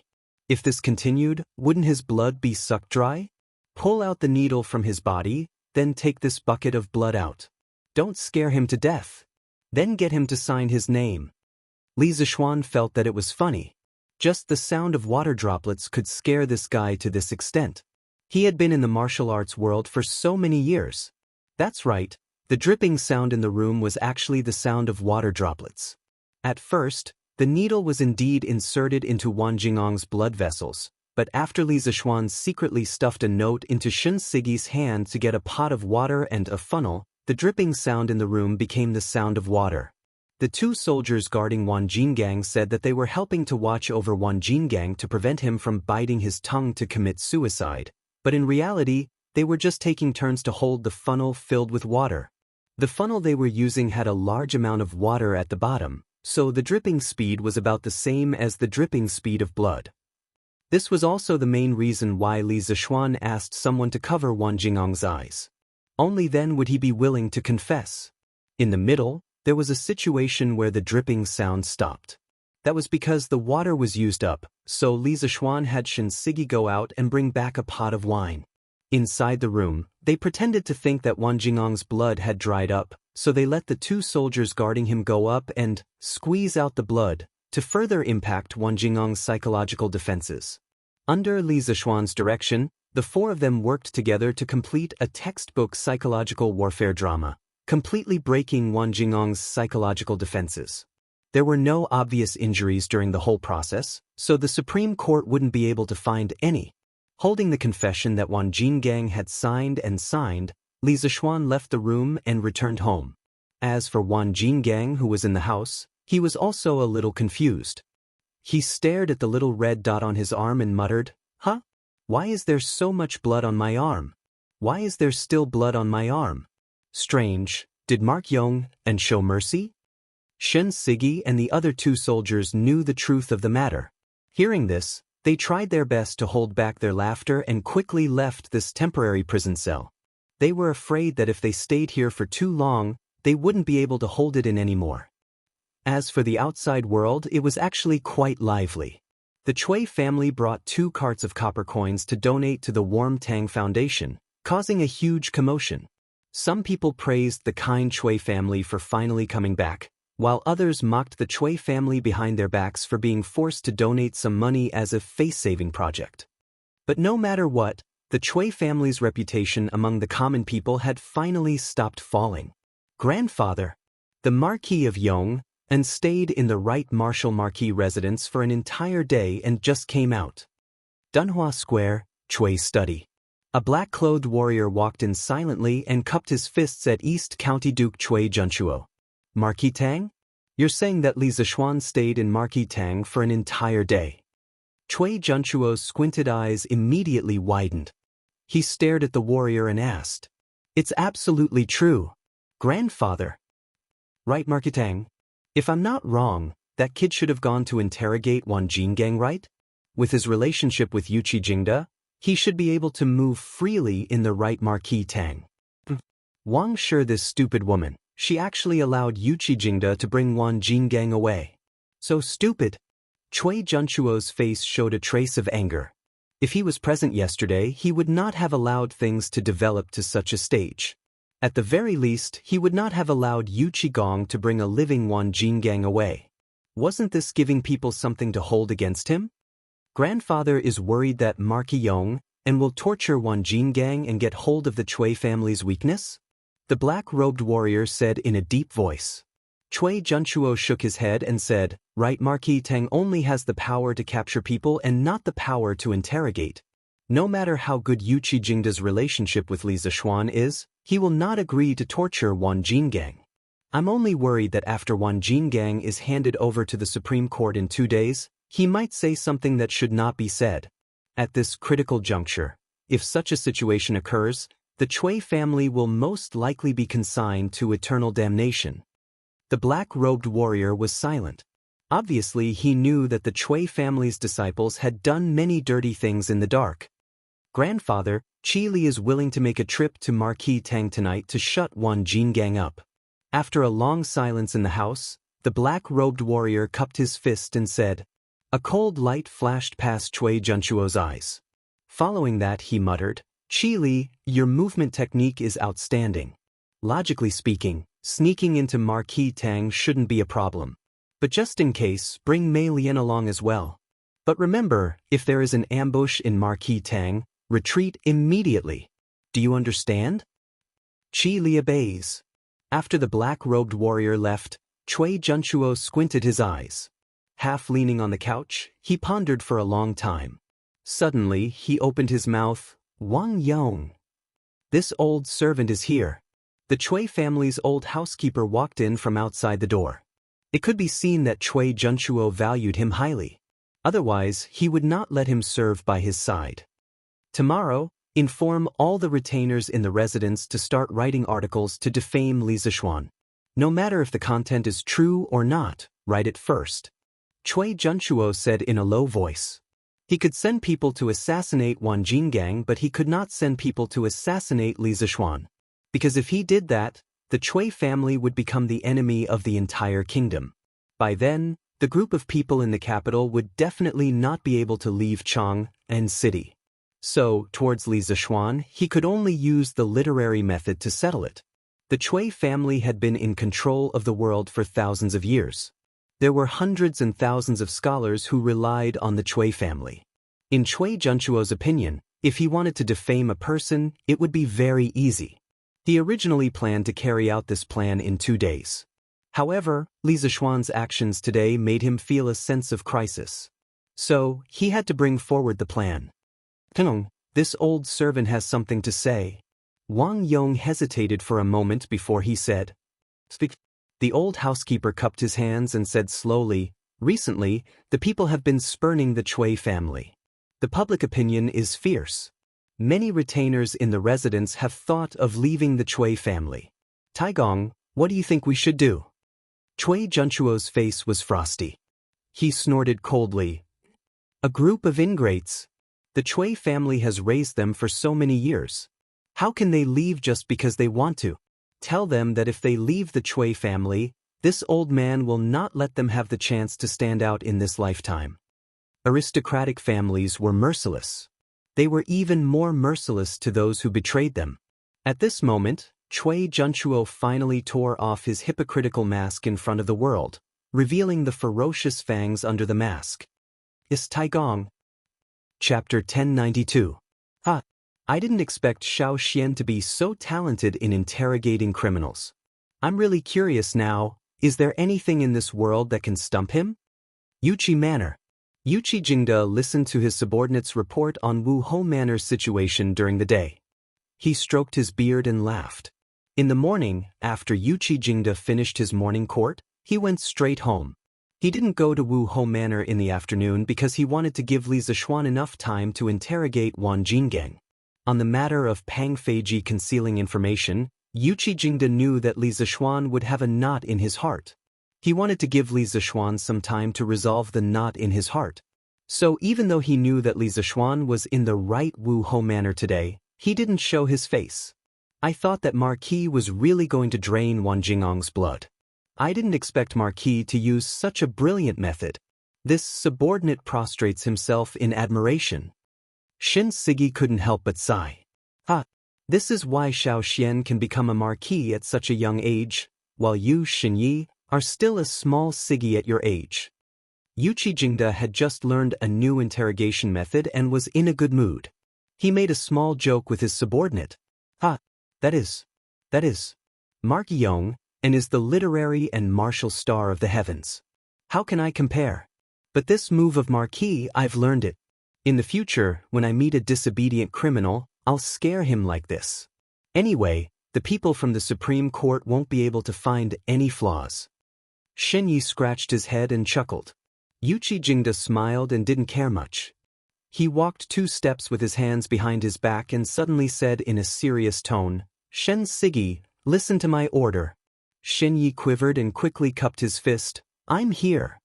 Yuqi Jingde said expressionlessly, "Inform General Song, order all the soldiers of the right Wu Ho Manor to be on high alert tonight. They must be loose on the outside and tight on the inside. Also, prepare 300 archers for an ambush, in case experts attack at night." Xinyi was shocked. Even though he was full of questions, this wasn't the time to ask. He quickly said, "I've received your order. Go." Yuqi Jingde waved his hand, and Xinyi accepted the order and left. He had a faint intuition in his heart that this night would absolutely not be peaceful. "Tui Junchuo, I hope you won't disappoint me." Yuqi Jingde raised his head to look out the window and muttered, "Li Zishuan, did you manage to interrogate him at the right Martial Marquis mansion today?" It wasn't just Cui Junchuo and Yuqi Jingde who were paying attention to Li Zishuan's movements. Leah was also paying attention at all times. The main thing was that he was afraid that Li Zishuan didn't know the severity of the situation and really completely fell out with the Cui family. Imperial Palace, Suite Du Hall. After Li Er finished his dinner, he came here to work overtime. Zhao Song came over and told Li Er about Li Zishuan's movements that night. Li Er frowned and asked. Zhao Song bowed and said, "Your Majesty, this old servant does not know." According to the information, there were a total of 3 soldiers who accompanied the Marquis Yong, and for interrogation. After the interrogation, they left the Martial Marquis mansion and returned home. Li Er frowned and after a moment he ordered, "Tomorrow, bring one of the soldiers present into the palace. After the morning assembly, I want to see him." This old servant obeys. "Marquis, this subordinate has already sent the letter to General Dugu. Yong Lu Lane, Li Mansion West Courtyard." In the study, Pang Feiji cupped his fist towards Li Zishuan. "What did Dugu Xian say?" Li Zishuan asked. Pang Feiji cupped his fist and said, "General Dugu said that he and Fei Ying will arrive at the place that Marquis mentioned on time." During the day, Li Zishuan heard that the old master of the Cui family had sent someone to donate money to the Warm Tang Foundation. After he left the right Martial Marquis mansion, he felt that something was wrong. He estimated that with the Cui family's power, they would definitely know that he had stayed in the right Martial Marquis mansion for an entire day. As for the purpose of him coming to the right Martial Marquis mansion, Cui Junchuo, that old fox, would definitely be able to guess it even with his eyes closed. Following this train of thought, the Cui family might have some ideas about Wan Jinggang tonight. Hence, he asked the Dugu brothers to hide in the surroundings of the Martial Marquis mansion tonight and help capture the assassins sent by the Cui family. He had also thought of asking the expert curly-beard guest to come over, but he felt that it was a waste of talent. No matter how deep the Cui family's background was, it would be difficult for them to send out an assassin of curly-beard guest level. Hence, after thinking about it, Li Zishuan decided to leave the assassins that might appear tonight for the Dugu brothers to practice on. One of them was a martial arts master while the other was a flying dagger master. He believed that as long as it was not an assassin above the middle stage of a martial arts master, the 2 brothers would definitely be able to handle it. "That's good. How's the workshop?" "According to your instructions, Marquis, the editorial staff of Datang Daily will all stay in the workshop to print all night. We expect to finish printing around midnight. Is the city gate ready?" Reporting to Marquis. Fei Ying said that he could help Marquis arrange it. At that time, as long as no one wanted to enter the city, it wouldn't be a big problem. They could use some hanging baskets to transport things into the city. All right, you may leave. This subordinate will take his leave. After Pang Feiji left, Li Zixuan looked out of the window and said coldly, "Tonight, the show is about to start." Translator, trans and editor.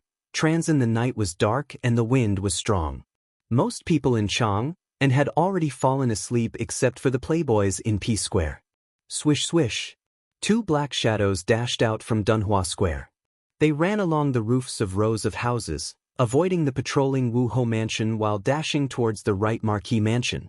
Leaping onto roofs and vaulting over walls, these two people had performed these 4 words to the extreme. 6 minutes later, on a roof opposite the Wu Ho mansion, there were 2 black-clothed men.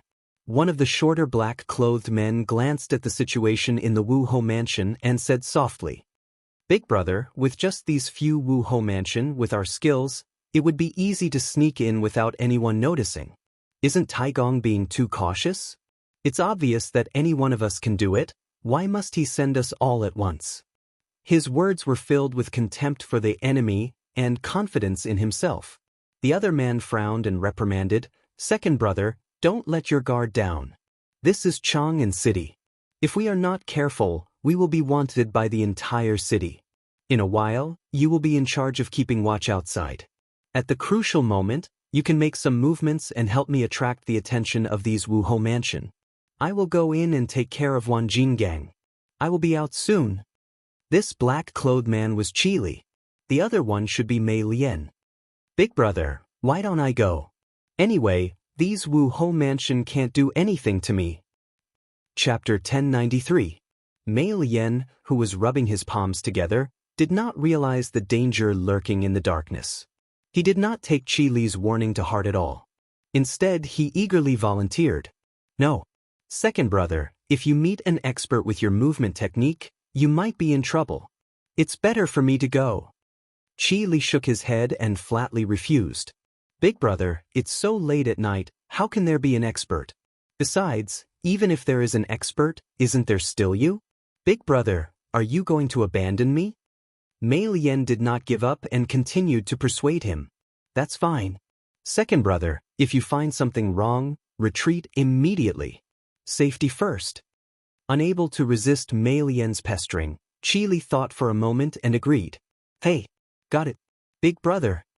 Mei Lian excitedly replied and then jumped down from the roof. In the night he jumped left and right, dodging a few groups of Wu Ho government patrolling the night. Suddenly, a sense of pride rose in his heart. "Hey, seems like grandfather and big brother are overthinking. It's almost midnight, how can there be an expert?" After knocking out a few Wu Ho guards without anyone noticing, Mei Lian could not help but mutter softly. At this time, he was less than 20 feet away from the small house where Wan Jinggang was locked up. Wan Jinggang, you're usually so arrogant. Today I'm here to send you on your way." Mei Lian volunteered. Other than being bored and wanting to show off his skills, another important reason was that he and Wan Jinggang had a grudge. Once, when he was doing something good with a servant girl in the Chui family, Wan Jinggang bumped into them and even told Chui Junchuo. Although Chui Junchuo did not punish him and even gave the servant girl to him, this kind of experience of being stabbed in the dark would make anyone unhappy. Bang bang. Outside the room where Wan Jinggang was locked up, there were also 2 martial marquis guarding it. Mei Lian flashed, and before the 2 martial marquis could see who it was, they were knocked unconscious by Mei Lian. Creak. The door opened. "Who is it?" Wan Jinggang, who was hanging from the beam in the room, suddenly opened his eyes and asked aloud, "Guess who I am?" Mei Lian let out a sinister laugh, which was particularly eerie in the dark night. "Mei Lian? It's you? Did grandfather send you to save me?" Wan Jinggang was overjoyed. Clang! Mei Lian suddenly pulled out the dagger from her thigh and sneered, "Heh! In your dreams, brat. Grandfather sent me here to shut you up forever." Wan Jinggang was furious and said in disbelief, "Bullshit. Mei Lian, you faked Taigong's orders. When I get out of here, I will definitely complain to my grandfather. Tisk. Mei Lian was even more furious. He sneered and said, "Complain, complain. Wan Jinggang, since you like to complain so much, go complain to the king of hell." As soon as he finished speaking, he dashed towards Wan Jingong's throat with the dagger in his hand. Swish swish. In the blink of an eye. Just as Mei Lian's dagger was about to touch Wan Jingong's throat, he suddenly heard the sound of something tearing through the air behind him. His many years of combat experience told him that someone was shooting at him from behind. If he insisted on killing Wan Jinggang now, he would definitely be hit by 2 arrows. How could he do something that would hurt both sides? "You have a death wish." Mei Lian roared angrily. He quickly turned around and waved his dagger. With 2 clanging sounds, the arrows were pushed to the side by him. Taking advantage of this gap, he realized that there were 2 martial marquis standing outside the door with bows in their hands. You overestimate yourself. Mei Lian's journey tonight had been smooth sailing. Even now, he looked down on all the martial marquises here. When he saw that someone was shooting at him, his first reaction was not to run but to take the initiative to attack. He wanted to kill the person who shot him to vent his anger. His figure changed, and he rushed out of the room in an instant. Then, he went straight for the 2 soldiers who were holding the big bows. Swish, swish, swish. However, the moment he dashed out of the room, dozens of soldiers suddenly appeared from under the tables, cabinets, and bookshelves leaning against the wall. Dozens of arrows were shot at him at the same time. It's an ambush. No matter how dumb Mei Lian was, he knew that he had fallen into an ambush. He was shocked and ran out of the door without thinking. Despicable. Shameless. I'll kill all of you the next time I come. Mei Lian was too fast, even faster than the arrows. In the blink of an eye, he had knocked away a few soldiers and dashed out of the door. As he left, he did not forget to leave a threat. Fire. A general brought 300 archers and rushed to the outside of Wu Ho government. The general pointed at the direction where Mei Lian had fled and shouted, "Swish, swish, swish." With 300 people shooting at the same time, no matter how fast Mei Lian was, it was difficult for him to dodge all the arrows. Clang. Second brother, be careful. Just at this moment, Qi Li, who had been lying on the roof opposite Wu Ho government, upon seeing this, immediately pulled out her sword, and in a flash, she flew over.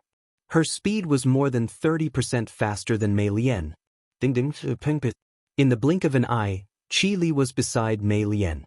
He danced with his sword, and after a series of ding, ding, ping ping sounds, all the arrows fell to the ground, and the brothers were unharmed. General Song, there are 2 assassins. When the Wu Marquis saw that there was an extra person on the battlefield, they quickly said in fear, "Fire. All of you, fire for me. Those who hit will be heavily rewarded." The general surnamed Song roared, "Second brother, let's go." Qi Li and Mei Lian retreated as they fought. In a short period of time, no one could do anything to them. The main reason was that their martial arts were too powerful. Wanna leave? Not so easy. 9 swords beyond the swords, broken sword style. Even the archers could not do anything to these 2 experts. Seeing that they were about to fly away, General Song was anxious. At this moment, in the dark night sky, there was an extremely clear sound of a sword. Then, a young man with a sword in his hand was heading straight for Qi Li. So fast. So powerful. This was also a master expert. General Song was overjoyed, but Qi Li was shocked because he realized that when facing the sword, it was as if his hands and feet were tied, and there was nowhere for him to hide. Although the other party was also a master expert, his strength could completely suppress him. This made him realize that Wu Marquis government had already set up an inescapable trap, waiting for them to come in. Qi Li had no choice but to fight with his sword. "Big brother, let me help you." Mei Lian also pulled out his long saber, wanting to help his good brother, but who knew that 2 flying daggers would whiz towards his face. "Ha! Where are you going? Your opponent is me." Chapter 1094. It's General Dugu. General Zhou, who was on night duty in the Right Marquis mansion, also recognized the 2 brothers from the Dugu family. He exclaimed and quickly said, "Soldiers, listen to my order. Set up the formation and surround the enemy. Tonight no one is allowed to leave. Sir. Nearly 1,000 soldiers of the right Marquis mansion answered loudly and quickly got into formation. The infantrymen held swords on the inside, while the archers held swords on the outside. The military formation quickly pressed down on the 2 black-clothed assassins. Second brother, don't fight. Leave if you can. Otherwise, none of us will be able to leave tonight.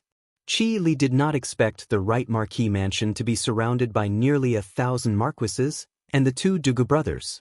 These 2 had become famous after fighting Li Zishuan at Snake Spirit Mountain.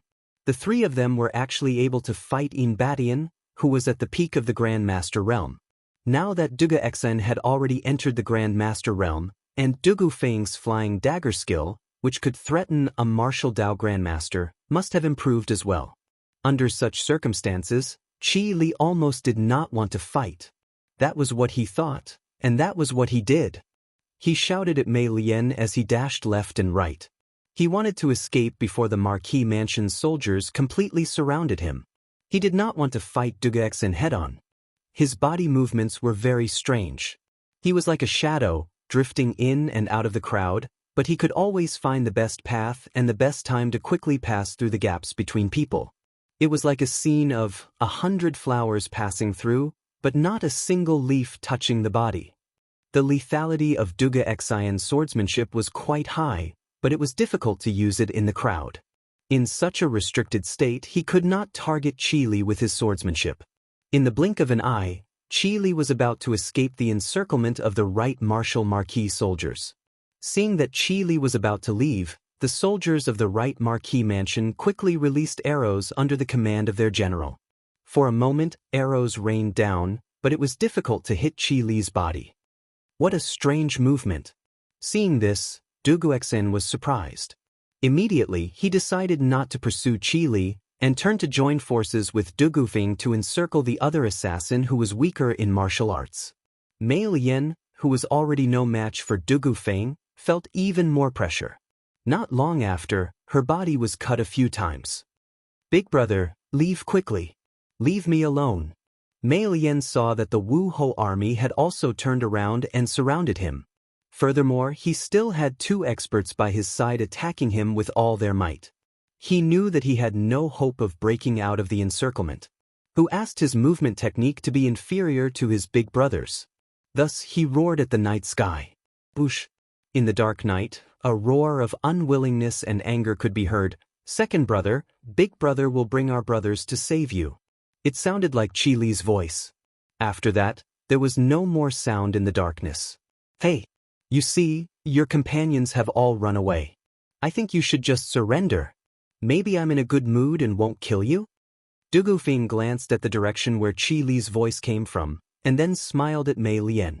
Although Mei Lian had already touched the threshold of Grandmaster Realm, and his actual strength was slightly higher than normal martial Dao Grandmasters, Dugu Feng was a man who had just surpassed Grandmaster Pinnacle in a head-on battle.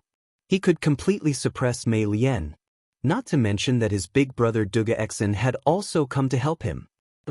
Surrender without a fight? Dream on. Even if I die, I'll drag someone down with me. 7 arrows. Mei Lian laughed coldly. Then he swung his sleeves, and 7 short arrows with a cold glint could be seen flying toward Dugu Feng from 7 different directions. Obviously, Dugu Feng was the scapegoat he was talking about. Who asked this guy to have such a big mouth? F***CK. You think I'm easy to bully, don't you?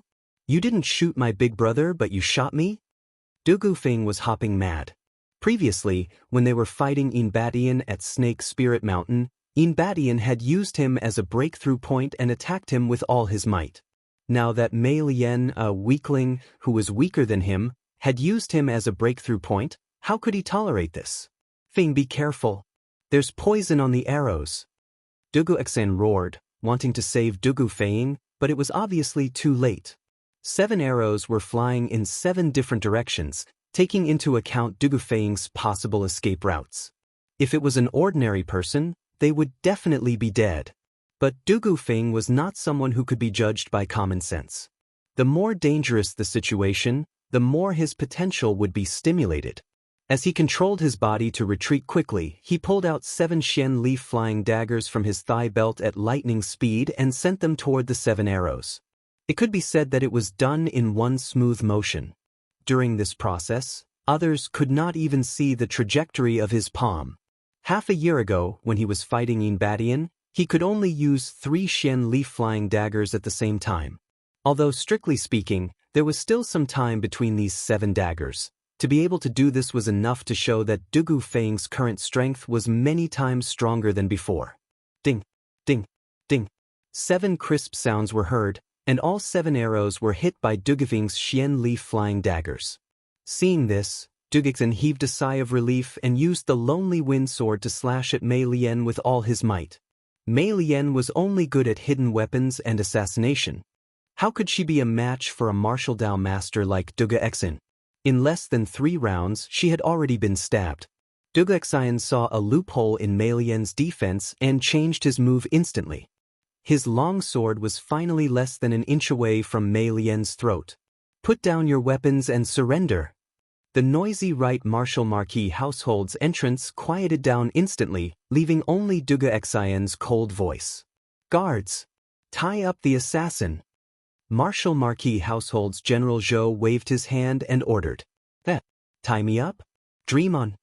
Mei Lian, the wild beast that everyone thought was trapped in a cage, laughed evilly and then charged at Dugixen's long sword without hesitation. Shing. That was the sound of a sharp sword piercing into flesh. Things happened too suddenly, and it was also too unexpected. Dugixen did not even have time to retract his sword before Mei Lian killed himself in front of everyone. Doctor! Call the doctor! General Zhou was shocked and quickly went to check on the situation before shouting loudly. It's too late. He's not breathing anymore. Dugixen said coldly as he placed his finger on Mei Lian's nose to check. There was even a hint of frustration in his tone. I didn't expect this kid to be so decisive. How ruthless! Dugu Feng muttered in surprise. Chapter 1095. Young Master, there's movement at the right martial manner. At midnight, Li Zishuan had already let Han Yushi sleep while he was reading in the study room. Outside the room, Pang Feiji's low and hurried voice sounded. Come in. Li Zishuan's eyes flashed and immediately said, Creak. Pang Feiji walked in quietly. The Chui family sent experts to the martial manor? Li Zishuan hurriedly asked. Pang Feiji cupped his fists and replied. Marquis's prediction is godly. Just 3 minutes ago, an expert infiltrated the martial manor and was discovered by the martial manor on duty.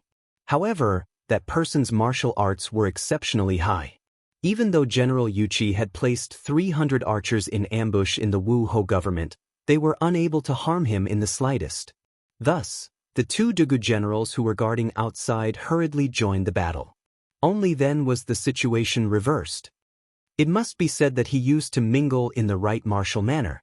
If not, for him to wander around the streets in the middle of the night, it would be strange if he wasn't captured by the patrolling martial manor. How was the battle situation? Did you manage to capture the assassin?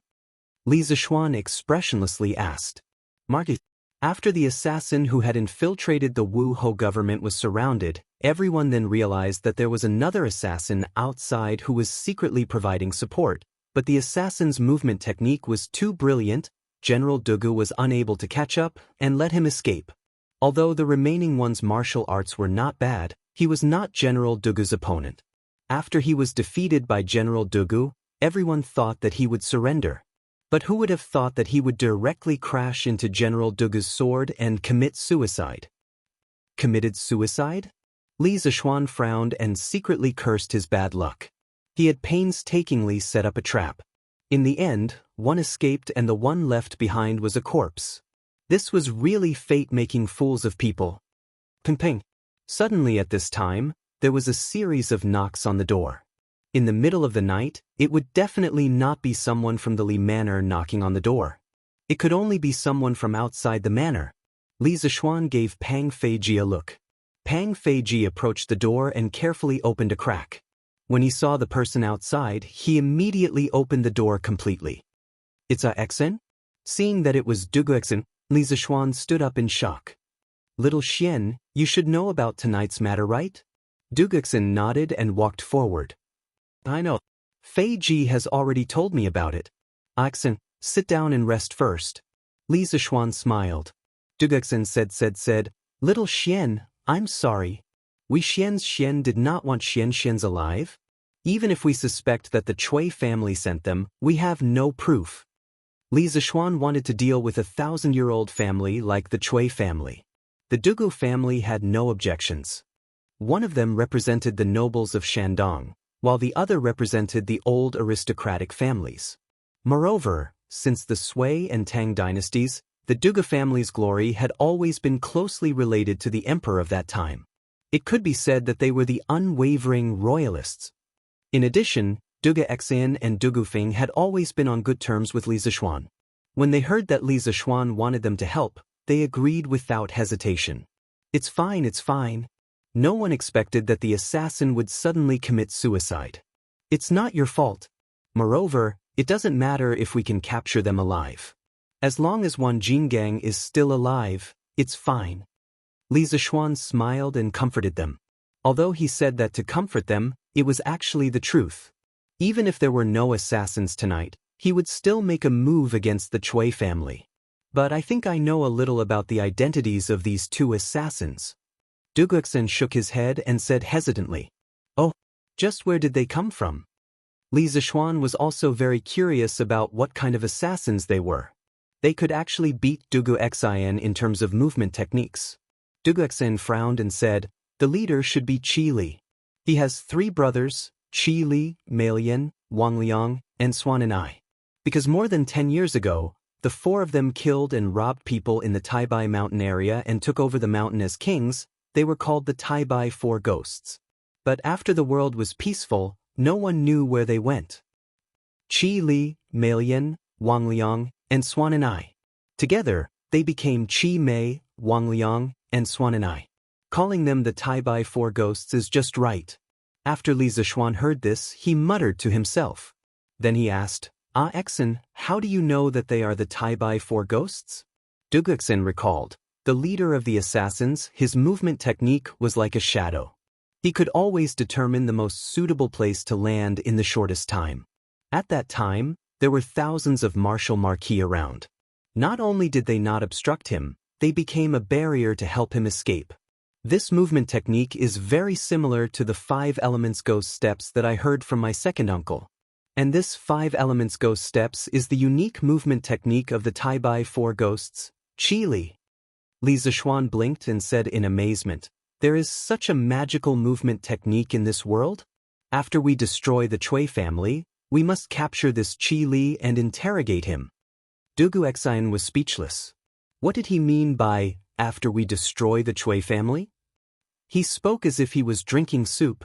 Was the Chui family something that could be destroyed so easily? Although he believed that Li Zishuan would not be at a disadvantage against the Chui family, he would never believe that Li Zishuan could destroy the Chui family. Grandfather! Something bad has happened. The Chui family. It was already midnight. At this time, everyone in the Chui family was asleep. However, an old man rushed to the east courtyard and shouted as he approached the room. There was a rustling sound of clothes being put on in the room. Then, the lights were turned on. Come in and talk. Then, Chui Junchuo's voice came from the room. The old housekeeper quickly went in and bowed to Chui Junchuo. Grandfather, Qi Li and Mei Lian failed in their mission. There were many soldiers in the right marquee mansion in advance, and the 2 juniors of the Dugu family were also there. Chui Junchuo's expression changed. He coughed twice and said in a trembling voice, Were Qi Li and Mei Lian caught? The old housekeeper said bitterly, Grandfather, Qi Li's movement technique is outstanding. Duguxin could not catch up with him, so he escaped. But Mei Lian did not escape and her whereabouts are unknown. Chui Junchuo's usually expressionless face finally showed some panic. It's over. If Mei Lian falls into the hands of the imperial court, the Chui family will be doomed. We have to make other plans. Otherwise, we won't even be able to leave Chang and city in 2 days. The old housekeeper opened his mouth and wanted to say something to comfort him, but he realized that he could not do anything in the end. Continue to pay attention to Mei Lian's whereabouts. If there is any news, inform me immediately. Also, where is Qili? Ask him to come and see me, Cui Junchuo said after a long time. But his voice seemed to have aged a lot. Chapter 1096. Reporting to Taigong, Qili was worried that Wu Hou government would track him down, so he sent someone to send the news back while he went to hide somewhere else. Cui Residence, East Courtyard Wing. The old butler bowed and replied, "That's good too." Cui Junchuo stroked his beard and nodded, then he looked at the old butler and said, "Wang Yong, quickly pack up, once there's any movement, we'll leave Chang and immediately and return to Zhengzhou. That's where our Cui family's roots are." "Tgong, those articles that you asked the guest to write, do you still want to continue tomorrow?" The old butler suddenly remembered what Cui Junchuo told him a few hours ago, so he asked again. "Forget it. Let's wait first." Although Wu Hou government might not have caught Mei Lian, but if Wan Jingang knew that Qili and Mei Lian went to Wu Hou government to assassinate him, he would definitely betray the Cui family. "I have to plan early. You can leave first." "Yes. Zigong. You should rest early." The old butler looked at Cui Junchuo worriedly and left. "Li Zishuan, Li Zishuan. I've really underestimated you." In the house, Cui Junchuo could not help but sigh. When he had just returned to Chang'an this morning, he was still scolding the Wang family for making so many bad moves, causing the Cui family to fall into an extremely passive situation. But now, he found that he seemed to have made a bad move as well, and the Cui family's current situation was only one step away from despair. This made him regret sending Qili to assassinate Wan Jingang, and at the same time, he started to face Li Zishuan as an opponent. At such a young age, he was outstanding in both civil and martial arts, although his scheming was not mature, but he was always able to predict the enemy's moves at the most crucial moment. Such a young man, even Cui Junchuo, who had lived his whole life, felt a little apprehensive. This kid is definitely a big enemy of the aristocratic families. If the 5 families and 7 hopes do not unite to get rid of this kid, there will be a disaster in the future. In the silent night, Cui Junchuo sighed. This night was very short for ordinary people. It was nothing more than lying in bed and dreaming. However, for people like Cui Junchuo, Li Zishuan, and Pang Feiji, this night was very long.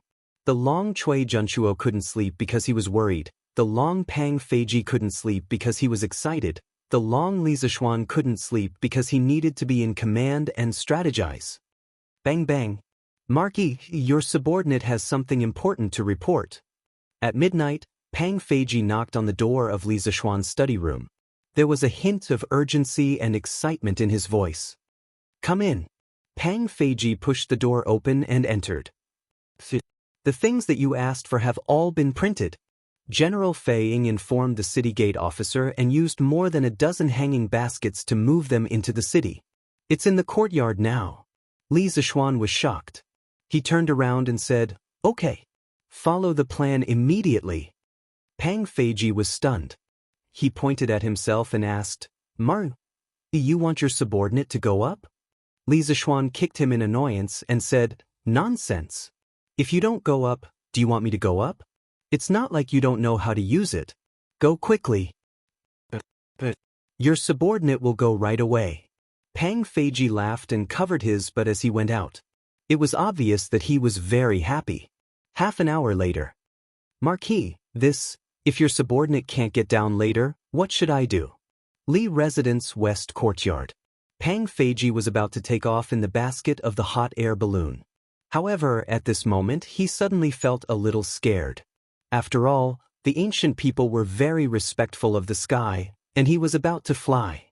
While he was excited, he couldn't help but feel nervous. "Cut the F*** king crap. How can you not get down? Won't you come down when the kerosene on the lamp runs out?" Li Zishuan stepped forward and kicked Pang Feiji's butt again. Pang Feiji almost cried when he heard this. "Marquis, if the kerosene runs out, won't your subordinate fall from the sky and die?" Although he was stupid, he wasn't stupid. He could still understand this kind of thing. Li Zishuan said impatiently, Enough. Stop talking nonsense. Go quickly. You have to know that what you're doing tonight might be something that will go down in history. When the Cui family is destroyed, you'll definitely have a part to play. This was a very tempting picture. Pang Feiji's breathing quickened when he heard this. He was just an insignificant bodyguard, but now he was going to participate in such a great undertaking of destroying the Cui family. He might even be able to leave his name in history. It was hard not to be excited. But watch carefully. Your subordinate will definitely make it snow in Chang, and tonight. Pang Feiji laughed heroically. Then he started the fire and untied the rope. His movements were smooth, and it was obvious that he had practiced before. After a while, the hot air balloon carrying Pang Feiji slowly left the ground. The rest of the bodyguards in the courtyard looked at Pang Feiji enviously. Their eyes were also filled with anticipation because they were going to fly up in a while. Snow? Wouldn't it be more fitting to call it Heavenly Maiden Scattering Flowers? Looking at Pang Feiji, who was gradually ascending, Li Zishuan's lips curled into a smile as he muttered to himself. According to the plan, Li Zishuan would hand over the confession signed by Wan Jingang to the workshop. The workshop would work overtime to make hundreds of thousands of copies and send them to Chang. Then, Pang Feiji would bring the hundreds of thousands of copies up into the sky. Then he would scatter the confession to all the people in Chang. When the people woke up in the morning, they would be surprised. As for why he didn't go up and asked Pang Feiji to go up, it was because he was tired. A piece of paper was about 0.01 millimeters thick. 100,000 pieces of paper piled up together would be 10 meters. A few 100,000 pieces of paper would be tens of meters. It would probably weigh a few tons. It wouldn't be easy to scatter the confession all over the city. The hot air balloon would have to make more than 10 trips up and down. Of course, Pang Feiji wouldn't be able to handle such a huge workload alone. Tonight, almost all of Li Zishuan's bodyguards would have to take turns going up. Walala! Pang Feiji, who was floating in the sky, immediately began to scatter the flowers. Luckily, the wind wasn't strong that night. At this time, almost all the people were asleep. Otherwise, if people saw him scatter the papers in the sky, they would think that he was crazy or was in the middle of a funeral. The hot air balloon today, after Li Zishuan's improvements, was equipped with flapping wings in all 4 directions. Could now turn around, front, back, left, and right. It didn't need to be like before, where it needed to be laboriously punched in the opposite direction. Therefore, Pang Feiji could control the direction and scatter the papers at the same time. It was quite easy for him. F***CK. This bastard. Doesn't he know how to throw it further away? Throw it all back to me. Li Zishuan took down the confession that was covering his forehead and complained with a little annoyance. Chapter 1097. Extorting a confession, rubbing, setting up an ambush, scattering flowers. Too many things had happened on this day. Li Zishuan had basically filled the entire day to the brim. Even his sleeping time had been arranged by him. It looked like he was racing against time. That's right. He was indeed racing against time. The Cui family had a rich heritage and many capable people. In terms of manpower, material resources, and financial resources, Li Zishuan was no match for the Cui family. If he couldn't destroy the Cui family in the shortest time possible and turn to a war of attrition, Li Zishuan would only be on the path of failure. In addition, as the ruler of a country, Li Er had many spies under him. It wouldn't take long for him to know that Li Zishuan had interrogated Wan Jingang in the right marquis household. When that time came, Old Li would definitely come over to stop Li Zishuan's plan against the Cui family. Therefore, no matter what the reason was, Li Zishuan had to start this plan in the shortest time possible. Husband, you haven't slept yet? Li Zishuan instructed his personal guards to look for him immediately if there was an emergency. Then he returned to his room. Perhaps the sound of the door opening woke Han Yushi from her sleep. She rubbed her eyes and looked at Li Zishuan with sleepy eyes. Did I wake you up? Li Zishuan stroked his wife's smooth hair and said apologetically. No, husband. It has nothing to do with you. Han Yushi quickly said, Husband, are you done with your work now? Li Zishuan smiled knowingly and said, I'm done. I'll sleep now. There's a good show tomorrow. Li Zishuan had told Han Yushi about the plan to deal with the Cui family. So, Han Yushi understood what Li Zishuan meant by a good show. She said with anticipation, after tomorrow, the people will see the Cui family under the mask. Good and evil will be repaid. The Cui family should pay for what they have done all these years. Not only did Han Yushi know about the plan to deal with the Cui family, but she also saw Wan Jingang's confession. So, she didn't have a good impression of the Cui family. As kind as she was, she also hoped that the evil people of the Cui family would receive their retribution. Let's sleep early. Li Zishuan took off his coat, got into the bed, and hugged his wife. Very quickly, the two people in the bedroom fell into a deep sleep. Outside, Pang Feiji, the poor child who was handing out flyers in the sky, was still enjoying the cool breeze. The next day, the sun, the sky Chang, the sky, the sky, the sun, the sky. For the hardworking commoners, a new day of life had already begun. Mother, is it? What are you? It was fine yesterday. How could it possibly snow today? Mother, it's white outside just like snow. In a residential area in Chang and City, a little boy woke up early and found a lot of white paper in the yard. He shouted excitedly into the house and then rushed to the white paper in the yard. The father of the child. Come and see. There's a lot of paper in the yard. I don't know where it came from last night. A woman came out to take a look and exclaimed. Soon, a man in his 30s came out of the house. Father, mother, there are words on the paper. Also, I recognize the 3 words on it. Read, confession book. The little boy looked at the content on the paper and read it out loud proudly. A child at such a young age could read. It could be seen that this family was an intellectual family. Confession? Father, why do we have a confession? The woman was puzzled. Yulin, show father the paper. The man's expression changed. He quickly walked to the boy and took a piece of paper from the boy's hand. He began to read it seriously. Gradually, his face was filled with anger. But then, a trace of fear appeared on his face. Father, what's written on it? The woman saw the man's expression change several times and could not help but ask. Mother, quickly collect all the papers in the yard. If these things get out, our family will be in big trouble. The man said with difficulty. Husband, what happened? Don't ask. Go. Sigh. Forget it, I'll go myself. The man did not want to explain and went to the yard himself. Father, mother, come out and take a look. There's a lot of paper in our yard. At this moment, the words similar to what the little boy said came from the yard next door. The middle-aged man was stunned. The woman came up and asked, Husband, I don't think we're the only ones who have this. Master Wang's house next door should have it too. Are we still going to pick it up? He wasn't going to pick it up. Cheng and City is going to change. The man muttered absent-mindedly. Bastard. This Madame Cui is really a good-for-nothing.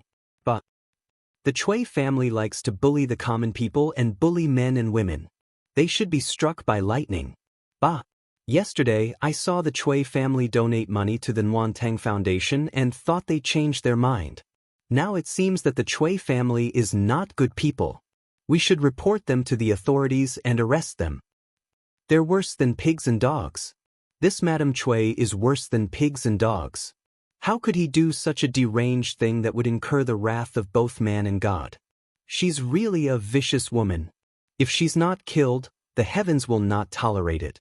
As more and more people found the pieces of paper in their yards, the cursing of the Cui family could be heard everywhere in the 108 streets of Cheng. Obviously, these common people had seen the crimes committed by the Cui family over the years from the pieces of paper. Master, where did these pieces of paper come from? Is the content on these pieces of paper real or not? The Fong estate. Fong Xianling tidied up his clothes and was about to go to the morning court when the servants suddenly brought a few pieces of paper over, saying that they were found in the courtyard. He and his wife each took a piece of paper and looked at it carefully. After a while, Lady Fong put down the paper and said with a puzzled expression. Fong Xuanling's face was solemn. He waved his hand and said, Madam, something big is going to happen. I have to go to the palace quickly. I'll tell you in detail when I come back. But, Master, be careful on the road. Although Lady Fang had a jealous personality, she usually listened to Fang Xuanling's words on important matters. Fang Xianling nodded and quickly walked out of the room. The servants outside had already prepared a carriage for him. The Cui family. Someone wants to touch the Cui family. At this juncture, I hope Chang and city won't fall into chaos. In the carriage, Fang Xianling tightly held the confession letter, frowned, and sighed with a worried expression. Chapter 1098. What? Assassins infiltrated the Right Marquis household last night? Is it possible to capture the assassins? In the west court of the imperial palace, Li Er was dressed in his imperial robe and crown under the service of a palace maid. He was about to go to morning court when Zhao Song suddenly came to report that the Right Marquis household had encountered 2 assassins last night. Old Li instantly lost his composure. In the capital, assassins actually appeared under the emperor's feet. Furthermore, the assassins attacked the imperial court's official residence. Wasn't this openly challenging his dignity as the emperor? Zhao Song replied, Your Majesty, last night Dugu Xian and Dugu Feng happened to be present. Of the 2 assassins, one escaped and the other was killed on the spot. Their bodies are still in the Right Marquis household. Dugu Xian and Dugu Feng were also present? Why didn't they capture them alive? Li Er frowned and asked curiously. Zhao Song bowed. This old servant does not know why the 2 Dugu generals happened to be present. But it was said that the assassin had already been defeated by Dugu Xian. But no one expected him to seek death and directly collide with Dugu Xian's sword. Li Er's heart sank. Rather die than surrender. This kind of assassin obviously had an unusual background. Recalling that Li Zishuan went to the Right Marquis household yesterday, his face darkened. Investigate. Investigate the assassin's background. Let Jun Xian pay attention to the Cui family's recent movements. Although he did not want to start a war with the Cui family, but he would not allow the Cui family to jump. Sending assassins to infiltrate the Marquis household had obviously crossed his bottom line. And it was a blatant slap to the emperor's face. This old servant obeys.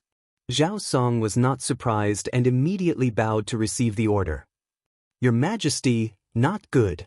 Not good. Just at this moment, a servant ran in frantically with a piece of paper in his hand. Li Er frowned. What's the matter?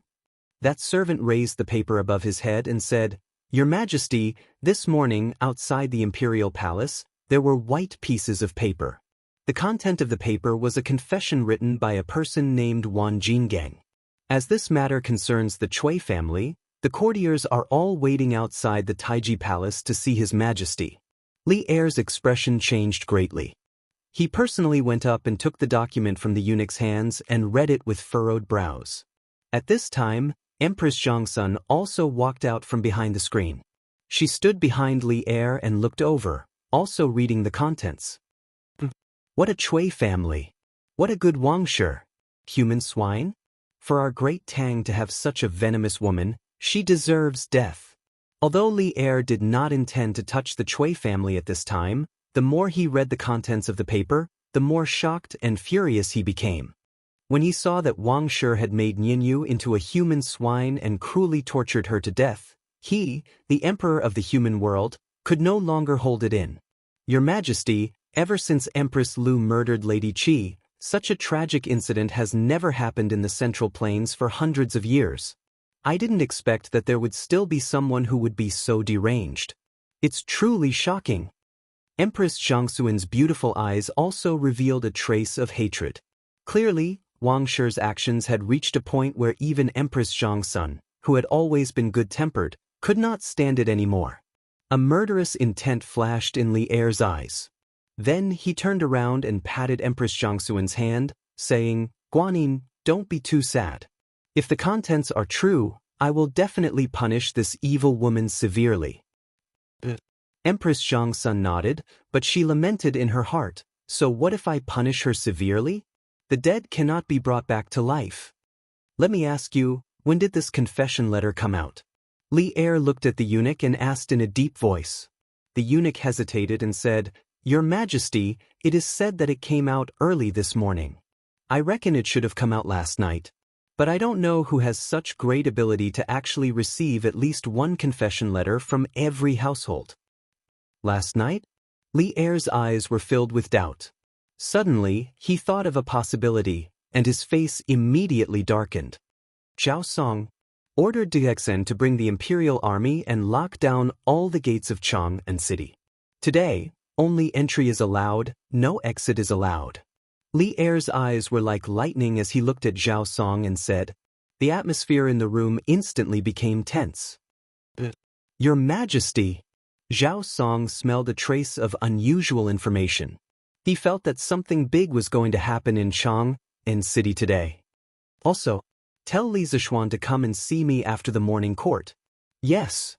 "Alright, I will go to the morning court first. The rest will be discussed after the morning court." Outside Taiji Palace. Compared to the past, today was especially lively. Even the word lively was not enough to describe it. Perhaps, it was not an exaggeration to say that it was boiling. Preposterous. The Cui family has enjoyed 1,000 years of reputation, but they have committed countless evil deeds. If your Majesty cannot punish the Cui family severely, I, Wei Jing, will kill myself on the coiling dragon pillar outside the main hall today. Even though Troll Wei liked to scold people, he was a man with a strong sense of justice. Otherwise, he would not have donated so much money to the Nguyen Tang Foundation a few days ago. He had almost sold everything he had. This morning, when he saw the confession letter in the courtyard, he was shocked. After the shock, he was filled with endless anger. He did not even bother to eat breakfast and rushed into the palace in a huff. Left Prime Minister Wei, please calm down. We still do not know if what is written on the letter is true or false. Let's wait for your Majesty's verdict before we talk about other things. An imperial censor saw that Wei Zheng was so angry that his face turned purple. He hurried over to calm him down. But, bullshit. This confession letter is full of facts. Every evil deed that the Cui family has done is recorded in great detail. Even Wan Jingong's signature has been copied. How can it be false? Besides, this Wan Jinggang is now being held by the right Marquis household. We will know when the trial begins. Cheng Yaojin spat a mouthful of old phlegm at the place where the imperial censor was standing and shouted at the top of his voice. He did not have a single good impression of the Cui family. He would not let go of this opportunity to beat a drowning dog. General Yuchi? This Wan Jinggang is really in the right Marquis household? Towards Cheng Yaojin, this shameless old man spitting at him, the imperial censor was of course cursing in his heart. However, he knew that he could not argue with this old hooligan. Thus, he found Yuchi Jingda to ask. Yuchi Jingda stroked his beard and said, "Jizhi is right. Wan Jinggang is indeed in the right Marquis household.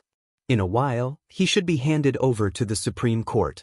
This confession letter was also personally signed by him. Only, I do not know how it spread throughout the entire city." This last sentence was half true and half false.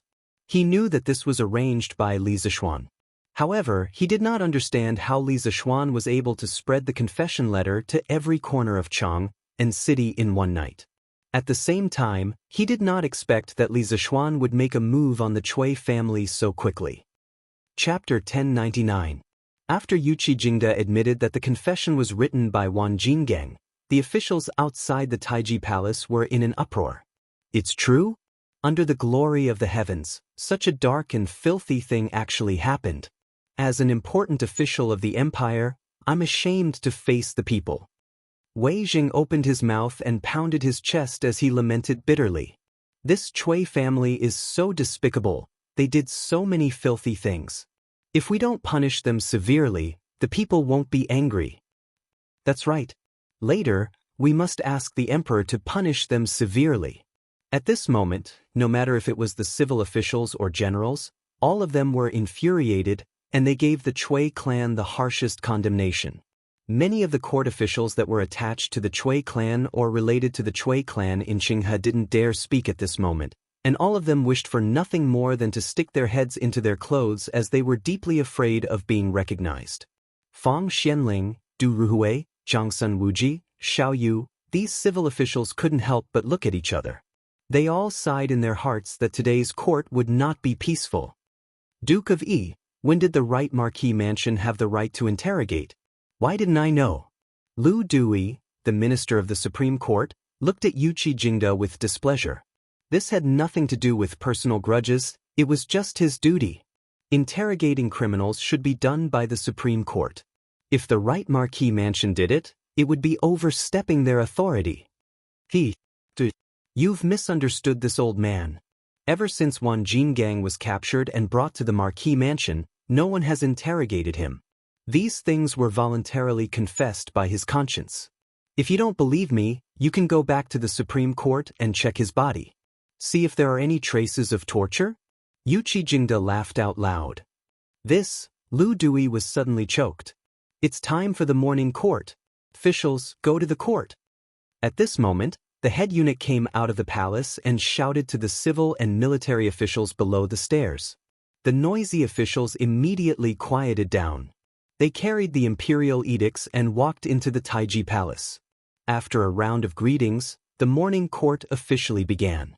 Without waiting for the officials to start, Li Er directly said, "Dear officials, you must have received Wan Jingang's confession this morning?" The officials all said yes. Fang Xianling stepped forward and said, "Your Majesty, not only have we received it, millions of people in Chang, and have also received it. The most important thing now was to stabilize the hearts of the people. Otherwise, Chang and would be in chaos. I hope your Majesty can make a decision soon." Fang Mao's reputation as Du Duan was not for nothing. While the rest of the people were arguing about whether the confession was true or false, Fang Xianling had already seen the most urgent and important thing. Li Er nodded approvingly. Official Fang is right. Due to the urgency of the matter, today's morning court session will be temporarily postponed. Present.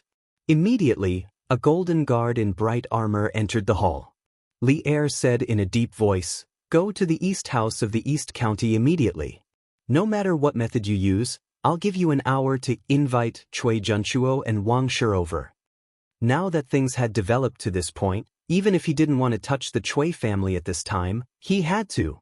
Otherwise, there might be civil unrest in Chang and city, and the losses would outweigh the gains. He had to choose the lesser of two evils. On the way to Taiji Palace, Li Er had already made his decision. Of course, after this matter, he would definitely settle accounts with Li Zishuan. Because to some extent, Li Zishuan's action was tantamount to forcing the emperor to abdicate. However, it was not forcing the emperor, but forcing Li Er to punish the Cui family in advance. "Yes, your Majesty." The soldier's face turned serious and he quickly left. Time was money and time was life. Li Er continued, "Official Fang." Fang Xianling stepped forward and bowed. "Yes, your Majesty." Li Er said in a clear voice, "I order you to immediately draft a notice to pacify the people in the side hall. Inform the people that in the bright and clear universe and with the majesty of heaven, I will not let any evil person off. No matter who it is, once it is verified that they have violated the laws of the Tang dynasty, there will be no tolerance. I will give justice to the ghosts in hell and the people in the world. After the notice is written, immediately take it to make a copy and post it in the city." Fang Xianling bowed and said, "Your Majesty is wise. Your Majesty, your Majesty." After that, the little eunuch in the hall quickly led Fang Xianling to the side hall. Li Er looked at the officials and said, "Yuqi Jingde." "Your Majesty." Yuqi Jingde stepped forward and solemnly cupped his fist. Li Er looked at Yuqi Jingde with a complicated expression. Obviously, Yuqi Jingde's shadow was also in this action against the Cui family.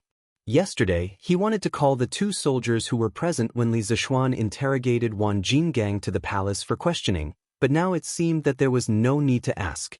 In the whole matter, even if Yuqi Jingde did not add fuel to the fire, he still turned a blind eye. Otherwise, how could Li Zishuan interrogate Wan Jingang so easily? Is Wan Jingang in the right Marquis Mansion now? Li Er put away his complicated thoughts and then asked.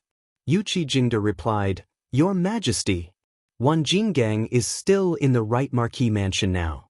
But last night, there was an assassin who wanted to kill him. Fortunately, Your Majesty had arranged for 300 archers in advance and the 2 generals of the Dugu family to arrive in time. Otherwise, the consequences would be unimaginable. Once this was said, the civil and military officials were shocked again. There was actually an assassin who dared to sneak into the yamen to carry out an assassination right under the emperor's nose. We already know about this matter. Jingde, you must investigate the identity of the assassin. If necessary, you can ask for help from the Supreme Court. Li Er furrowed his brows and ordered, Go and bring Wan Jinggang over right now. Let him confront the Cui family in a while. Your Majesty! Yuqi Jingde received the order and left. Where is Duan Jishuan? Your Majesty! A general in his 30s stepped forward and bowed with cupped fists. You are ordered to lead your subordinates, Zhuo Wei, to patrol the city to prevent the people from causing chaos. Your Majesty! Duan Jishuan also received the order and left. Now that everything had been arranged, Li Er was slightly relieved. Next, he just had to wait for the Cui family to come to the court to confront. At the same time, outside the palace, the people were already in an uproar. Some people woke up in the morning and saw the confession letter in the courtyard. Although they were angry, they did not dare to voice out their anger because the other party was the Cui family. Hence, many people's first reaction was to hide the confession letter and not let the Cui family know that the confession letter came from them. But when they discovered that there were confession letters in other places, the anger that had been suppressed in their hearts for a long time finally did not need to be suppressed anymore. With the example of the people blocking the Cui family a few days ago, today, the angry people called their friends and headed towards the Cui family in groups of 3 to 5. They felt injustice for the wronged souls, so they wanted to eliminate the evil. Their hearts were filled with anger, so they wanted to destroy the Cui family, this place of hiding evil. Chapter 1100. Grand Duke Bad News. Bad news. Half an hour ago, Cui Manor. Old housekeeper Wang Yong held a few pieces of paper and hurried towards Cui Junchuo's room in the east courtyard. After Cui Junchuo let him in, he hurriedly said, What is it now? Cui Junchuo did not sleep well last night. When the sky was about to brighten, he barely managed to take a short nap. Now that his sleep was disturbed, he was a little annoyed. Wang Yong said, Grand Duke, bad news. When the servants woke up this morning, they found that there were papers everywhere in the manor. And not only our manor, other families also have them. Cui Junchuo frowned and said with dissatisfaction, It's just a few pieces of paper, how can it make you so flustered? Grand Duke, this paper is Wan Jingong's confession. The old housekeeper's voice had a sobbing and sorrowful tone. Confession. These 3 words were like a bolt from the blue, striking Cui Junchuo until he could not find north. Wan Jinggang confessed? How is this possible? He has not been sent to the Supreme Court and the right marquee manor does not have the authority to interrogate him. Could it be that he confessed without being pressed? Cui Junchuo stared and said in disbelief. It was just that he probably didn't expect that his unintentional guess was already close to the truth. Wan Jinggang was more or less confessing without being pressed. Grand Duke, I received news this morning that Mei Lian was captured in the right marquee manor last night, but he chose to commit suicide. This old servant guessed that Wan Jinggang might have known that Qi Li and Mei Lian tried to assassinate him last night, so he revealed the truth to the right marquee manor. The old housekeeper cupped his hands and said, Suicide? Cui Junchuo's eyebrows jumped and he rejoiced. But when he thought of the confession from the housekeeper, his mood instantly turned bad. Show me that confession. Taking the confession from the old housekeeper, Cui Junchuo frowned and looked at it carefully. After a while, he angrily snorted, Good Wan Jinggang. I really hate that I recruited this ingrate into the Cui family. The old housekeeper carefully said, Grand Duke, now that the confession is everywhere, this old servant is worried that as more and more people read the confession, there will definitely be many people coming to the Cui manor to cause trouble. Furthermore, There would definitely be officials in the imperial court who would impeach the Cui family. You should have made plans earlier. Hearing this, Cui Junchuo's expression changed. If the old butler could think of it, how could he not? However, the current situation was extremely unfavorable to the Cui family. It could be said that the current situation was worse than the worst that he had expected. He didn't expect Wang Jingang to confess so quickly. He also didn't expect Li Zishuan to make a move on the Cui family so quickly. He also didn't expect Li Zishuan to use such a method. This was forcing the emperor to destroy the Cui family.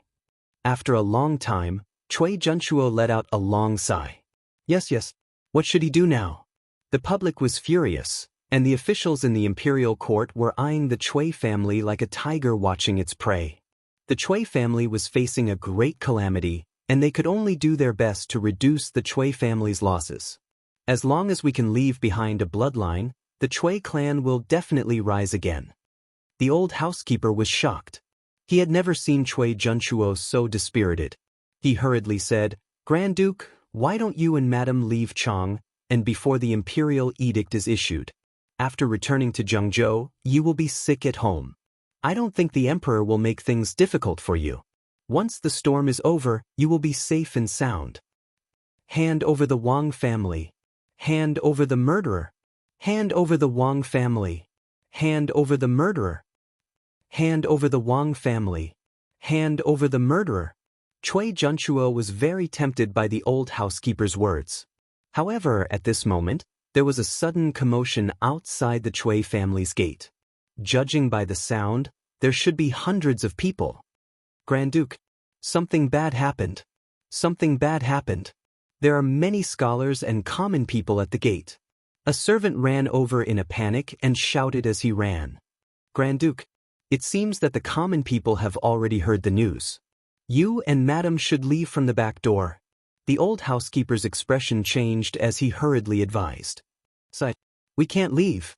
Now the Cui family's reputation has been ruined, and we have completely become a target of scorn. I guess we will be surrounded by the common people before we can even see the gate of Chang. Wang Yong, come with me to take a look." Cui Junchuo sighed deeply and shook his head. "Yes, Grand Duke. Confession letter? Bastard. Damn Wang Jingang. Damn a group of unruly people." In the backyard, Madame Wang, who had just woken up, couldn't help but fly into a rage when she heard about the confession letter and the common people at the gate. The servants were afraid and didn't dare to look at her. They didn't say a word. "Sun Xiang, quick, bring people to the 10-mile slope outside the city and dig out that bitch's body and feed it to the dogs. Otherwise, when the imperial court finds out, they will definitely use that bitch to punish me." Suddenly, Madame Wang screamed crazily. "Madam!" The servants in the house hesitated for a moment, but still followed the order and left. The rest of the servants suddenly felt a chill in their hearts. To meet such a vicious and merciless master, it was really a kind of tragedy. "Hand over Madame Wang. Hand over the murderer. Hand over Madame Wang. Hand over the murderer." Outside the Cui mansion, there were more than a few hundred people, almost 1,000. The angry common people, led by the students of Yanhuang College, shouted in unison. That morning, the students of the academy came from Cloud Mountain. They planned to gather at the Warm Tang Foundation as usual and continue their charity work. However, when they entered the city, they couldn't help but see the confession papers that were strewn all over the city. Out of curiosity, many students went to pick one up. After reading the content, the 600-plus students of the academy were all enraged without exception. They were doing good deeds every day, but there were people in the city who were doing evil deeds that were devoid of conscience and humanity? How could they tolerate this? Under the shouts of Li Tai, Cheng Chumo, and the other students who hated evil, more than 600 people shouted the slogan, "Hand over Madame Wang, hand over the murderer," and directly killed, from Yanxing Gate in the east of Chang, and city to Dunhua Square in the southeast of the city. Most of the common people along the way had seen Wang Jingang's confession letter. Some of them wanted to cause trouble at the Cui mansion, but they were afraid that they would be killed by the Cui mansion's guards like the troublemakers 2 days ago. They were full of anger and had nowhere to vent it. Now that they heard the student slogans, how could they endure it? They all joined the army of anti-Chui. When they arrived at the Chui mansion, the original group of 600 people had become more than 3,000 people. Other common people in Chang and city were also rushing here after hearing the news. The crowd was increasing. The voices were getting louder. The anger was also getting stronger. It all depended on whether the Chui mansion could withstand the anger of the common people. Chapter 1101. Hand over the Wang family. Hand over the murderer. Hand over the Wang family. Hand over the murderer. Outside the Chui mansion, the students and commoners were shouting loudly. The servants of the Chui mansion were on high alert, but with Wan Jinggang as an example, no one dared to come out and attack the commoners. They only guarded the entrance of the Chui mansion, not letting this group of people in. Damn, why are the Chui family being so cowardly today? I still want to beat up those two blind guards. Cheng Chumo saw how the servants of the Chui mansion were cowering and could not help but feel bored. He complained to Li Tai and the rest. Chumo, you think too highly of this group of people. We are students of Yanhuang College, they dare to come out and lay a finger on us? Sun Zifan sneered. Even if they were not students of the Yanhuang College, this group of people were either rich or respectable, each of them having an extraordinary status. The servants of the Chui family would definitely not dare to act so rudely like last time. But we can't just waste time like this.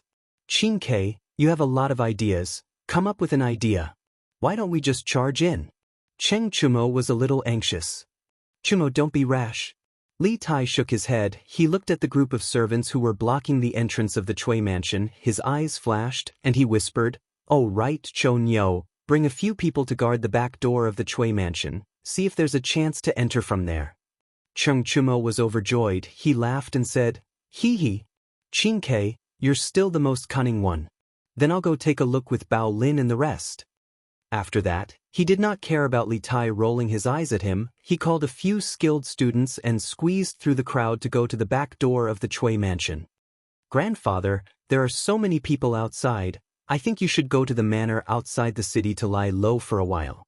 At the entrance of the Chui manor, Chui Junchuo peeked through the crack of the door and looked at the densely packed crowd outside. He couldn't help but feel his scalp go numb. Because he felt that those angry commoners outside looked like they wanted to eat people, eat their Chui family's people. To think that he, Chui Junchuo, had lived a glorious life. Now that he was old, he had to suffer the curses of the people. It was truly a pity. Wait for the imperial edict. It should be soon. We can only wait for His Majesty's decision. Chui Junchuo sighed, and with her hands clasped behind her back, she walked into the manor with a desolate face. The Chui family has occupied fertile land, oppressed the common people, abducted common women, and tortured and killed the maidservants. Hand over the Wang family and the murderer. Hand over the Wang family and the murderer. Outside the Chui manor. As more and more people came, more and more people came. In less than 15 minutes, more than 2,000 people came. Naturally, the cries of the people became louder and louder. Towards the end, the students of the academy did not even need to organize them. They spontaneously began to shout slogans over and over again. Ever since the establishment of the Tang Empire, there had never been such a grand event in Chang'an City. However, today's grand event was indeed a funeral for the Chui family. It was also a matter of life and death for the Chui family. You better behave yourself. Get over here. Don't even think about running. Come, kneel. Hey, McWay. At this moment, a group of people slowly squeezed from the back of the crowd. After a lot of effort, they finally squeezed into the group of Yanhuang College students. Cho Nyo, what are you doing? Li Tai saw Cheng Chumo, who had gone to the back door of the Chui manor to look for an opportunity, come over with two servants of the Chui manor. He could not help but ask with a puzzled face. Qin Ke, Zifan, I just caught two sneaky and shifty-eyed servants of the Chui family at the back door. After questioning them, I actually got a big piece of news. Cheng Chumo made the two unlucky servants kneel down and then smiled proudly at Li Tai and the rest.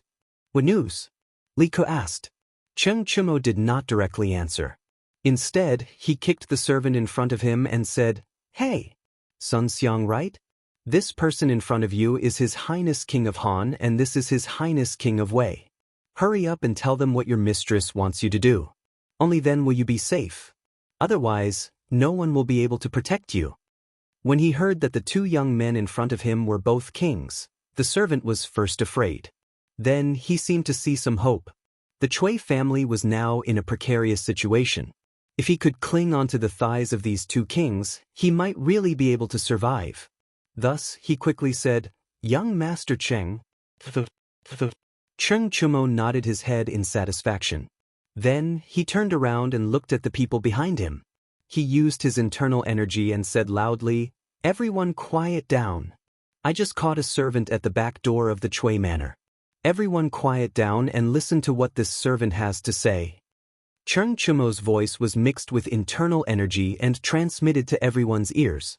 The noisy crowd immediately quieted down. "Sun Xiang, mistress has always treated you well. How can you do something that betrays her?" A servant guarding the entrance of the Cui manor couldn't help but shout at this moment. "Noisy!" Cheng Chumo dashed forward and gave him a big slap on the face. Receiving this angry slap, the servant spat out a mouthful of blood and was no longer able to speak. "Sun Xiang, quickly say it." Cheng Chumo clapped his hands and said lightly.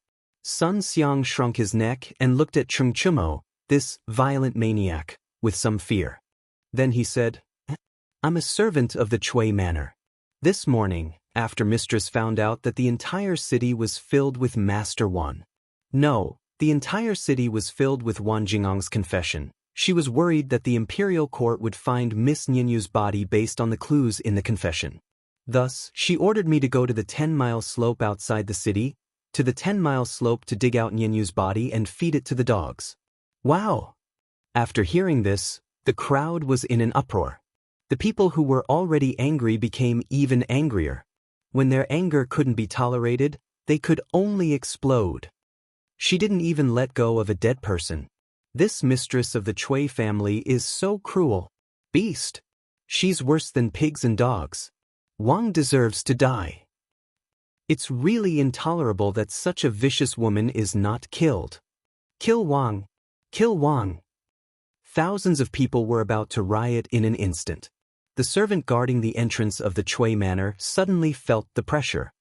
How can this mistress Cui be so inhumane? Qin Ke! I can't stand it anymore. After hearing this, Li Ku gnashed his teeth. If it wasn't for his special identity as a prince, he would have already killed his way in. "Nianyu! I'm Nianyu. Mother has let you down." At some point, an old woman and an old man squeezed to the front of the crowd. The old woman collapsed in front of the Cui manor and cried bitterly. Her sobs were like the wail of a dying beast. The people of Chang, and at the entrance of the Cui manor all shed tears. "Evil woman of the Cui family, give me back my daughter's life. This old man will not rest until the Cui family is dead." The stooped old man beside the woman also sat down and said with a bitter expression. Chapter 1102. These two people seem to be Nianyu's parents. Look at them. Did they only know that their daughter was killed today? The sudden appearance of a couple in front of the Cui mansion instantly attracted the attention of the people. "Old man, are you Nianyu's family?" Di Jixuan was closer to the couple, so he squatted down and asked softly. "I'm Zhang Debao, and Nianyu is my poor daughter. My Nianyu." The old man wiped his tears and said sorrowfully, "Old man, didn't you know that your daughter was killed before?" Di Jixuan saw that the grief on the old man's face didn't seem to be fake, so he was a little puzzled.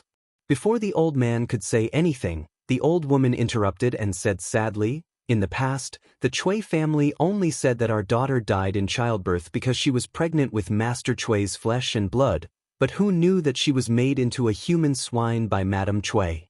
My poor Yupa." Hearing the word, human swine, Zhang Debao could no longer control his emotions. He beat his chest and said sadly, "If I had known that Nianyu was tortured like this in the Cui mansion, I would have rushed into the Cui mansion to save her even if I had to give up my life. Hateful. Madame Cui is a beast in appearance. How dare she mistreat my Nianyu like this? I regret it. I regret that I sold Nianyu into the Chui family, into this den of tigers and wolves. A debt must be paid with money, and a life for a life. I know that I can't do anything to Madame Chui, but I can kill myself in front of the Chui mansion and bring them some bad luck. Before he finished speaking, Zhang Debao's head had already slammed into the stone lion in front of the Chui mansion. Wait. Although Di Jixuan sensed that something was wrong, his reaction was still half a beat slower. He only managed to grab the corner of Zhang Debao's clothes. Rip, perhaps the material of Zhang Debao's clothes wasn't good enough. Or perhaps Zhang Debao was running too hard, but the corner of his shirt that was pulled up by Di Jixuan was torn into two like a thin piece of paper. However, his speed didn't slow down at all. Bang! Di Jixuan could not help but close his eyes. To be honest, he couldn't help but secretly wipe away 2 drops of tears when he read about Nianyu's experience in the confession letter in the morning. Now, he really couldn't bear to see Zhang Debao's miserable appearance with his head broken and bleeding. Little Ku, are you all right? It's His Highness, the King of Han. His Highness King of Han saved Zhang Debao. Great! Di Jixuan, who had his eyes closed, didn't hear the expected miserable cries. Instead, he heard the cheers of the people around him. He couldn't help feeling curious and opened his eyes at once. Zhang Debao's head was pressed against Li Ku's stomach, and Li Ku's back was leaning against the stone lion. He looked like he was in pain. Obviously, Li Ku had relied on his superior agility to act as a meat cushion at the crucial moment. Otherwise, Zhang Debao's head would have been smashed. Old man, if you die, how am I supposed to live? The old woman finally reacted. She rolled and crawled to Zhang Debao's side and cried loudly. Old woman, if you have any grievances, you can report it to the government. The government will definitely give you justice. But don't do such a thing that hurts your loved ones and makes your enemies happy. I believe that your daughter's spirit in heaven doesn't want you to do this. Li Ku grinned. Although he knew Kung Fu, he didn't learn external Kung Fu such as Golden Bell Shield or Iron Shirt. Just now, he almost vomited out the breakfast he had in the morning. Of course, the main reason was that Zhang Debao hit too hard in grief and indignation. At this time, Li Ku pressed Zhang Debao's shoulders and said solemnly word by word, "The government? Justice? How powerful is the Chui family? How can the government uphold justice for me? I don't expect it. Little Lang Jun, get out of the way. I am sorry for my Nianyu. Let me die." Zhang Debao shook his head gloomily. Old man, you can't die. What will I do if you die? The old woman cried. Li Ku frowned and said in a low voice, Old woman, I am the current king of Han, and this is His Highness King of Wei. Today, this prince promises you that this prince will help you get justice for your daughter. Anyone who violates the Tang Empire's law should be punished accordingly. The Chui family is no exception. That's right. Old woman, don't worry. I will help you get justice for Miss Nianyu. Li Tai also stepped forward and said. The old man and the old woman were shocked and hurriedly bowed to Li Ku and Li Tai. Greetings to your Highness King of Wei and King of Han. I just defended your Highness King of Han. I really deserve to die. Li Tai and Li Ku said, You don't have to be so polite. Then Li Ku said, Old woman, look carefully. Today, I will get justice for you. As soon as he finished speaking, Li Ku turned around and stared at the group of servants that were guarding the entrance of the Chui estate as he said, All of you are clearly aware of the Chui clan's actions. Presently, there are only 2 paths before all of you. The first is to continue following behind the Chui clan and act as their accomplices, and the other is to abandon the darkness for the light and move aside immediately. Choose the first choice, death. The second choice, life. I will only give you half a cup of tea's time to think about it. What happened today was too shocking. Although Li Ku knew that Li Er didn't intend to hurt the aristocratic families, and he also knew that if he interfered in this matter with his identity, it would definitely bring criticism. But some things could be tolerated, and some things could not be tolerated. Especially Zhang Debao's words and actions before, which touched his heart, made him not want to care about anything else at the moment. He just wanted to help the maid he had never met before to get justice. As soon as his voice fell, the servants suddenly looked at each other. But even after half a cup of tea's time, they still didn't move. Perhaps they believed that the Chui family, which had been glorious for thousands of years, would not fall just like that. Li Ku sneered and shouted to the people behind him, "Good! Today, the lady of the Chui family, Wang Shi, is vicious and merciless. She cruelly killed the maid Nianyu and turned her into a human swine. This is really shocking and infuriating. What's more hateful is that after Nianyu died, Wang Shi still didn't let her go. She sent people to dig up her body and feed it to the dogs. Such a wicked woman, who was born as a human, should pay with her life. According to the law, she should be punished," thrust Wang Shi. Even the dignified king of Han was so moved in his heart, so how could the people who had long been filled with anger, eager to fight, and eager to give it a try remain indifferent? They heard this and shouted, "Arrest Wang Shi! Arrest Wang Shi!" They said so, and at the same time, they did so. When an ordinary man is angry, blood splatters 5 steps. The thousands of people began to slowly press forward. Looking at this posture, it was as if they were going to flatten the Chui family. Chapter 1103. Don't come over. Don't come over. You dare to barge into private residences in broad daylight. Be careful that I don't send you to see the officials. Seeing the army pressing in, the servants of the Chui family started to feel terror. There were only a dozen of them. How could they be a match for thousands of common people and students? Also, many of these students were of noble status. Even if they wanted to attack, they did not dare to. Capture Wang Shi! Capture Wang Shi! At this time, there was no need for anyone to command. Wang Shi had sent people out of the city to destroy the corpses and evidence. Zhang Debao had angrily hit the stone lion. These two matters ignited the anger of the common people. The people of Guanzhong never lacked courage. Previously, they had been angry, but due to the power of the Chui family, they did not dare to act rashly. But when a person's anger could not be suppressed, then they would either die in silence or explode in silence. This group of people filled with courage chose to explode in the end.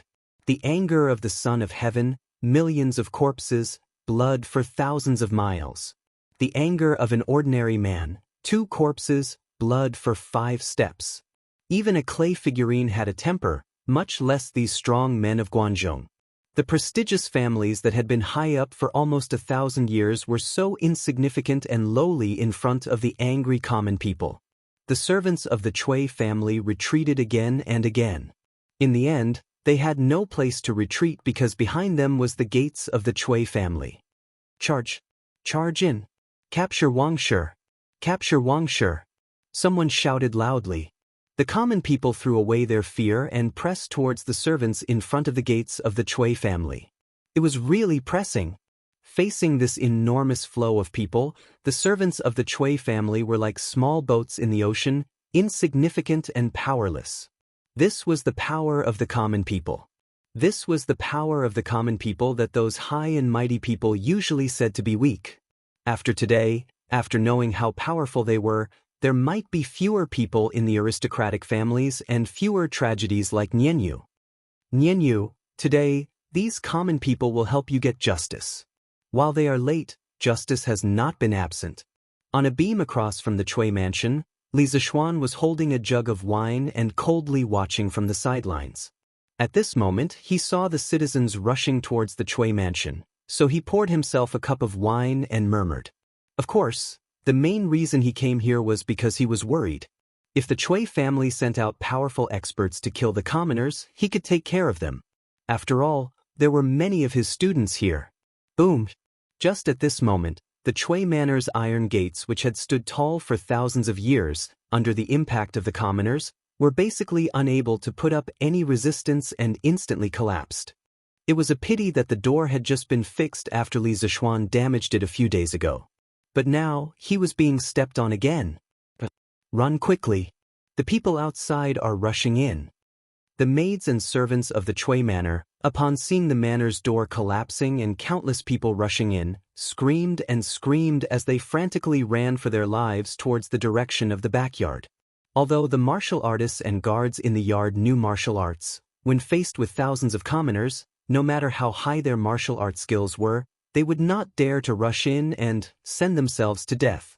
The qualified martial artists had already flown over the walls of the yard with the advantage of their qinggong skills. The unqualified martial artists, whose qinggong skills were not good, could only escape to the backyard with the maids and servants.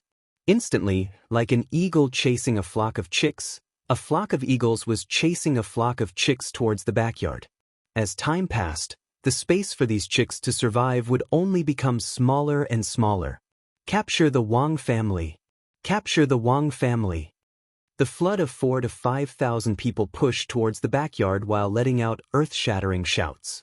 F***CK. Who is that bastard?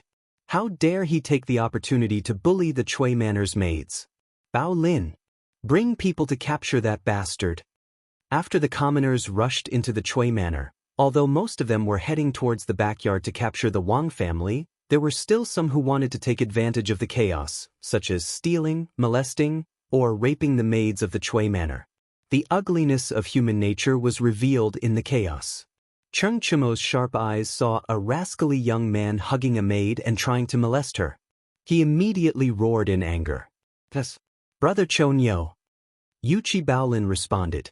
Without calling for anyone else, he strode up to the man and lifted him up with one hand, then slammed him onto the ground. "Qingke, Virgo, we can't go on like this. Although the Chui family is despicable, there are only a few people who have committed crimes. These maids are innocent. If we don't take any measures, many innocent people will suffer today. When that happens, Father will definitely blame. Yamacho." Li Ku frowned as he spoke to the people around him. Obviously, he had already guessed that the source of this turmoil, or rather, the initiator, was Li Zishuan. It was not hard to guess. Anyone who had interacted with Li Zishuan and knew about his recent activities would be able to guess it. Li Tai nodded and said, "Little Ku, you are right. We can't let the commoners do as they please. I think it's better to have all the students of the college spread out in groups of 10 to maintain order. Little Ku, you are skilled in martial arts, so you take command." Li Ku did not decline. Under his command, the people from the Yanhuang College immediately split into over 60 small teams. They spread out in groups and scattered around the Chui residence. If they saw anyone doing something illegal, they would go forward to stop it. They were from the college and represented Yanhuang College.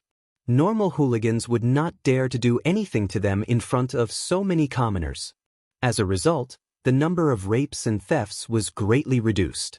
These unruly commoners are really lawless. Guards. Call the guards. Call the martial artists. Call the martial arts experts in the Chui Manor. Let them kill all these unruly commoners. Kill them all. The backyard of the Chui residence was in a mess. Wang Shi was in a state of madness. She was throwing things at the servants while shouting incoherently. "Trash! You are not allowed to run. The Chui family has always provided you with good food and drinks. Now all of you. Otherwise, you will not be fed in the future. I will turn all of you into human swine." At this moment, Wang Shi saw a group of maids and servants escaping from the front yard. She took out a sword from somewhere and slashed at those people. The maidservants and servants hurriedly scattered in all directions. Wang Shi wanted to chase after them, but she couldn't. She could only stand there and curse. "Capture Wang Shi. Turn Wang Shi into human swine." At the door of the backyard, the commoners finally appeared. When Wang Shi heard that the commoners wanted to turn her into human swine, she was so scared that her legs trembled. Unruly commoners. A bunch of unruly commoners. Guards. Whoever can kill these unruly commoners, I will give you 10,000 strings of cash. 100,000 strings of cash. Wang Shi held her sword and retreated. Her eyes were wide open and her face was full of fear. Chapter 1104. 100,000 strings of cash. If this were any other time, many people would be willing to help Wang Shi kill someone for 100 strings of cash, let alone 100,000 strings of cash. But now, even if they were offered 1,000,000 strings of cash, no one would be willing to help her at this time, let alone 100,000 strings of cash. That's Wang Shi. It didn't take long for the citizens to swarm into the backyard. Someone recognized Wang Shi, who was holding a sword and hysterical as if she had gone mad, and pointed her out loudly. Catch Wang Shi. Make her into a human swine. We have to let this evil woman have a taste of being made into a human swine. The citizens roared one after another. Don't come over! Don't come over! When had Wang Shi ever encountered such a situation before? With a panicked expression, she actually placed the sword against her own neck.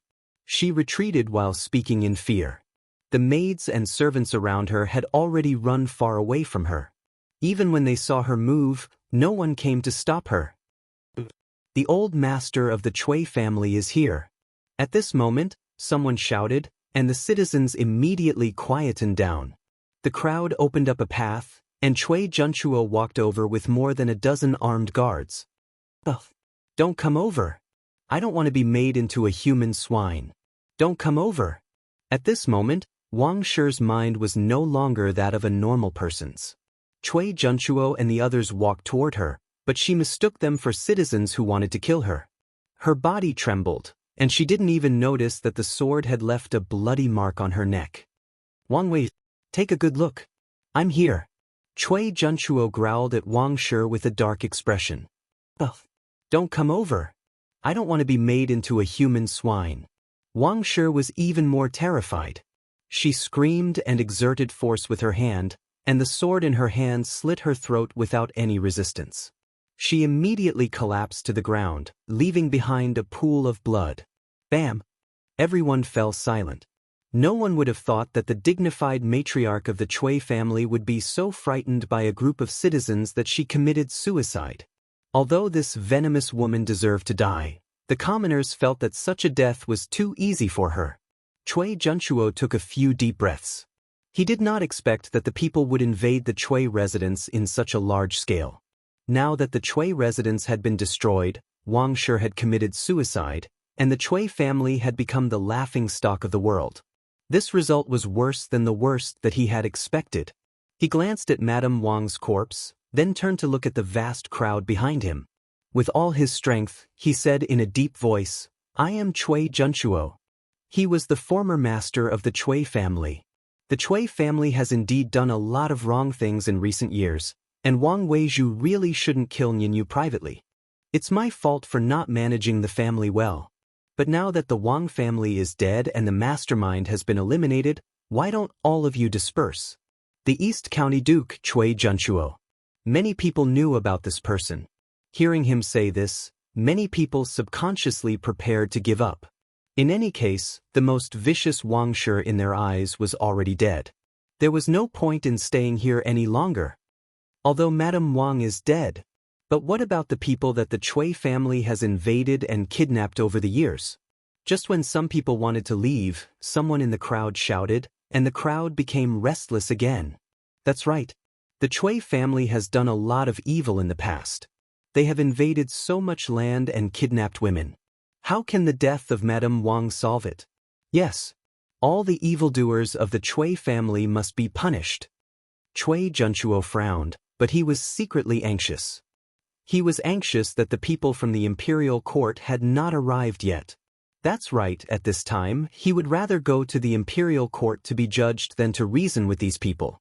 Because most of the civil and military officials in the imperial court were gentle people, and because of the large number of these people, they might directly rush up and kill all the people of the Cui family.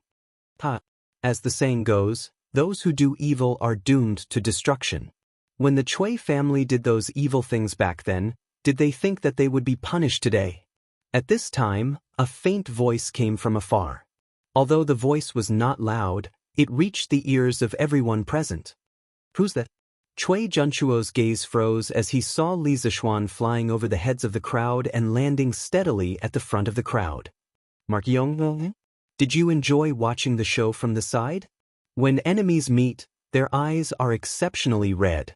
At this time, Cui Junchuo of course hated Li Zixuan, but more than that, there was a trace of indescribable complexity. At first, he did not think that he would lose.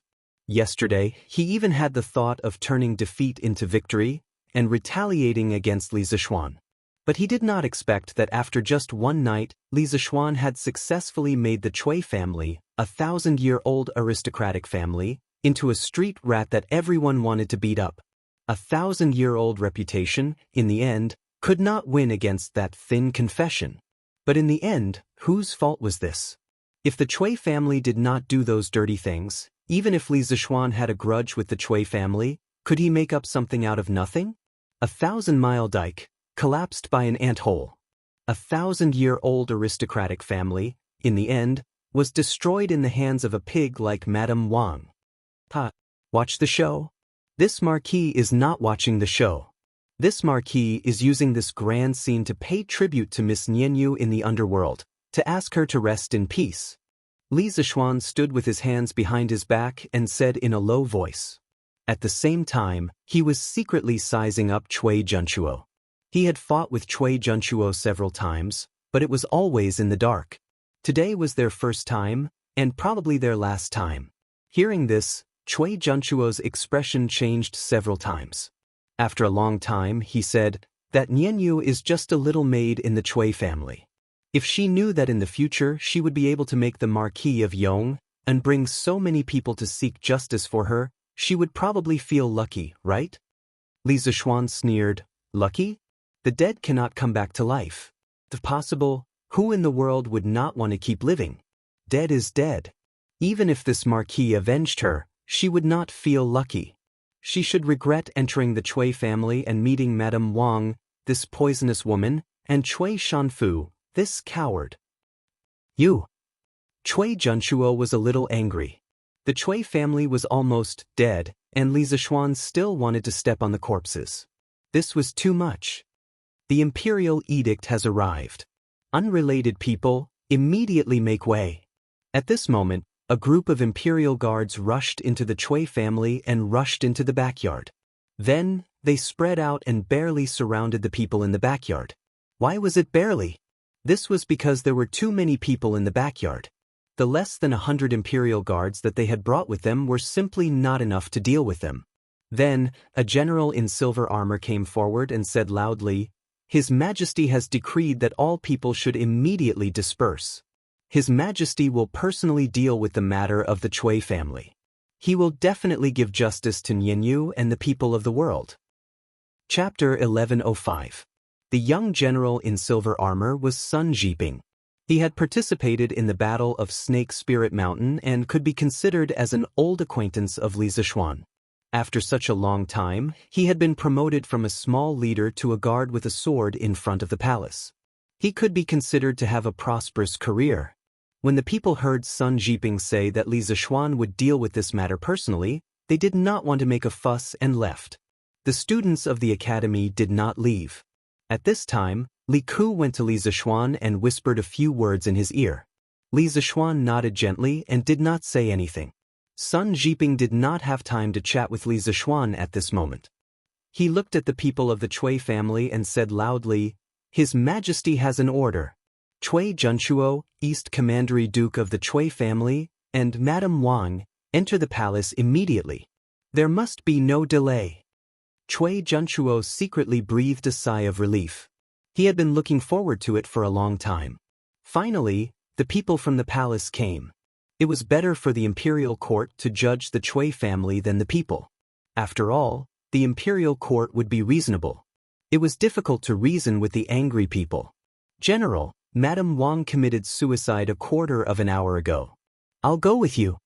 Cui Junchuo stepped forward and said. After that, he looked back at Madame Wang, who was lying in a pool of blood. Although this woman was really hateful and even dragged the Cui family into the abyss of public opinion, she was still the former Madame Wang of the Cui family. Saving some dignity for her was saving the Cui family's dignity. Sun Jiping frowned. He followed Cui Junchuo's gaze and saw a woman in gorgeous clothes lying in a pool of blood.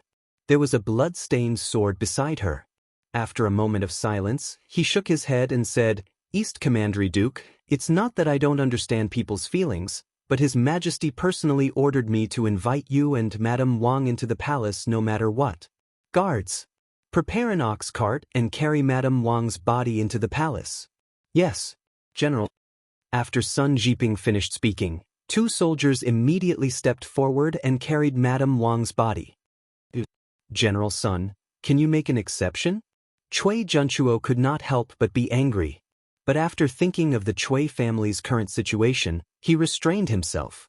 Sun Jiping shook his head. His meaning was self-evident. Therefore, Cui Junchuo could only watch as the 2 imperial guards carried Mrs. Wang's body away. Blood flowed all the way. Most of the members of the imperial army had been on the battlefield before, so they didn't fear corpses and blood. However, the students of Yanhuang College were different. This was the first time most of them had seen a dead body, and it was the first time they had smelled such a thick stench of blood. Many of the students bent down and vomited. Li Zishuan did not say anything. He felt that there was nothing wrong with letting the students see the light of blood earlier. Perhaps some of them would have to go to the battlefield in the future. East County Duke, please go ahead as well. After Wang Shi was loaded onto the ox cart, Sun Jiping pointed to a prisoner's cart next to him and said to Cui Junchuo. There was no other way. Lier had given him a strict order. There was only 1 hour in total. He couldn't possibly let Cui Junchuo run behind the horses, but, right? Or let Cui Junchuo ride a horse behind him. If the criminal got lost, how was he going to explain himself? After thinking about it, only the prisoner's cart was more reliable. It could guarantee the speed and ensure that the criminal wouldn't escape. Anyway, in Sun Jiping's opinion, the Cui family would definitely not be able to make a comeback this time. There was no need to be afraid of Cui Junchuo's identity. Cui Junchuo's expression changed. After hesitating for a moment, he finally sighed and walked toward the prisoner's cart. Before entering the prison carriage, he looked at Li Zishuan with a complicated gaze and said, "This old man never thought that there would be a day when I would become a prisoner. This old man also never thought that I would be defeated by you. Mao, I have underestimated you after all. You are the variable of the aristocratic families, and also the variable of the Tang Empire."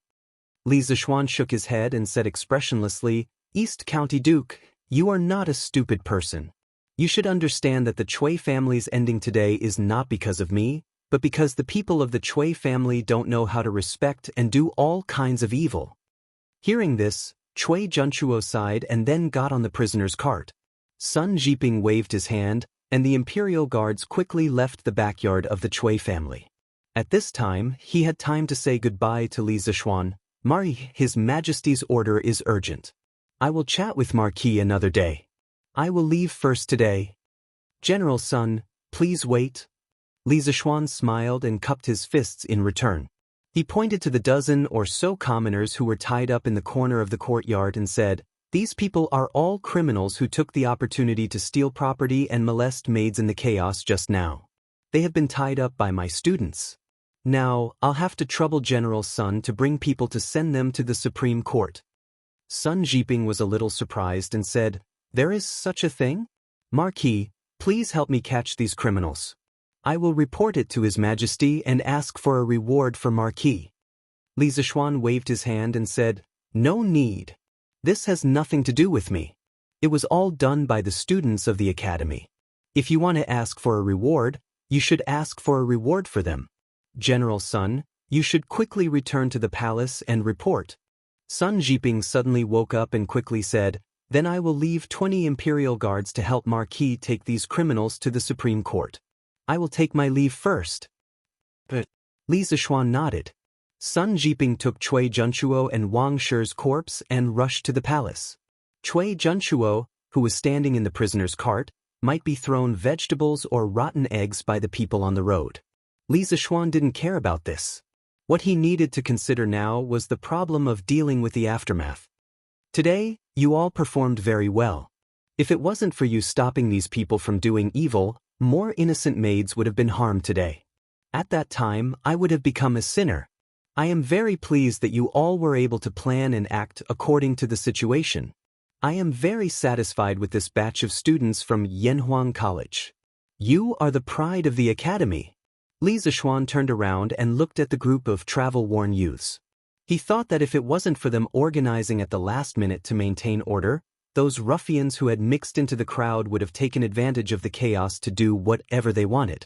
Once those people lost the restraint of the rules, they could do anything evil.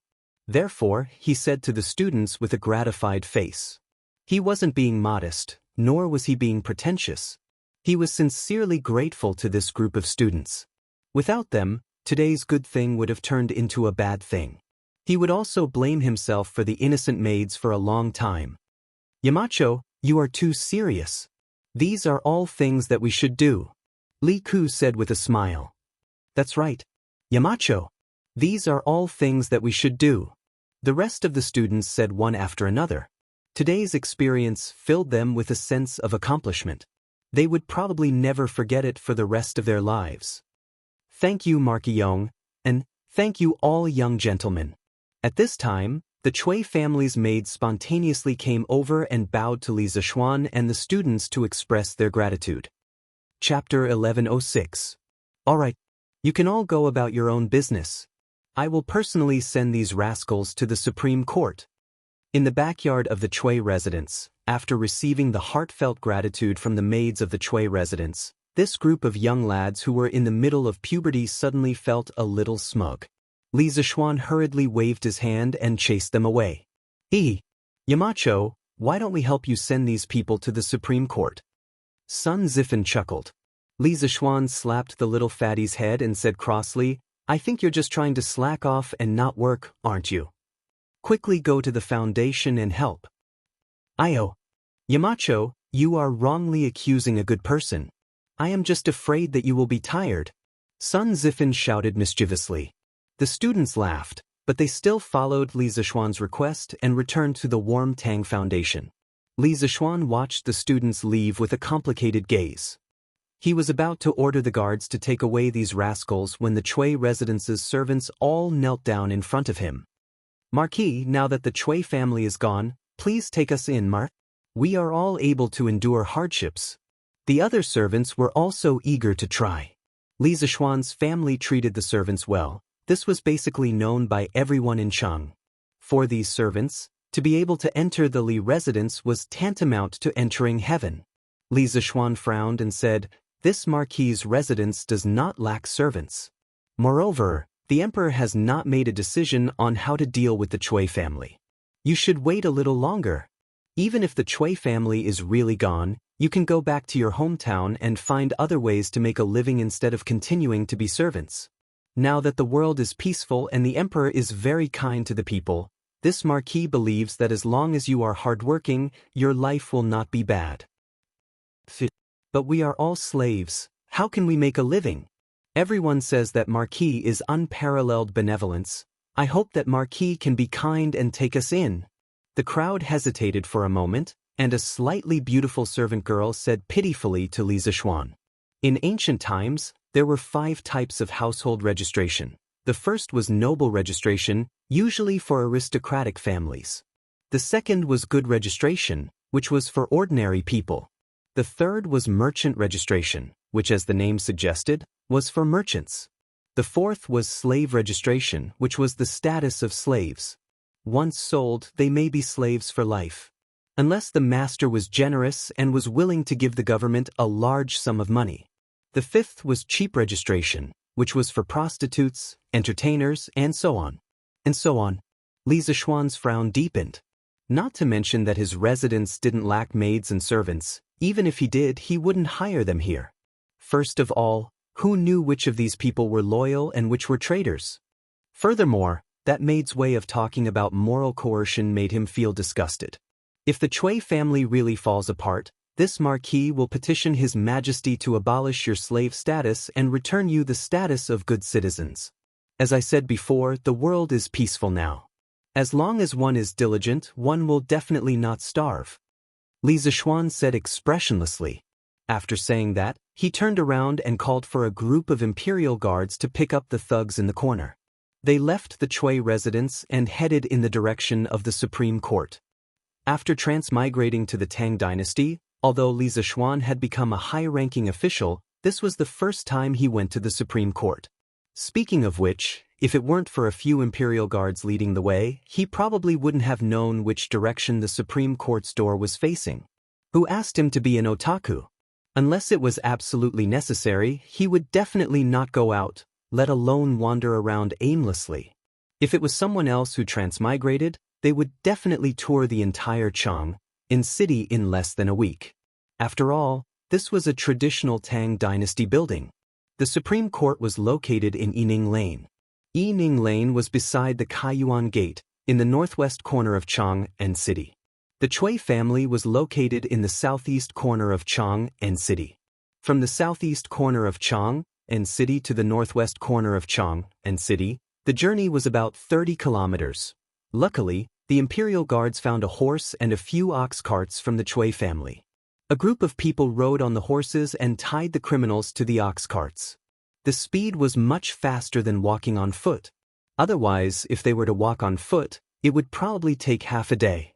Even so, Li Zishuan's group still had to spend nearly 2 hours to reach the Court of Justice in charge of the Great Tang's prisons, the Court of Judicial Review. If one were to compare it to the modern system, the Court of Judicial Review was equivalent to the Supreme Court. Normally, when there was a major case, the Supreme Court, Ministry of Justice, and the Censorate would send people to try it together. It was called the Three Departments Trial, but later on, it had a more popular name, Three Departments Trial. Greetings, Meng. Seeing Li Zishuan and the rest walking towards the Supreme Court, the two soldiers at the door hurriedly bowed. Although Li Zishuan did not know them, they recognized Li Zishuan. After all, this fellow was the man of the hour in Chang'an City this year. Is Lu Tingwei here? Or is Sun Shaoqing here? Li Zishuan nodded and asked. The current minister of the Supreme Court was Lu Dui, and the head of court was another title for the minister of the Supreme Court. Normally, people would not directly address him as the Minister of Court X, but as the head of Court X. This was because when the Supreme Court was first established in the Han Dynasty, the highest official in it was called the head of court. Although the title was changed to the Minister of the Supreme Court during the Northern and Southern dynasties, the Tang people were still used to calling him the head of court. This was a common knowledge that Li Zishuan had learned after being in the officialdom for so long. There were two Shaoqing in the Supreme Court. One was Sun Fujia, who was an old acquaintance of Li Zishuan. The other was Dai Zhou, who was promoted by Li Zishuan in October this year. Li Zishuan had never met him before, but he had heard of him in his previous life.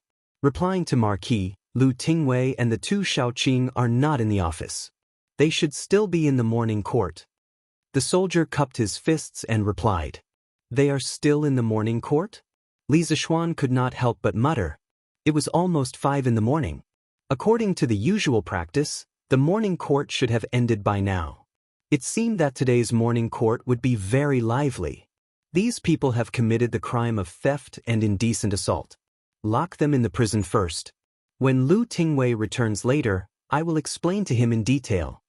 Li Zishuan pointed at the people who were tied up behind him and said to the soldier.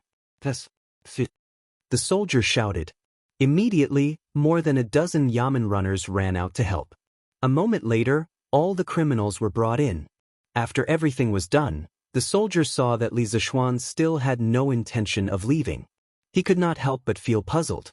However, Li Zishuan's next sentence scared him out of his wits. This Marquis Li Zishuan incited the people to riot in a fit of anger. This crime is unforgivable. I surrender myself to the Supreme Court and ask the Supreme Court to take me into custody. This Marquis will wait in the prison for the Emperor's judgment. Chapter 1107. Under Li Zishuan's strong request, the Supreme Court soldiers could only fearfully invite Li Zishuan to the cleanest prison cell in the Supreme Court. The blanket was changed to the newest one, and they even brought over a table, a few copies of Datang Daily, and some teapots and wine cups. It could be said that all the conveniences they could provide were provided. Li Zishuan's prison cell just happened to be the prison cell that he sent in today. Seeing that Li Zishuan's prison cell was as comfortable as an inn, the group of people's eyes turned red with envy. But they also knew that they would not receive such treatment, so they could only sit on the floor and wait for the Supreme Court's judgment. Other than this new blanket, take away the rest. This marquis is here to go to prison, not to stay in an inn. This marquis appreciates the intentions of these few little brothers. What was surprising was that Li Zixuan actually rejected the special treatment given by the officials, and requested for the Supreme Court's officials to take away all the things. As for leaving the new blanket behind, it was really because he could not stand the dirty and hard blanket from before. But then again, as a big brother, it was reasonable for him to ask for a new blanket, right? This, you are still innocent, you don't have to torture yourself like this, right? The soldier had a difficult expression on his face. They knew that Li Zixuan was a good official who wholeheartedly served the people, otherwise they would not spend so much effort. I have already made up my mind, there is no need to persuade me anymore. Just do as I say and then go do your own things. Li Zixuan waved his hand and said. He did this not to put on a show, nor was it purposely pretentious. It was because the current era that he was in required him to do so. This time, although he had used the power of thunder and successfully pushed the Chui family into a state of eternal damnation, but the method he used was somewhat taboo. Because he had used the public's will. In this era where the imperial power was greater than the heavens, you, as an official, actually dared to use the public's will to force the emperor to do something he did not want to do. Today you force the emperor to deal with the Chui family, then tomorrow you would use the public's will to force the emperor to abdicate the throne. In the era of imperial power, whether the emperor's mind was big or small, he would not like such an official. The big-minded ones might tolerate you for a period of time, but the small-minded ones would directly kill you, a potential threat. Therefore, Li Zixuan didn't have anything else to do today. Instead, he took the initiative to turn himself in. He had to show this attitude. Now, he was still in charge of his family. Even if he didn't think for himself, he had to think for his family, right? Seeing Li Zixuan's insistence, the soldier had no choice but to remove the things from the prison cell. Li Zixuan sat cross-legged on the couch and closed his eyes in deep thought. After an unknown period of time, a series of footsteps suddenly came from outside the prison cell. Li Zixuan opened his eyes and saw a middle-aged man wearing a dark red official's robe with a dark blue belt around his waist walking over with a few soldiers. The man had a head full of black hair, a pair of indifferent tiger eyes, and a straight figure. He could be considered to have a dignified appearance. This official, Dai Zhou, greets the Marquis of Yongning. The middle-aged official asked someone to open the cell. Then, he cupped his hands and bowed to Li Zixuan, who was sitting cross-legged on the bed. Although he was older than Li Zixuan, his official position was lower than Li Zixuan's. Since he was in the officialdom, he should follow the rules of the officialdom. So it's Dai Xiaoqing. Nice to meet you. Li Zixuan stood up and cupped his hands in return. This marquis's body is guilty, Dai Xiaoqing shouldn't be so courteous. Dai Zhou shook his head. Whether Marquis is guilty or not, His Majesty has yet to make a conclusion. But just based on the fact that Marquis is willing to seek justice for a maid he doesn't even know, this Dai Zhou still admires Marquis. This Dai Zhou dared to say anything. Now, the officials in the imperial court who had some brains basically knew that the confession letter was related to Li Zixuan. But Li Zixuan's methods were obviously taboo. Under such circumstances, Dai Zhou still dared to publicly praise him. If it fell into the ears of someone with ulterior motives, it might become a weakness. Dai Xiaoqing must be joking. This marquis is young and impetuous, I don't know the severity of the matter. Fortunately, this marquis didn't cause any big trouble. Otherwise, I'm afraid my conscience will not be at ease for the rest of my life. Li Zixuan shook his head and sighed with emotion. Then he asked, May I ask Dai Xiaoqing how His Majesty dealt with the Chui family in the morning court today? Dai Zhou replied expressionlessly, Madame Wang killed people. Although she had committed suicide, her behavior was so vile that it angered people and gods alike. His Majesty ordered the Chui family to bury Madame Wang's body in the wilderness. They are not allowed to enter the Chui family's ancestral mausoleum, and they are not allowed to look for a place with good feng shui for her. East County Duke Chui Junchuo didn't manage his family well. He allowed his family to embezzle the land of the common people and allowed his family members to kidnap women. His Majesty decreed that he was stripped of his title of East County Duke and sent back to Zhengzhou. He was ordered to return all the land that he had embezzled in the past 10 years to the common people within a month. Those who kidnapped women must also be handed over to the local government within a month. In addition, His Majesty sent the left Prime Minister Wei Zheng to Hunan Province to thoroughly investigate all the officials who have covered up or colluded with the Cui family in Zhengzhou in recent years. He wanted to clean up the local government and return the common people to the common people. Hearing this, Li Zishuan was relieved. Old Li was finally willing to completely deal with the Cui family. His plan was not in vain. Moreover, sending Wei Zheng to Hunan Province was the most ruthless move. Didn't your Cui family get wind and reign in Hunan Province in the past? Wasn't it all because the local government took care of you? Now I will remove those officials who took care of you. Let's see how you can continue to be lawless in Hunan Province. His Majesty is wise. In this way, Miss Nianyu can finally rest in peace. Li Zishuan murmured. Marquis, I have something to say, but I don't know if it's appropriate.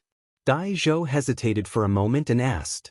Li Zishuan's first impression of Dai Zhou was not bad. Hearing this, he smiled slightly and said, Vice Minister Dai, please. Dai Zhou waved his hand and dismissed his attendants.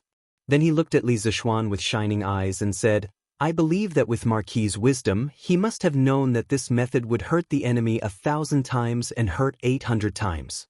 But why did Marquis still use this method? Just for an unknown little maid? Is it really worth it? Li Zishuan was silent. After a moment of silence, he said, Some things can't be measured only by whether it's worth it or not. Since I encountered this matter, I must take care of it. If I don't do anything, I will feel guilty for the rest of my life. And in my opinion, conscience and justice are not silent. They know it's impossible and do it. The Cui family is powerful and seemingly invincible. But the sword of justice is not forged for the strong, it is for the weak. If I don't stand up today, there will be more wronged souls in the netherworld. I will never regret what I did today. Chapter 1108. The news of Li Zishuan being imprisoned in the Supreme Court quickly reached the palace and Li Er's ears. Who is he putting on an act for? Let's ignore him and see what tricks he has up his sleeves. Li Er's gaze was as cold as ice. After listening to Zhao Song's report, he paced back and forth in the main hall in frustration. His hands behind his back were clenched into fists and then completely unclenched in the next moment. He would never have thought that the high and mighty Cui family would collapse before the imperial power could even show its might. He did not feel the joy of getting rid of the aristocratic family. Instead, he felt some fear because the power Li Zishuan could mobilize was too terrifying. It was so terrifying that it could even threaten his imperial power. Or not kill.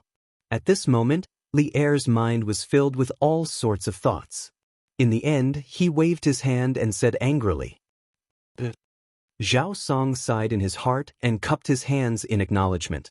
Li Zishuan disregarded his own glory and got rid of evil for the people. Zhao Song admired him from the bottom of his heart. However, in the end, he ended up in prison. Zhao Song was both regretful and vexed. Vexed that Li Zishuan was so foolish. Yongle Lane, Li Mansion. Mother, why isn't brother back yet? Lunra is hungry. The whole family was waiting for Li Zishuan to return for lunch.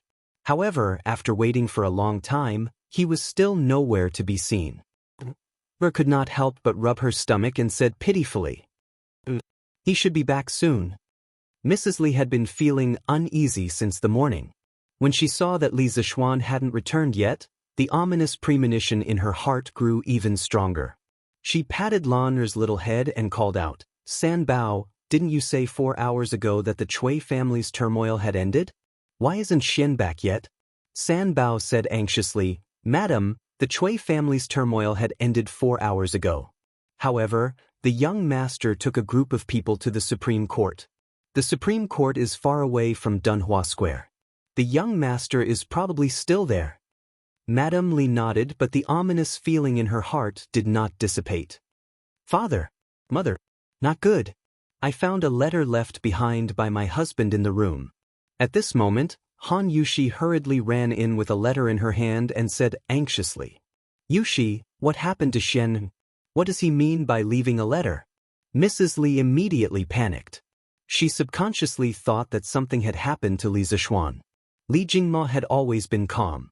He patted his wife's hand and said, "Yushi, what did the letter say?" Han Yushi looked around and said softly, "San Bao, little he, you all go down first." It wasn't that she didn't trust the servants in the residence, but the fewer people who knew about this, the better. Young madam. Although San Bao and the rest wanted to know what had happened, they had to listen to their mistress.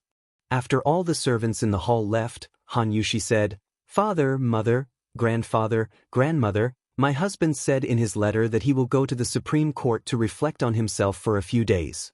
As long as we don't think about it, and don't tell anyone about it, he will be back in less than 10 days. Reflect on himself for a few days? Why would Xianru go to the Supreme Court to reflect on himself? Old master, did something happen to Xianru? To ordinary people, the Supreme Court wasn't a good place to go. After all, most people didn't want to be involved in a lawsuit. Therefore, Mrs. Li was at a loss after hearing this. So, in the end, it's a loss of 800 to hurt the enemy. Yi Guizhong was old and experienced. How could he not understand the meaning behind this letter? He sighed heavily and said to Mrs. Li, "Yu Zhu, you and Jingma don't have to worry. Although Xian destroyed the Cui family, the hidden danger is also quite big. Now that he has tied himself up in the Supreme Court, retreating in order to advance, he might be able to resolve the danger for himself. We can only do as he says. Don't think about it, and don't tell anyone about it. This is the only way to help him." Li Jingma understood immediately. Although he was worried about his son, he couldn't say it out loud. He could only force himself to calm down and comfort her. "That's right. Don't worry, madam. Xian has always been very confident. If he says nothing will happen, nothing will happen. We'll just do as he says in the letter. Let's eat." Li Zishuan quietly lived in the Supreme Court. Of course, there were very few people who knew about it. His family didn't say anything. The officials who knew that he was in prison were basically the big shots in the court. Naturally, they wouldn't be so bored as to spread rumors. The collapse of the Cui family made the common people unable to adapt for a while. Of course, this matter also became the most talked about matter in the first year of Xingguan. It could also be said that it was the biggest news in the first year of Xingguan.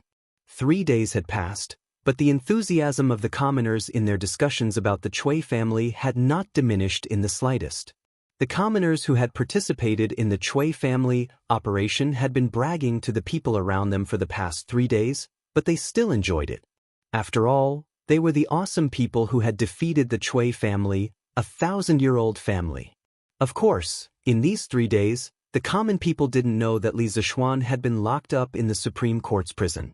The students of Yanhuang College also didn't know. The upper echelons of the Tang dynasty, without exception, chose to deal with this matter coldly. They chose the 3 no's policy: don't talk, don't ask, and don't say anything. The people of the Li family firmly followed Li Zishuan's 3 no's policy: don't think, and don't say anything. As a result, it was naturally difficult for others to know that Li Zishuan was in prison. However, it didn't mean that everyone didn't know. "Father, is our Yamacho locked up in the Supreme Court by you?" That night, Sun Zifan returned home and found his father. He asked angrily, "What's wrong with you?" When the students of Yanhuang College participated in the warm winter operation, in principle, the students who lived close to the school could go home at night. Sun Fujia raised his eyebrows and said in a deep voice, "Fan, where did you hear this news from?" Asking this meant that Sun Fujia tacitly agreed that Li Zishuan was in the Supreme Court. Sun Zifan couldn't help but open his eyes wide and said, "It can't be? Father? You guys really locked up Yamacho?" "No, Yamacho is such a good person, why do you guys want to lock him up?"